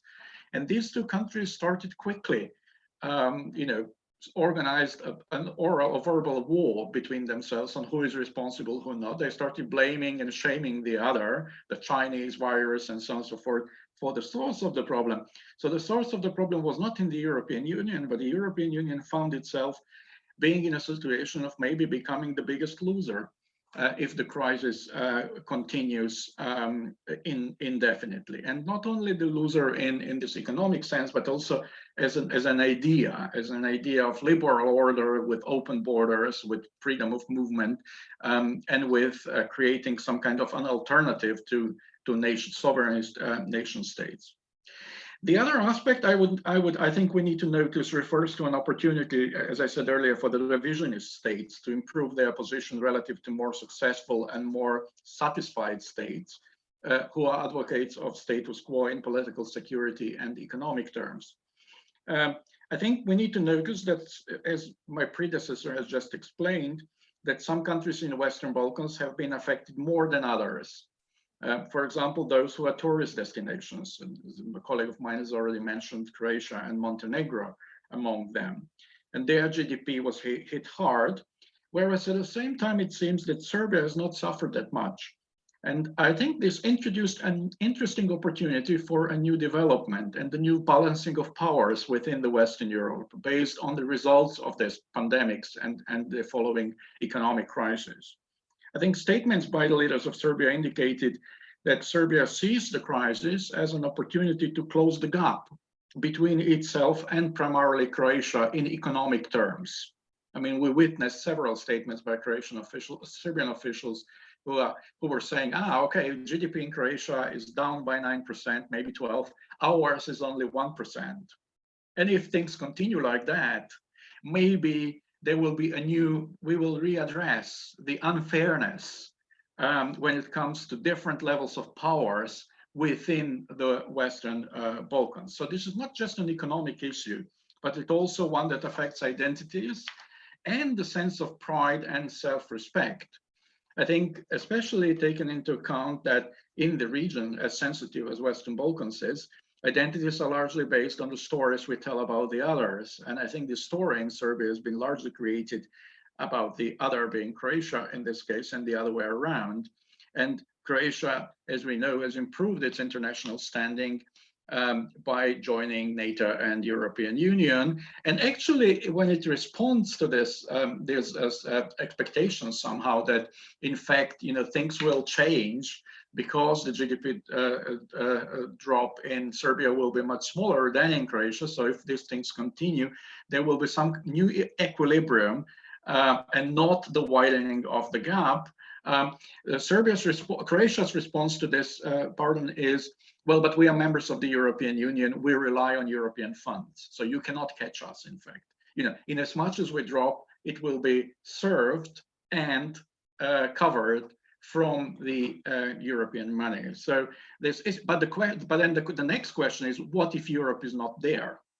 what if there is no European Union in the future, if trends and continue so hard, so much that countries start closing it one by one after another themselves to European Union. And we see trends like that in Hungary and in Poland, two countries which are now blocking exactly the European funds and their assistance in this particular crisis because they believe this is unfair to this.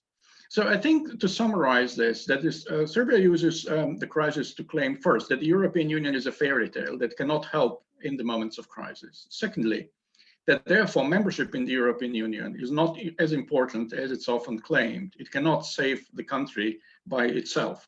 Thirdly, that foreign policy of relying on different countries, not only the European Union, but also China, Russia, USA, and others, was much more prudent than just relying on the European Union, as shown in the moments of pandemics. And fourthly, that Serbia, if clever and well organized, can in fact benefit from the crisis, because the gap between itself and others, for example, Croatia, might narrow down. In this way, as I said earlier, the pandemic becomes an opportunity for the new beginning and for more self-respect. And the last thing is this: the pandemic has also been used not only by one country, but by all in Western Balkans to reduce stigmatization they face in international relations as a result of the Balkan Wars. Countries of the Western Balkans emphasize that they have relatively successfully dealt with pandemics and compare themselves with much more powerful economies that have failed, such as Italy, US, Spain, UK, and so on and so forth, to fail in dealing, at least initially, with such a huge health crisis. Sometimes they even blame these other countries as source of infection, for example, Austria for skiing, or Italy and Spain for playing football, and so on and so forth. And on a smaller scale, this also replicates naming and shamings between the countries within the region itself. To conclude, if it lasts and undermines the usual, the pandemics will shape the new power balance between countries of Western Balkans. Country that provides solution to the problem, this is very unlikely to be any from the Western Balkans, that is vaccine or cure in international relations, will certainly improve its power in international relations. Collapsing of European Union would be a serious challenge for small country member states and an opportunity for those who have been long frustrated by its hesitation and inefficiency to expand or enlarge into the European Union. And to all countries, and especially to small, the pandemic presents a challenge in terms of serious reconstruction of self-images and images of others, and thus it influences the process of identity making. Thank you. Thank you very much, Professor Jovic. This was indeed a very interesting approach from the political economy or even political side.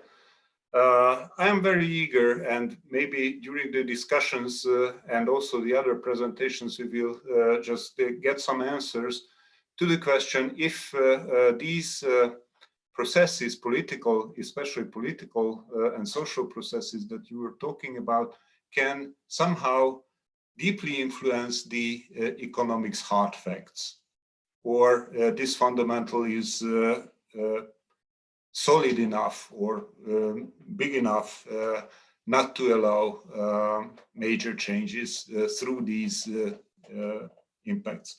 So then we move to Professor Юрай Sipko's presentation. He is director of the Institute of Economic Research at the Slovak Academy of Sciences. So, Professor Sipko, the floor is yours.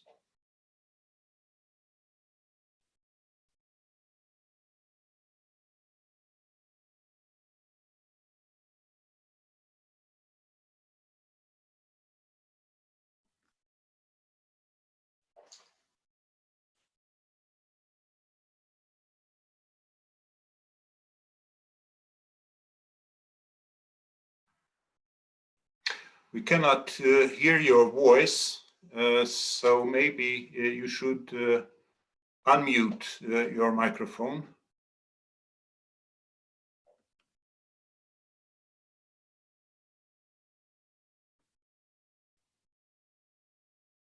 We cannot hear you. Please unmute your mic.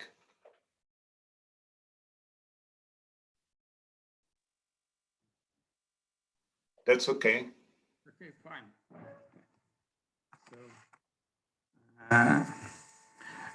Mr. Chairman, thank you for giving me a floor. Many greetings from lovely Slovakia. We have in Bratislava very foggy days, but in the north part, there are lovely sunny days. So if you are interested during the COVID pandemic to go to the mountains, they always welcome. Some years ago, I was invited by the former director, Professor Ruslan Grinberg, for the conference in Moscow. And during this conference, I met also Madam Professor Svetlana Glinkina, and we discussed a lot about the present and the future development in the area of Central Eastern as well as South Eastern European countries. This is the reason why I pick up some topic what we started to discuss. It's actually 6 years ago. So today I would like to concentrate for some critical issue where we are now and what is necessary to do for the future. So I set up some question for me. What is the COVID impact for these countries? What are the differences? And there are some disparities, main challenges, and what about the critical feature for the future development? Some of this question has been answered during the whole day, during this very, I think, very productive presentation of my colleagues. And now I would like to go to the first my slide, and I would like to say something about it. In October 2018, 75 countries of the world economy, they were on the trajectory of the economic growth, 75. 1 year later, 90% of the whole world economy countries, they were on the trajectory of the declining economic growth. So the COVID-19 actually accelerate the process, relatively long period process of recovery of the world economy. In the US, it was the longest period of the economic recovery in comparison with 1854, the longest period, as well as in Eurozone countries, more than 7 years economic growth. So the COVID actually has accelerated the process of recession. But the question is, what the COVID discover? And the answer is very simple. The COVID show us that there is a crisis of public health sector, there is humanitarian crisis, there is a crisis of job, there is a crisis economic and social. So there are very many crises, and many countries, including the most developed countries, they have never been prepared for this kind of pandemic, even if very many researchers and institutions, those who are concentrated for the future development, mention the pandemic will come. During those days, they didn't discuss about the pandemic COVID-19, but they discussed potential pandemic. So this pandemic has huge impact. But the most difficult is there is the impact on the people. There are very many, those people who are not anymore with us. And the critical moment in this development is the all institution around the world, they just started to do on the fiscal side, expansionary fiscal policy. Expansionary fiscal policy will have huge impact for internal imbalances. In addition, it will have huge impact for the future development, as well as for the external imbalances. So this COVID has huge impact. It's not restrictive. And even now, very many international monetary and financial, including economic institutions, they encourage the authorities around the globe to increase additional financial stimulus, mostly for the public health, as well as to cover very important issue related to medical, social, and the other issues. So I would like to say here that it was a very good example of cooperation in terms of monetary policy. Very many central banks around the globe, they adopted harmonization in terms of expansionary monetary policy. They significantly increased the interest rate in order to support economic growth. I took here the latest development of the Central Eastern and Southeastern European countries. It's 1 month old, but many of you they presented, including a friend of mine, Peter Gavlik. So I just would like to show that we are at the most depressing time in terms of recession. But what we have seen here, that even these countries, they are much better than some countries within the Eurozone countries. We have some countries like Spain, Italy, Portugal, they have even higher recession this year. The only country in the world which will have on the positive trajectory of growth, there is China. The expectation is that China at the end of this year will have 5% of economic growth in comparison with the other countries which are on the negative territory. And I would like to mention here that even 2021, almost none country will receive the economic growth before the pandemic, before the outbreak of the pandemic. So there is a long way for the recovery, and still we are in the process of the second wave, and there are very many unknown variables. The recovery is uneven, very uncertain, and if we compare what was happening at the beginning of this year until now,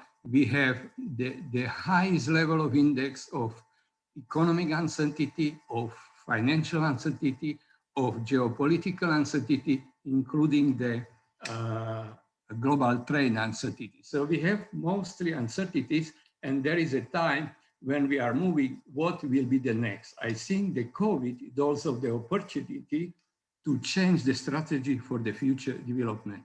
So I put all these countries, but majority they presented. I would like to mention here that Europe is here. It's very, very high, I would say, decrease economic growth, and the other countries, it's uneven.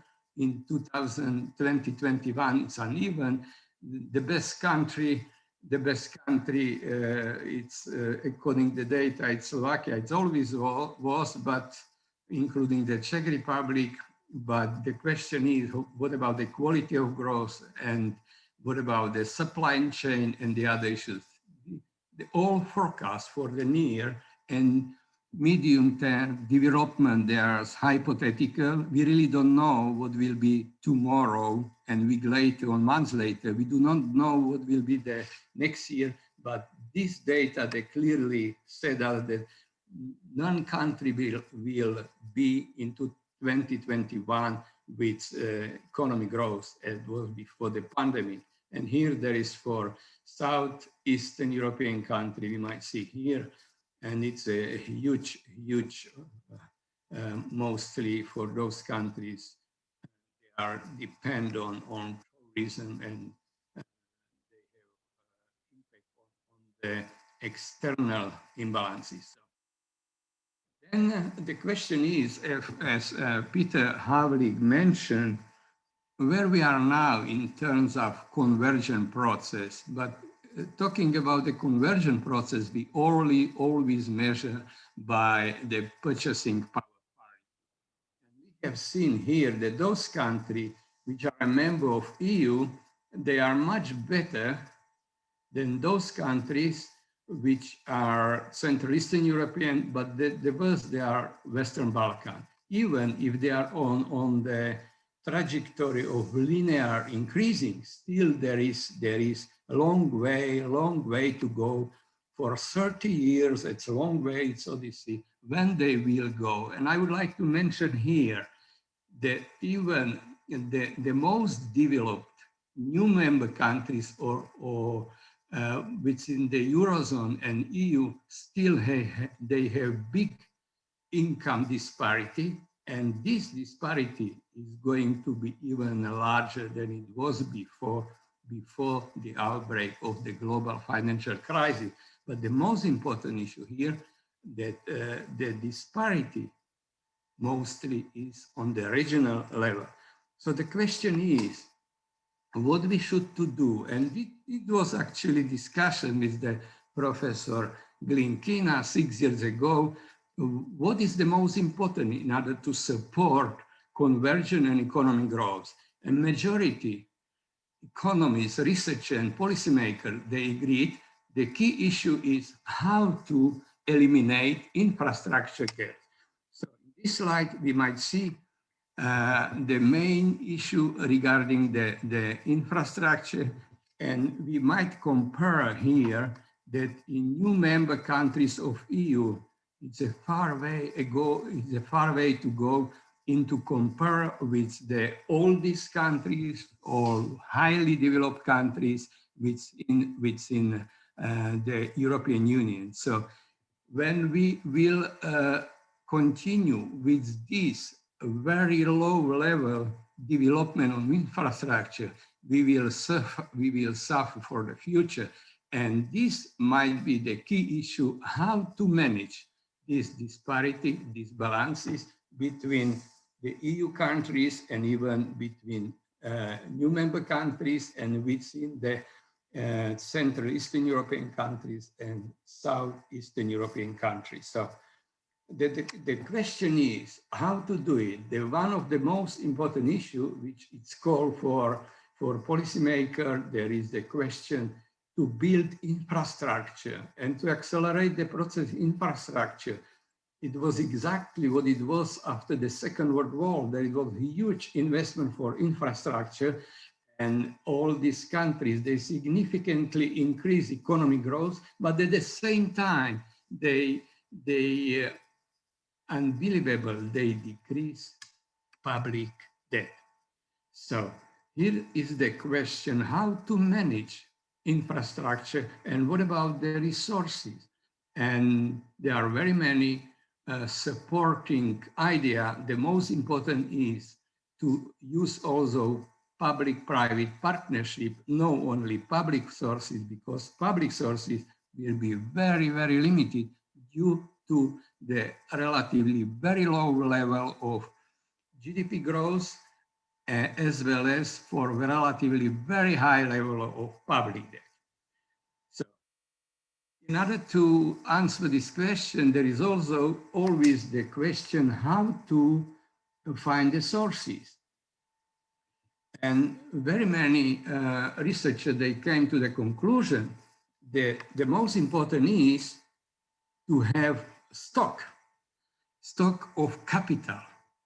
And if we compare on this slide where we are now in comparison with EU, and then Central Eastern European countries and those which are no Central Eastern but South European and then Western Balkan, we might see the level of additional sources. It's relatively very, very low. So those countries, they have additional facilities which they might use to financing, but the other they do not have. So the question is, where are the money? In addition here, we might also see the quality of overall infrastructure. We might compare here in EU, and then other big countries, and then this comparison, but it's a relatively very low level because the infrastructure, it's always opened the door for foreign direct investment, and foreign direct investment is huge contribution to the quality of standard of living, as well as to increase and its value added, like in some countries, in Czech Republic, in Slovakia, for export. So we have public-private partnership, and then we might also compare here. And what I found here in this chart, since 1990 up to now, that it was very, very promising here, beginning when Euro was created, again, before the outbreak of the global financial crisis, but now we are on the downward track. So the question is, we have very low level of interest rate, we have very low level of investment, we have very low level of investment. So how we can support economic growth if we do not have investment? There is a new, I think, approach which is necessary to solve the problem. Now we have higher debt, but lower investment. Before the crisis, we have relatively high debt, but high investment. But now we have higher the debt and the lower investment. And there is a critical issue, what is necessary to do in the near future. No investment. Where are the investments? Most probably they are in tax haven. Infrastructure in Central Eastern Europe and its comparison with EU countries. So we might see here again the future. If we see here 2020 and 2030, we might come to the conclusion the situation will almost the same. Slightly they will decrease most developed countries, EU, like Czech Republic, Poland, Slovakia, and Hungary. But the other countries, Western Balkan, very, very slow increase, even in the next 10 years, but there is a very, very positive scenario. So the question is, what is behind this relatively less successful process? And the specialists who are dealing with management of effectiveness on public investment, they came to the conclusion then by using all these kind of factors, there is really big difference in terms of governance. We are talking about procurement, we are talking the flexibility, administrative issues, and if we are analyzing all these 15 factors, we will come to the conclusion that in all, I would say, all the European countries, there are many factors. They are very, very encouraging for the other availability and fiscal rules entirely. So here it's a long way to go again. After 30 years to move from central plan to market economy, still there are very many open questions how to manage. Even between the new member countries, EU, and Western Balkan, there are almost no big difference. So there is informal constraint for the more than 30 years in terms of the transparency, corporate governance, and all issues related to including corruption. Professor, you have 2 more minutes. Okay, so I just, new generations, yeah. Conclusion, where do we stand? We have COVID, we have climate problems, we have weather disaster, how to navigate. As my predecessor said, it's time to create new model with 3 pillars, social, green, and smart economy, both public and private partnership, distribution effect, opportunity for all, not only for the part of the people, to create strategy for climate resilient and recovery and digitalization economy, save the planet for the next generation, and transformation with 3 pillars, and also to follow the new approach. And there is a challenge for the future generation, organic food. This is picture from the Russia, and there is the best production of the Russia, and it's the best on the commodity trade in Chicago. And today we have discussion about on the behalf or remembrance of Professor Svetlana Glinkina. And yesterday passed away the most famous soccer player in the world. So I would like to stop here. And if you have any question, many thanks for invitation me. I highly appreciate all who organized this conference. It's very knowledgeable. It's very encouraging for the future cooperation. And I would like to follow the cooperation in near and from the medium-term development from my position. Thank you very much. This was again a very concise presentation, and I'm sure there will be many questions for it. But now we have to switch immediately to the next presentation. But before that, I would like to ask, okay, that's it. We switch to Dr. Ioanna Котович-Явор, who is head of the Department of Microeconomics at the Institute of Economics of the Polish Academy of Sciences. So, Professor, the floor is yours. You should unmute your microphone.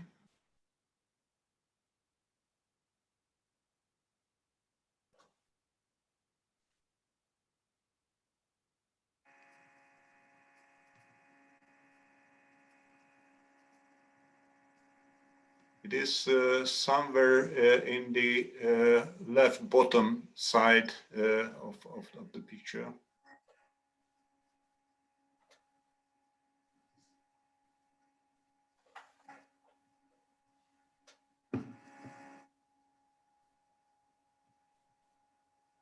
Do you see left bottom?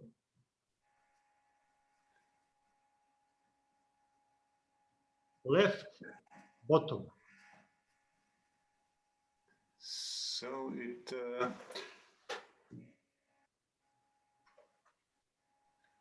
so it's down, and on the left side. There is Уважаемый профессор Котович, в нижнем углу слева значок микрофона.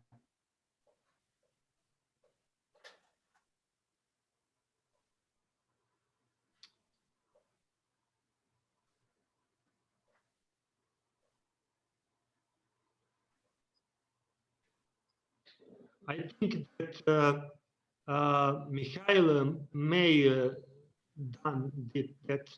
I tried actually, but it doesn't work. I just I have option ask to unmute, and that's it. Yes, you are right.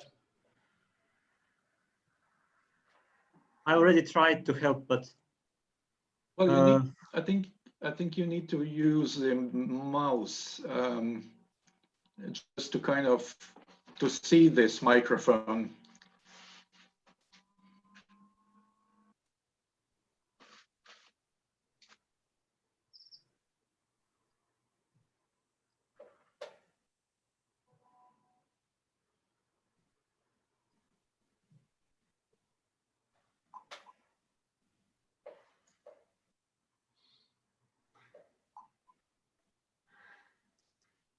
So, Professor, if you can navigate on your screen with the cursor, you should move. If you have a laptop, then there is on the pad a place where you can move your cursor. And if you can move it, then you can find on the left bottom side the signal of the microphone.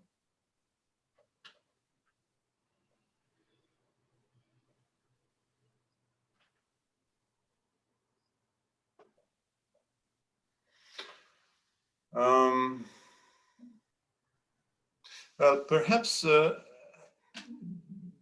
Professor, you can just find someone. Oh, that's great! Yes. Very good. Thank you. Very good. The floor is Very yours. good.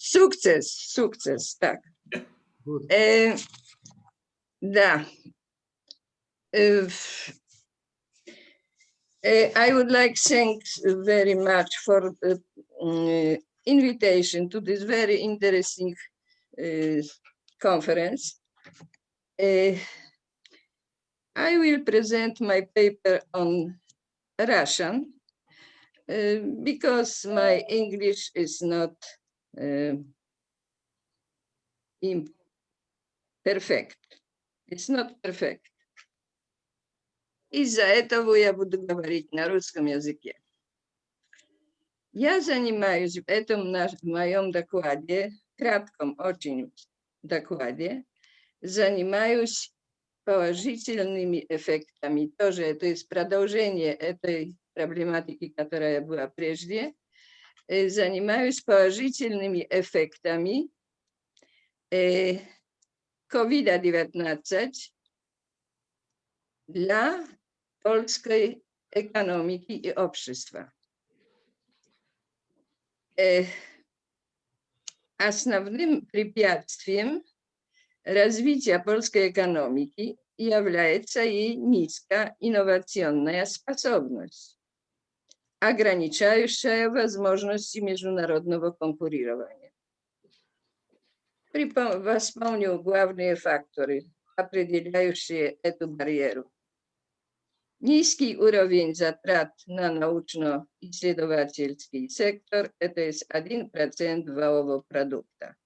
Я еще хочу добавить, что все эти болезни, о которых теперь буду говорить, они совместные для других стран Центрально-Восточной Европы. Вторая причина – это низкое качество человеческого капитала как эффект плохого качества обучения на всех уровнях. Отсутствие самостоятельности анализа явлений и развязывания проблем. Отсутствие креативности вообще. Дальнейшая причина – это незрелость общественного капитала, отсутствие взаимного доверия в экономических отношениях. Дальше высокие транзакционные издержки и асимметрия информации. И дальше чрезмерный фискализм. Основной причиной этой низкой инновационности, основной, являются институциональные барьеры. Чрезмерная переменность регуляций, увеличивающая уровень риска инноваций и сокращающая горизонт развития фирм. Все эти факторы назначают Польше 4-е место с конца европейского ранкинга инновационности ACE, European Innovation Scoreboard, из 2020 года, где мы занимаем это 4-е место с конца перед Румынией, Болгарией и Хорватией в группе так называемых умеренных инноваторов. Это умеренные инноваторы. Долгосрочной целью польской экономической политики является достижение высокого темпа роста через присоединение или включение в глобальный процесс промышленной четвертой революции, что имеет позволить быстрее догонять страны технически ведущие. Кажется, что горизонт достижения этой цели еще очень-очень далеко перед нами. И вот, COVID. Неожиданно пандемия COVID-19 явно способствует ускорению процесса цифровой трансформации в Польше. И это есть основной тезис этой работы. В эффекте пандемии экономика и общество стало принуждено к ускоренному воспитанию, цифризации, дигитализации и автоматизации. Это касается не только секторов и предприятий, тесно связанных с трудом онлайн, как, например, сектор IT или финансы или e-commerce, но благодаря большому прогрессу дигитализации документов и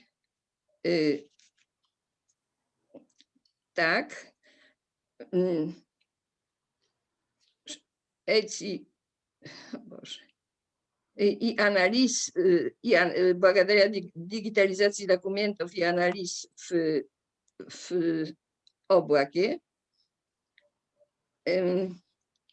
могли исполнять свои обязанности онлайн, тоже учители, в том числе академические, тем более, что принуждают их к тому актуально обязывающие ограничения, связанные с пандемией.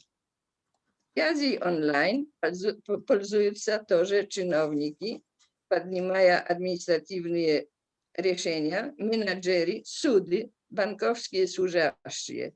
Самые революционные изменения происходят в области, где абсолютно необходимо есть встреча тет-а-тет, например, в процессе набора трудящихся. В 2020 году набор этот исключенно онлайн происходил в 34% предприятий, а в этом системе мешанном в 46% фирм. Затруднение, набор, связь онлайн раздвинулись на массовом масштабе. В 2020 году онлайн работает 25% поляков, когда в 2090 году работа онлайн 4%. А по профессиям в секторах ICT это 67,8 трудящихся, почти 69%. А в секторах вне ICT это 24%. О быстроте цифровой революции свидетельствуют информации о том, что работу онлайн положительно оценивает в 2020 году, значит в этом году, 67 предприятий, а 47 предприятий хотелось бы постоянно удержать ее после пандемии. Добавительно, исследование указывает, что 51% менеджеров и специалистов намерено рассматривать при наборе кандидатов только предложения, гарантирующие возможность труда онлайн. На путь трансформации 4.0 входят тоже медицинские услуги, например, широко распространяющиеся телеврачебные советы или консультации и рецепты онлайн. Надо тоже вспомнить изменения в секторе строительства, о котором мы говорили прежде, что эти изменения происходят тоже в этом секторе строительства, где в надзоре прогресса работ заменяют инженеров дроны. Иное изменение в сфере деятельности, где наступают радикальные изменения, она происходит, эта трансформация является революция в услугах вручения. На основе закона с ноября того года все регуляции касаются услуг электронических вручения. Закон этот вводит серьезные изменения функционированию в связи с этим законом, функционированию судов, прокуратуры, правительственной администрации и самоуправления. Новое регулирование вводит обязанность всех этих учреждений, тоже адвокатов и адвокатских компаний, чтобы владению электронических адресов для вручения и передавания всей корреспонденции. Но на этом фоне самым основным, самым важным направлением неожиданной быстрой цифризации, цифровой трансформации в польской экономике и обществе являются процессы, происходящие в сфере образования. В частичном локдауне и больше свободного времени создают благоприятные условия для учения, чтобы учиться, повышать квалификации и изучать новые знания. Эту активность принуждают условия на рынке труда, ибо трудящим без цифровых компетенций трудно выполнять свои профессиональные обязанности или найти другое место затруднения. Труд онлайн обозначает изменение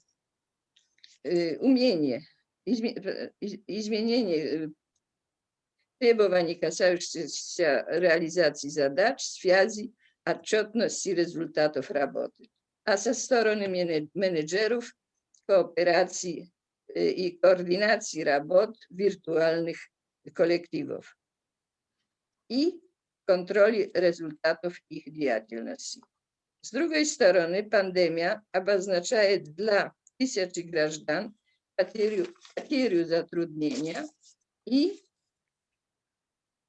вынуждает необходимость изменения профессии или получения нового знания, чтобы чувствоваться безопасно на рынке труда.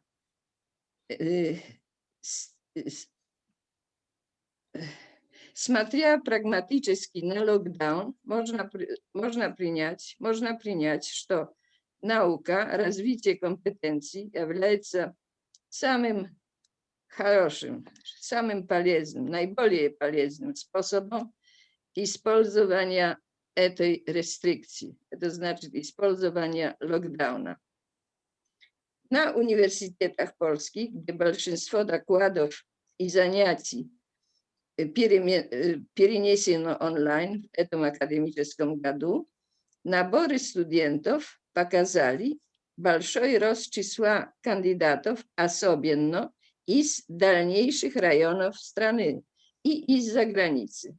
Объясняет это ситуация, с одной стороны, более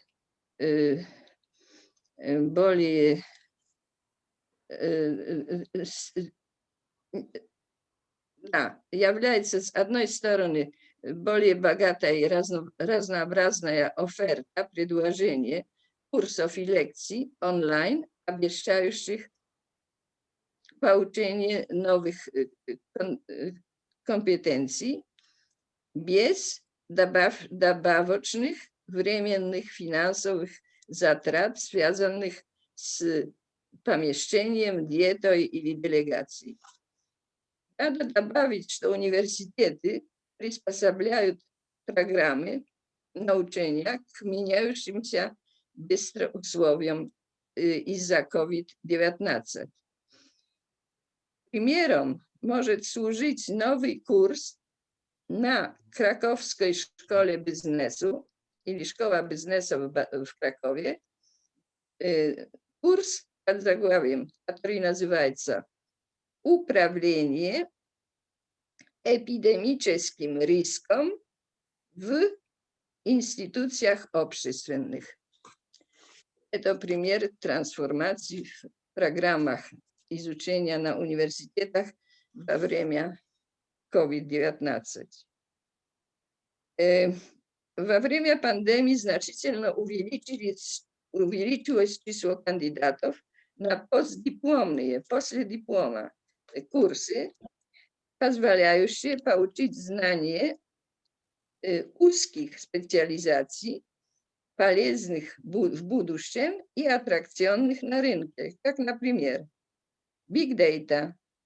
Но еще один предмет очень интересный – China Business или предпринимательство в космическом секторе. Это предложение докладов в школе в академии Козминского, Леона Козминского в Варшаве. На Варшавском университете кандидаты имеют предложение 100 предметов, 100 программ на студиях последипломных. Все эти программы онлайн. Они стимулируют многих студентов из далеких районов. И добавительно этот так называемый открытый Варшавский университет предлагает 300 курсов онлайн, в том числе мастерские по проблемам постройки психической закаленности. Вот такие предметы появляются в ковиде. Психической закаленности или эмоциональной интеллигенции, а также анализ налоговых отчетов или e-commerce. Удельный вес трудящихся онлайн в отдельных секторах экономики в 2020 году во время пандемии, но приблизительно кратко можно так представить. В ICT, в секторе ICT это 66,2%.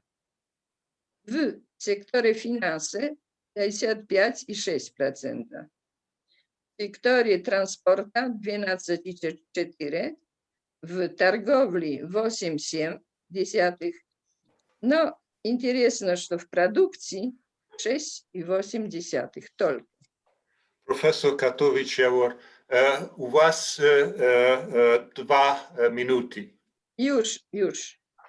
Пробую месяца. Так, уже сокращаю здесь это. Исследования показывают, что во время пандемии COVID-19 больше растет внимание, обращение на способ функционирования оборудования, соединяющего с интернетом. Но есть тоже такое предложение исследований, что для 92 респондентов опасность в интернете не только имеет большое значение, но оно возрастает. Во время пандемии оно возрастает. 44 респондентов утверждают, что угрожения, связанные с опасностью в интернете, значительно растут во время эпидемии. И теперь уже, наконец, одна минута. Суммируя, надо... Не имею 1 минуты? Да? 1 минута. Одну минуту имею, так? Да. Наконец, так. Надо сильно подчеркнуть, что при очень негативных, конечно, драматических последствиях пандемии для польской экономики, таких как снижение темпа роста валовой продукции там 3%, инфляция растет 2,6%, долг государственный 59,3% валового продукта, безработица 9%. Но кроме этих негативных результатов, которые ослабляют, конечно, экономическое состояние экономики, одновременно этим драматическим негативным изменениям сопровождают перемены, обещающие сокращение периода присоединения польской экономики в глобальный процесс 4-й промышленной революции. И тоже ограничение технологических предел и технологического предела и приближение к процессе догоняния этих ведущих стран. Итак, в результате или благодаря пандемии польская экономика сделала умеренный шаг в сторону экономии знаний и информационной и цифровой трансформации.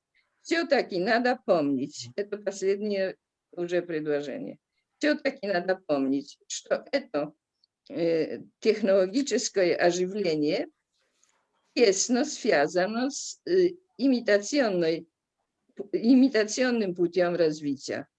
Пока основные барьеры совместной инновационной способности, в том числе главная барьера институциональная, они все нуждаются или ожидают на ослабление. Спасибо большое. Спасибо большое. We move immediately to the next presentation. I ask Professor Goran Nikolic from the Institute of the European Studies in Belgrade to deliver your lecture. The floor is yours. Thank you. Thank you.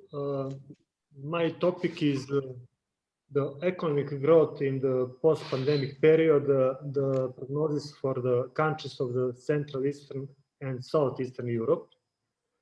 And I observed the tendencies of GDP of economies of Central Eastern and Southeastern Europe.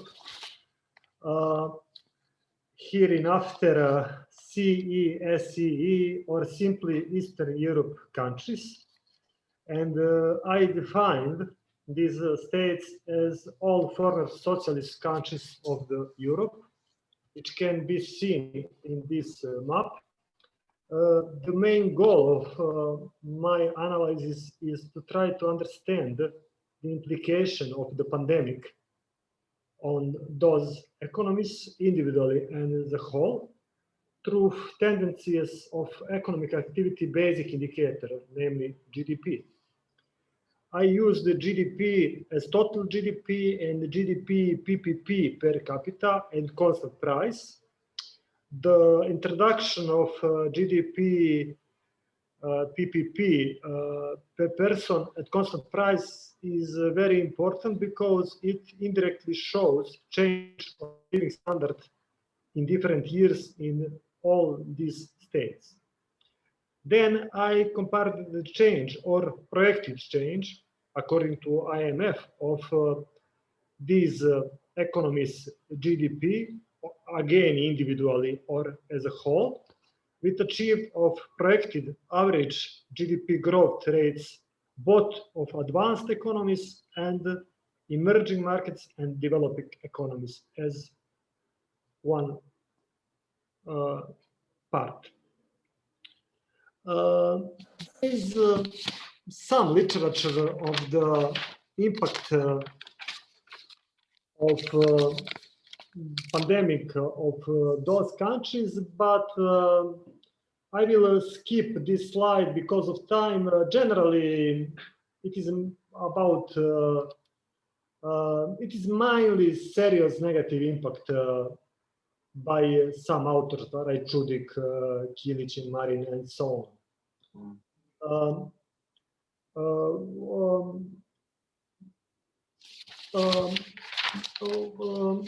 When it comes to apply the methodology, the prognosis of the GDP tendencies in those countries, as well as advanced countries and emerging market and developing economies, is calculated on the basis of the IMF projections, but we also include other estimates, for example, EBRD's projection, prognosis of the World Bank, prognosis of the Austrian, that is Vienna Institute, and so on. GDP growth of the region is calculated as one unweighted average, and this approach can be justified because a large size economies like Poland or Russia are practically neutralized with a lot of small states, 25 of them. Hypothetically, the computation of weighted average is also prone to some mistakes. So it is maybe better approach. We also compared the level of GDP PPP per capita at constant prices for those economies and other group of countries. Intention is to make a comparison, and we do that before and after pandemic, as well as during the years before pandemic and in 2025 as the most remote year for which we have projections. Analysis of total GDP is done, so we divided the observed period in 3 sub periods, and one is 2 years before the pandemic, 2018 and 2019. Second is during the economic effect of the COVID-19, 2020 and 2021, because despite expected large increase of GDP, because this increase is incidental and it is a consequence of the rapid deterioration of economic activity in this year, we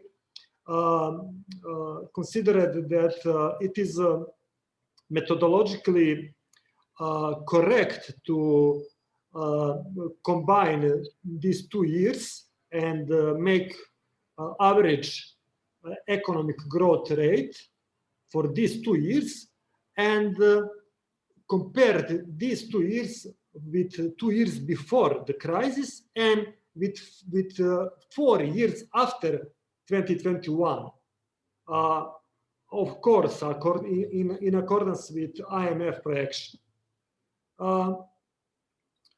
All these projections are calculated for three groups of countries, all 25 economies of Eastern Europe, former socialist countries of Europe, and advanced economies on one side and emerging markets and developing economies and other, in despite of the fact that some of 25 Eastern European countries belonging to the advanced economies. On this graph, we can see very different growth rates of the three groups of those mentioned economies and in 3 periods. And what is interesting is that our group of countries is in the middle. We have better results than advanced economies, which is expected, having in mind higher advanced economies have better performances and in something, and in this situation growth rates decelerate. And on the other side, emerging markets, especially China, for example, and developing economies as a whole, has better results, which is expected. And it is better in pre-COVID period, during pandemic, and expected by IMF in the period after COVID. And China is very, very unusual because the average growth in 2020 and 2021 is expected to be 5% in these 2 years. On this graph, we gave results by countries individually, and we can see that best performance in 2020 and 2021 are Serbia, Lithuania, and Poland, and that worst performers are Ukraine with almost -2%, and Azerbaijan, Hungary, and Croatia with about -1%. Montenegro is outlier with -6%, but because of graph, we excluded this country from this graph.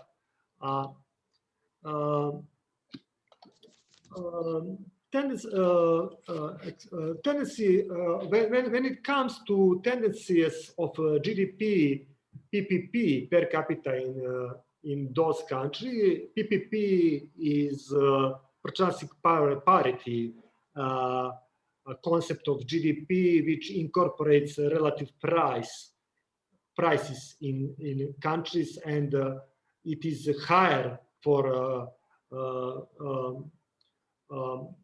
less developed countries than rich countries. We can see in this graph that CISEE countries has 1% fall, cumulative fall in these 2 pandemic years, because we expect that pandemic will continue at least in the first quarter in 2021, probably in the second, in spite of fact that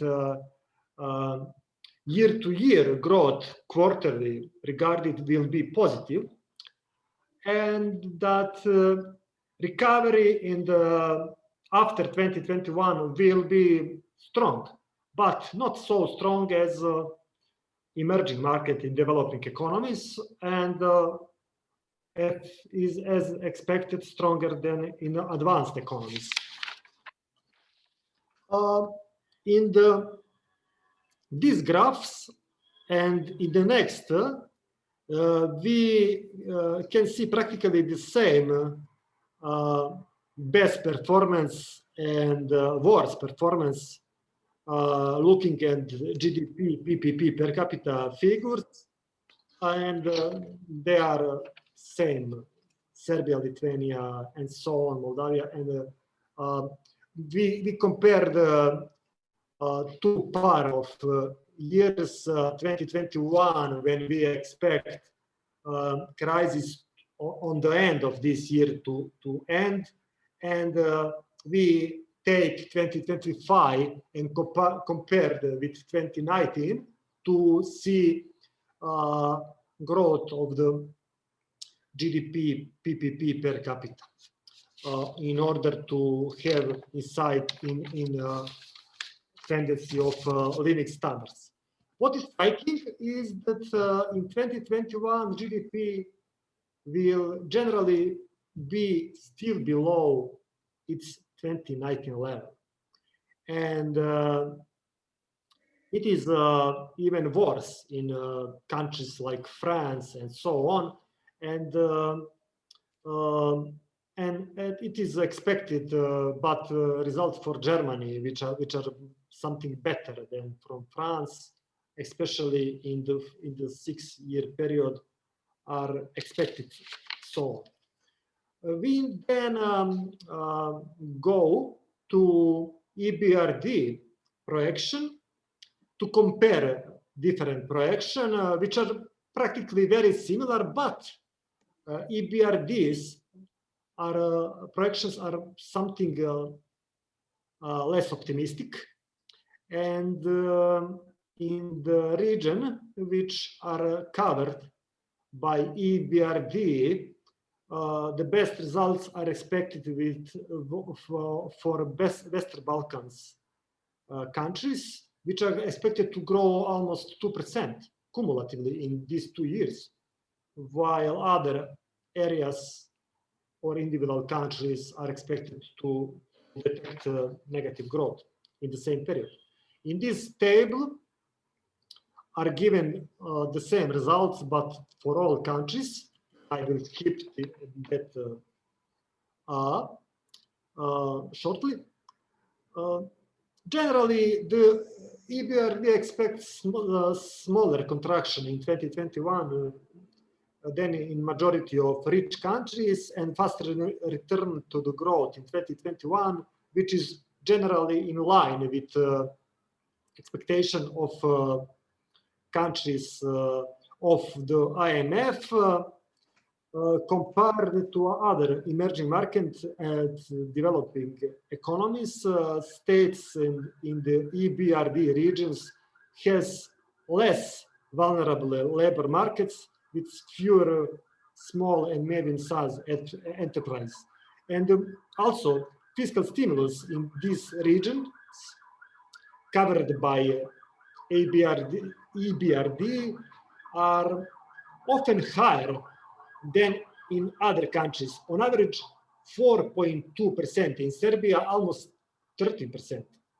And it is good news for employers and especially employees in the public enterprise and public sector. And these workers are generally better protected from difficulties like this crisis. In this graph, we can see that pre-crisis GDP level is projected to be achieved in the 4th quarter of 2021 in the IBRD region, which encompasses something larger region than we covered in our research based on the IMF data, namely ABRD takes Central Asian, former Soviet Union republics, and North Africa and Middle East countries. Around 2 more minutes, please. Okay. I will mention the Vienna Institute for the International Economic Studies estimates, and they are more pessimistic with expected fall of 4.5% in 2020 and with smaller growth in 2021 and 2022 because of second wave of pandemic will probably result in reintroduction of stricter lockdowns and negatively impacting the GDP. the World Bank has similar but something more pessimistic view of development of region, and they project fall effect of economic activity of 4.4% this year, and in the post-COVID period, the World Bank, as usual, highlights structural reform, necessity of structural reform, but also significance of addressing the fall of productivity growth over the past decade. What is important is that countries in the region have comparatively good basic education and health services, as measured by Human Development Index of the World Bank, and this is good news in these hard times. In this table and second two graphs are additional results for those more interested, and I will shortly skip them. And finally, I will end with some optimistic tune. Hopefully the recovery is beginning, because already from the third or fourth quarter on the year-to-year level regarding quarter GDP, growth is beginning. The return to pre-crisis GDP expected in late 2021, which is faster than in rich countries. And relatively good performances of those countries, Eastern European countries, and health and education are encouraging signs and will help to mitigate pandemic negative effect. The last comparatively less severe effect of the COVID-induced crisis, along with cumulative learning from other states, especially China and developed countries, would help Eastern European countries to overcome the recent economic problems. Thank you very much. Thank you very much, Goran. Last but not least, we still have perhaps one more presentation from our host, Dr. Mikhail Lobanov, who is, I think, here. Can you? Yes, switch on? Okay. Before I give you the floor, okay, I would like to express the gratitude of the invited speakers and all the presenters and guests here for the excellent organization of this event. I do this right now because after your presentation, maybe we will have a few minutes time to some questions, but I really didn't want to forget about this. So Mikhail, thanks a lot. This was an excellent organization. The floor is yours now.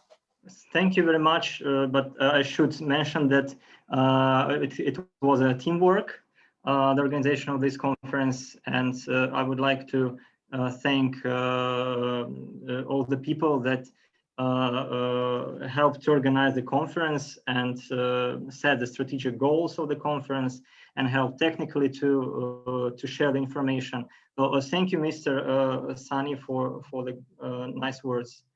And unfortunately, I need to say that I can't switch on my camera because the internet here is very low, and I couldn't switch it on. I will try to share the screen, but I would like to ask you that if I just occasionally out of the conference, I will try to get back as soon as possible. So please stay with me.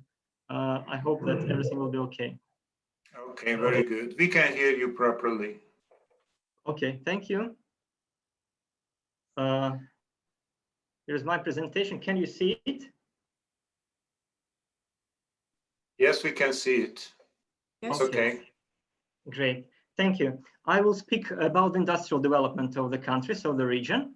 I will speak because presentation is quite long. I will try to skip some slides, but generally I will tackle a bit the problems of industrial dynamics, the problems, the role of industry in the economy of the countries, labor market, labor resources, foreign economic activity, and efficiency. As for dynamics, if we speak about dynamics, here we can split the recent history of industrial development of the countries into three periods: before the crisis, during the crisis, like double bottom, 2009 and 2012 and 13, the aftershock, and then after the crisis for 6 years. As first of all, we need to mention that the EU is lagging behind. The rapid growth in all of the countries of Central Eastern Europe and Southern Eastern Europe, except of Montenegro. You can see it here on the first graph, on the second graph. Dr. Valic already spoke about it, so I'll not spend time on the, I think it's like systemic crisis, systemic risk, and this risk doesn't perceive it by the local elites. As for the crisis, all of us know the situation with Poland, the Poland case, the capacity of the domestic market, a low exportability, and we can also mention some countries that didn't involve into a world economy, some countries like Albania, Bosnia and Herzegovina, that also didn't suffer from the crisis because of low inclusion into the processes. So they didn't have any channels to be poisoned by the crisis. It's interesting to mention that the European Union fell by 14%, Hungary in 2009 fell by 18%, so during the pandemic the decline could be greater. As for the third graph, here we can find that the crisis 2009 was not an overwhelming obstacle for industry. The rates are lower than before the crisis, but still the industry is growing. If we speak about the present day situation, the situation of 2020, I would like to compare the dynamics of GDP and the industry. As for GDP for 2 quarters of 2020, we need, first of all, to find out that the countries of the region had some inertia or lag. GDP has declined for 2 quarters in a row only in Slovenia and Czech Republic. In many of Western countries, situation was completely different. Also, we can mention that it was a moderate decline compared to the European Union and compared to Spain and to Italy. I put it also on the slide to show you, to compare.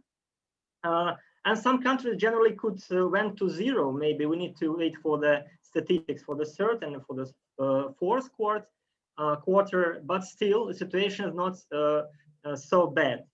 As for some components of GDP, like household expenditures and gross fixed capital formation, here we also could see, for example, for household expenditures, a strong decline in Bulgaria and Czech Republic. And as for capital formation, there is some interesting points. First of all, multi-directional trends, Romania and Serbia on the one hand, and the rest on the other.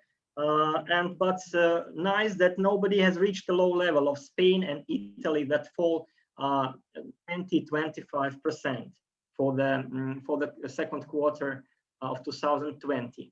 As for employment, general employment and employment in the industry, total employment has dropped noticeably, but not only in the region.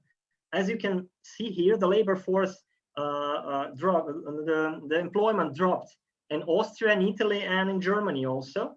That we can say that a labor force, as we all know, is returning to the home countries, like for the Balkans, in Serbia, in Bosnia,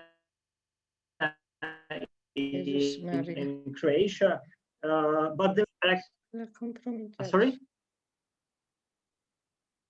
Oh, okay. So we can expect the growth in unemployment in the countries. First of all, in the Balkans. As for industry, the employment is industry. It's dire situation, as you can see in Hungary and Romania. 8% drop in Romania in the second quarter. Hungary, if you put the first and second quarter all together, all the drop is also very high. And some statistic is difficult to explain. For example, the situation in Croatia, when employment in industry is on the positive side. If we speak about industrial production, in 2019 and 2020, if we compare industry and some services. As for industry, it's a national statistic data. Industrial production began to decline from the second quarter, excluding Romania. As you can see, the crisis in Romania probably started before the pandemic, and pandemic just exaggerated the crisis. Poland is a familiar success story again. We'll see what has happened later, but generally it behaves better than the other countries of the region.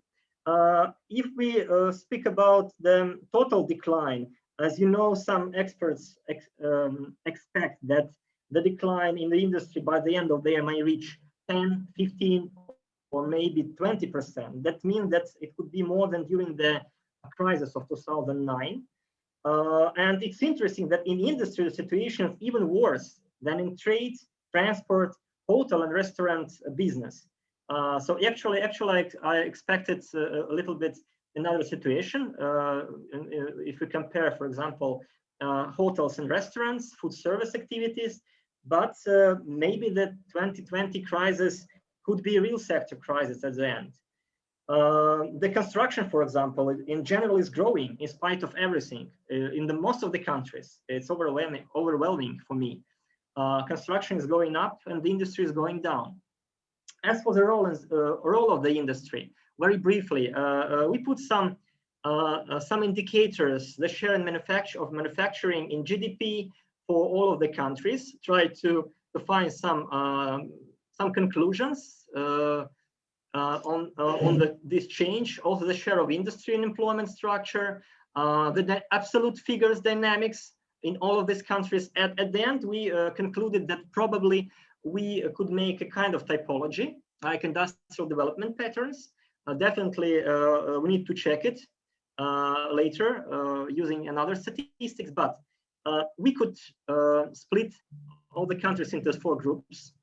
First group I call recurrent or repeated deindustrialization. That means that these countries, Poland, Hungary, and Romania, had a growth for many years, and now they have a decline. In Hungary, for example, the decline even in the absolute figures, industry decline in the absolute figures. The other group, persistent deindustrialization, Montenegro, Croatia, Serbia. For example, I can illustrate it here on the graph. Serbia, Croatia, and Montenegro. Montenegro is again example when the absolute figures and relative figures going down. We already spoke about it. Then the third group, reindustrialization. Reindustrialization on the wave of neo-industrialism in European Union. So post-crisis industrial renaissance. Everybody know about this communique from European Union, industrial policy, national ones, supranational. So Czech Republic, Slovakia, and Slovenia probably has some visible signs of reindustrialization, which is, how to say, close to this policy, industrial policy of the European Union, could be explained by it. And the fourth group, secondary market industrialization. Why?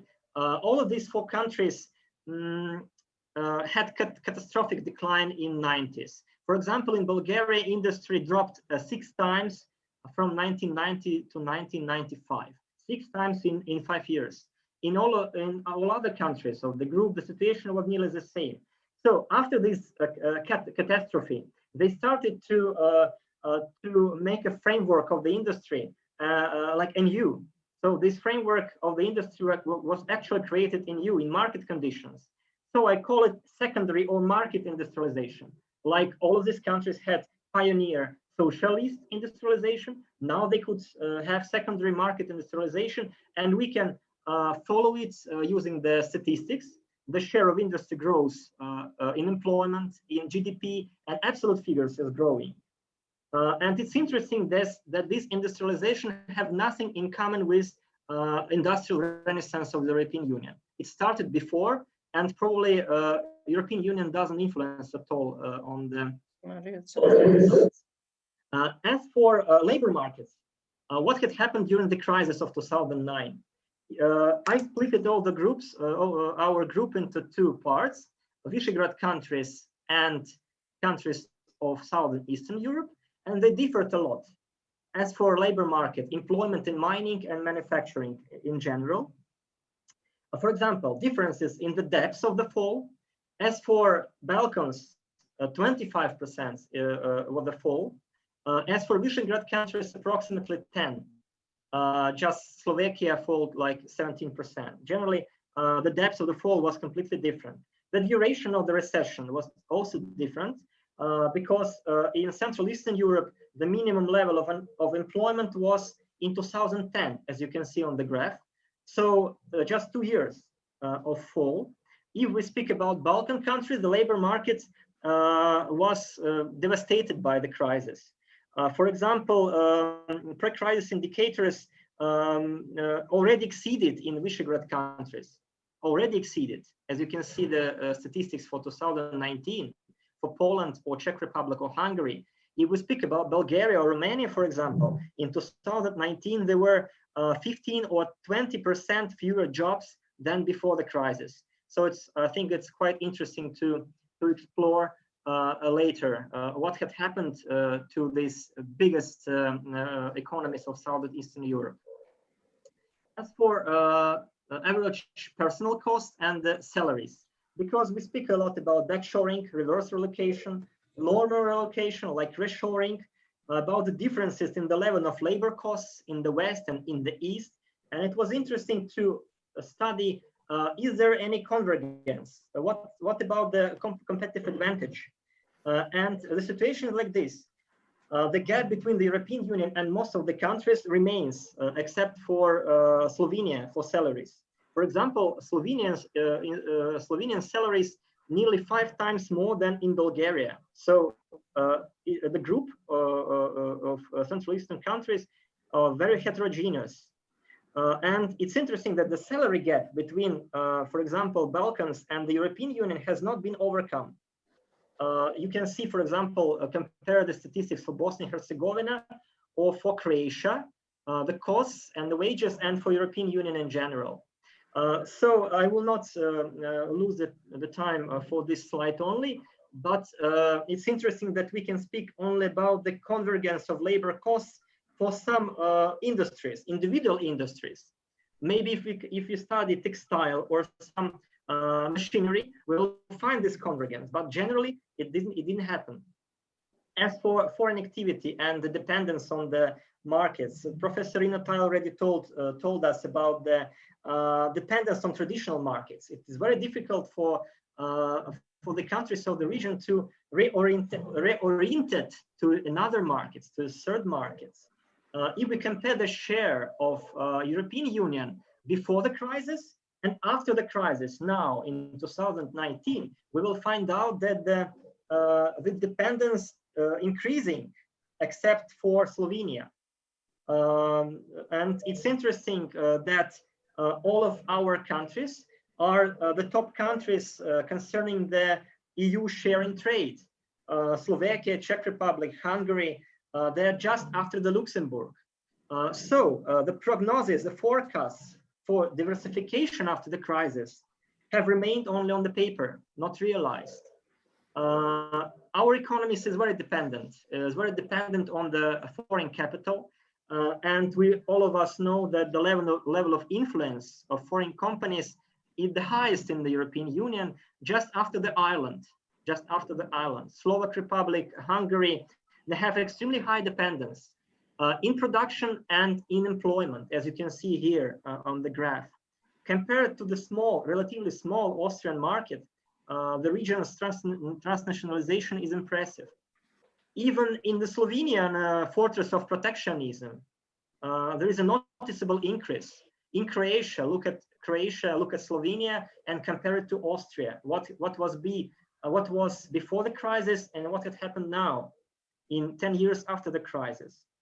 So I would say that this dependent onto the foreign capital is growing, even in the country that was not on the first in the list.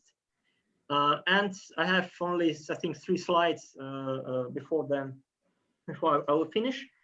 We also studied the situation with the prospects for integration into global production chains, of prospects for the readiness for the fourth industrial revolution.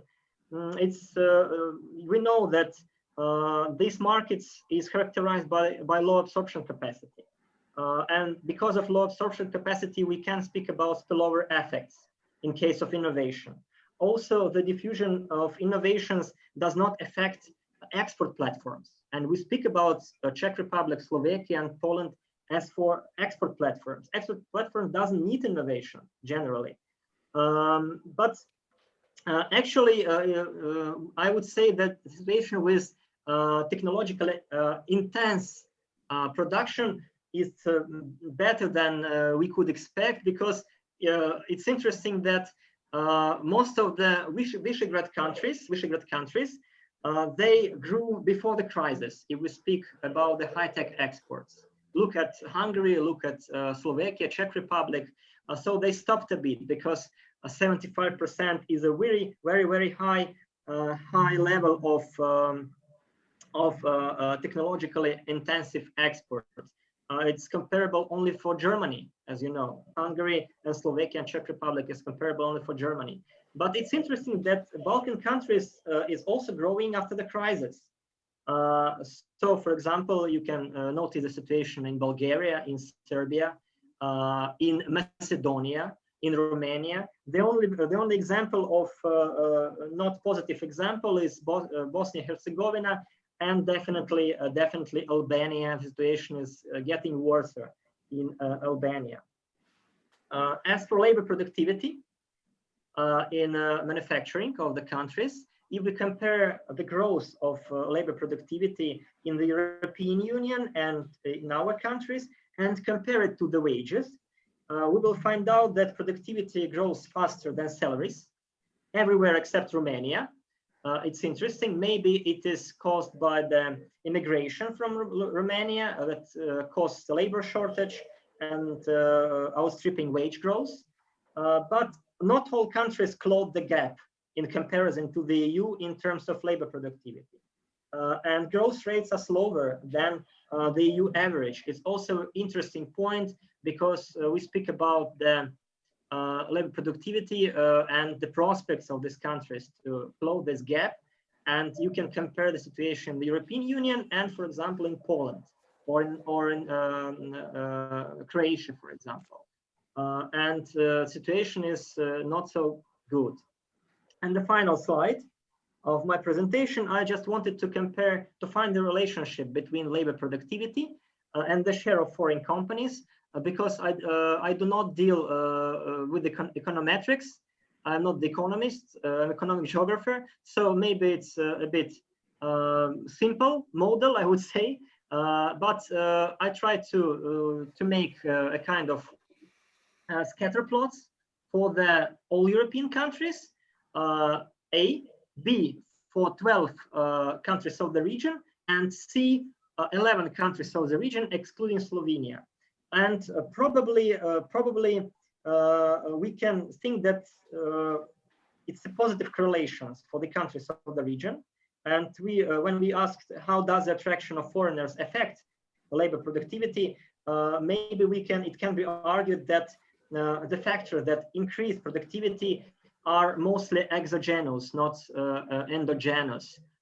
If we speak about the countries of our region, because the dynamics is completely different from the dynamics of the European Union in general. So we speak about, again, the imitation model, the exogenous factor that influence more than internal factors. And probably, yes, our region are still use the same model of development, dependent market economy, which rely mostly on the imitation model for innovation attraction and attraction of capital from abroad. Thank you very much. I'm really very sorry if I spoke more than 15 minutes. No, it was, I think, precise. The time went earlier. But we already collected some questions, so if you just switch on your chat function, then you will see there, I think, a few questions, namely, I also put some, but Milica also did one. I tried to check it. Yes, a question to Goran Nikolic. What are the main factors explaining much better post-COVID-19 performance of Serbia as suggested by all current forecasts? Goran. There is unfortunately very simple answer to this question, and this is not for Serbia economy, for the structure of Serbian economy. Namely, Serbia has very, very negative structure of the economy comparing to EU countries and generally majority of European states. Namely, share of agriculture is about 8%, and the share of related industrial activities to agriculture is also high, about 4%. This is a reason, main reason for good performances during the crisis. The second reason is very, very strong intervention of our state to support the economy, and it is probably about almost 13% of GDP. It is almost identical to the level of support by the euro areas states and the US support to economy, which is possible because of a relatively small level of public debt of Serbia recently. I would say only to Misha Lobanov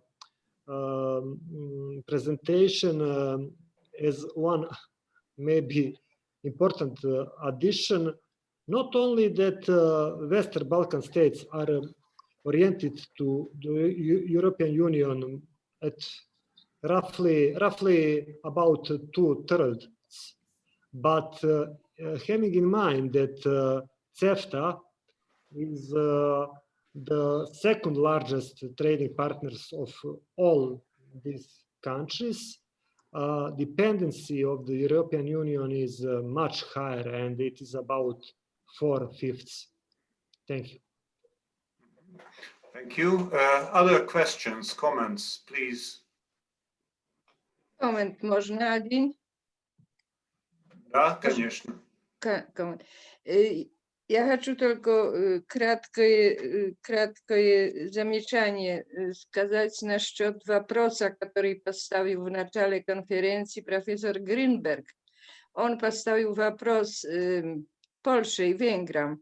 Как вы чувствуетесь в Евросоюзе? Но я на основе результатов этих исследований, которые были сделаны последственно в Польше, могу сказать, что 80% населения, 80% граждан положительно оценивает наше членство в Евросоюзе. Это ответ профессору Гринбергу со стороны польской. Спасибо большое. Спасибо. Questions? If there are more questions. I think there were some for me. I don't know if you want to.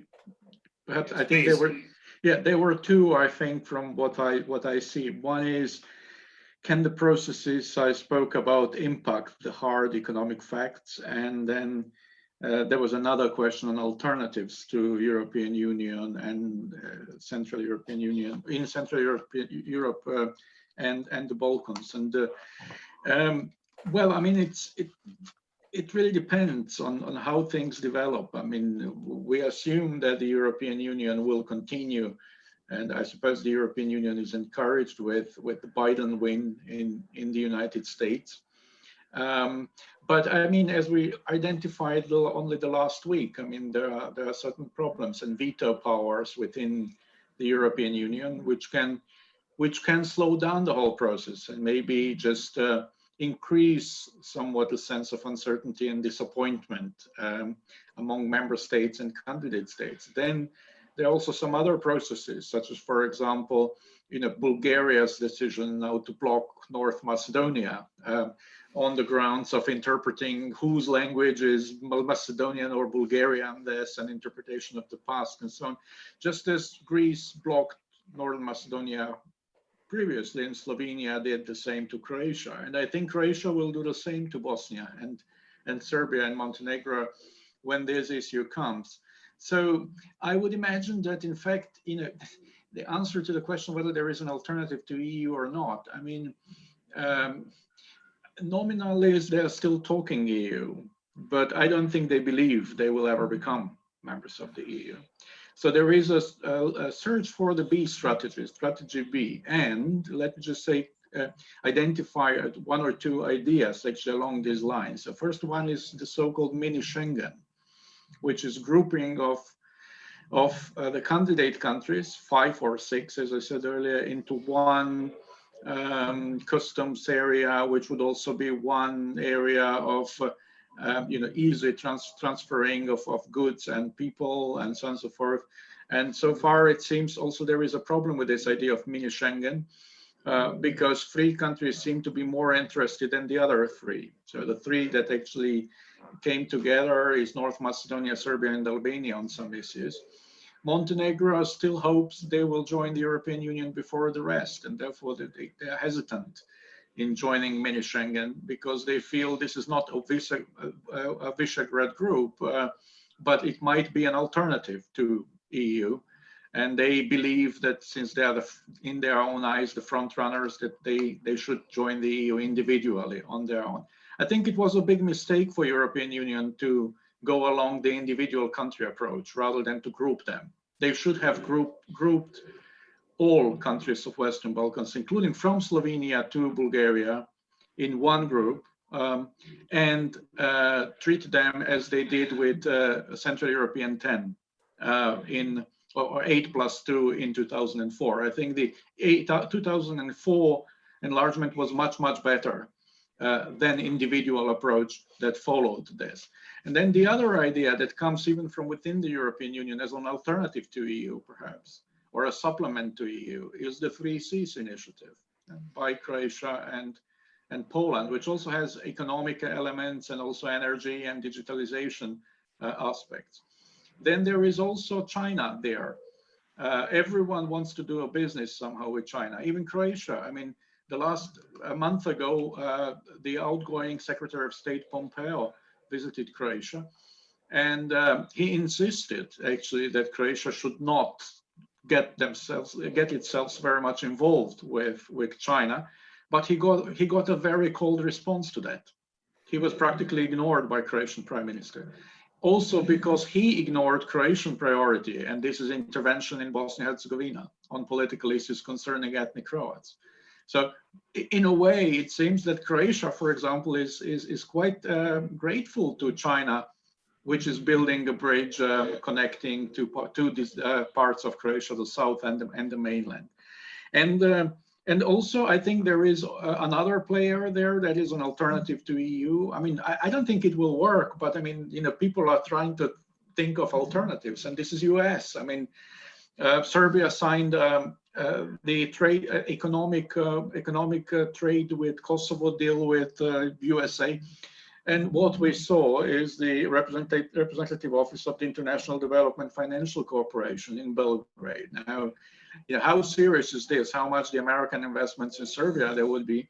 That's a different question. But I certainly think they are thinking of alternatives, and it is quite reasonable. I mean, we shouldn't blame anybody, because if the EU doesn't want to include these countries, if it hesitates for so long, they are quite right that they should think alternatives. And also it would affect, I think the regional cooperation might affect the other countries. For example, Croatian and Montenegrin tourism are very much dependent on whether there is a good political will and whether you have tourists from Bosnia and Serbia if you don't have tourists from UK because they can't come from UK because of pandemics and transportation problems. Okay, thank you. Yes, Goran, please. Few minutes, yes? Okay. I would say regarding mini Schengen that there is a perception in, especially in Sarajevo and Podgorica and Skopje, that it is Albanian-Serbian project to make sphere of influence over other countries with population, with Serbian and Albanian population. And second, I have done a study for Croatian journal Economic Research, and my conclusion is that every deepening connection, economic connection in the Western Balkan region is of secondary importance to the EU integration. And there is not a lot of sense to make, in economic terms, such movement. Thank you. Thank you. Other comments, questions, please? We are by far over the scheduled time, so it doesn't matter anymore. Those who stayed and remained in place can wait a little bit more for more questions. Yes, Professor Golovnin. No, I have not got question. I just entered to help to finalize the conference, so I'll wait. Okay.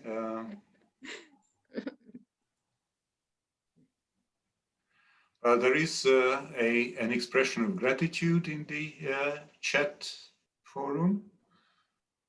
I had one more question to Mikhail Lobanov, namely that industry and especially manufacturing industry in many respects is not treated as a future economic branch. So what if instead of reindustrialization, Central European countries would concentrate on more knowledge-intensive activities?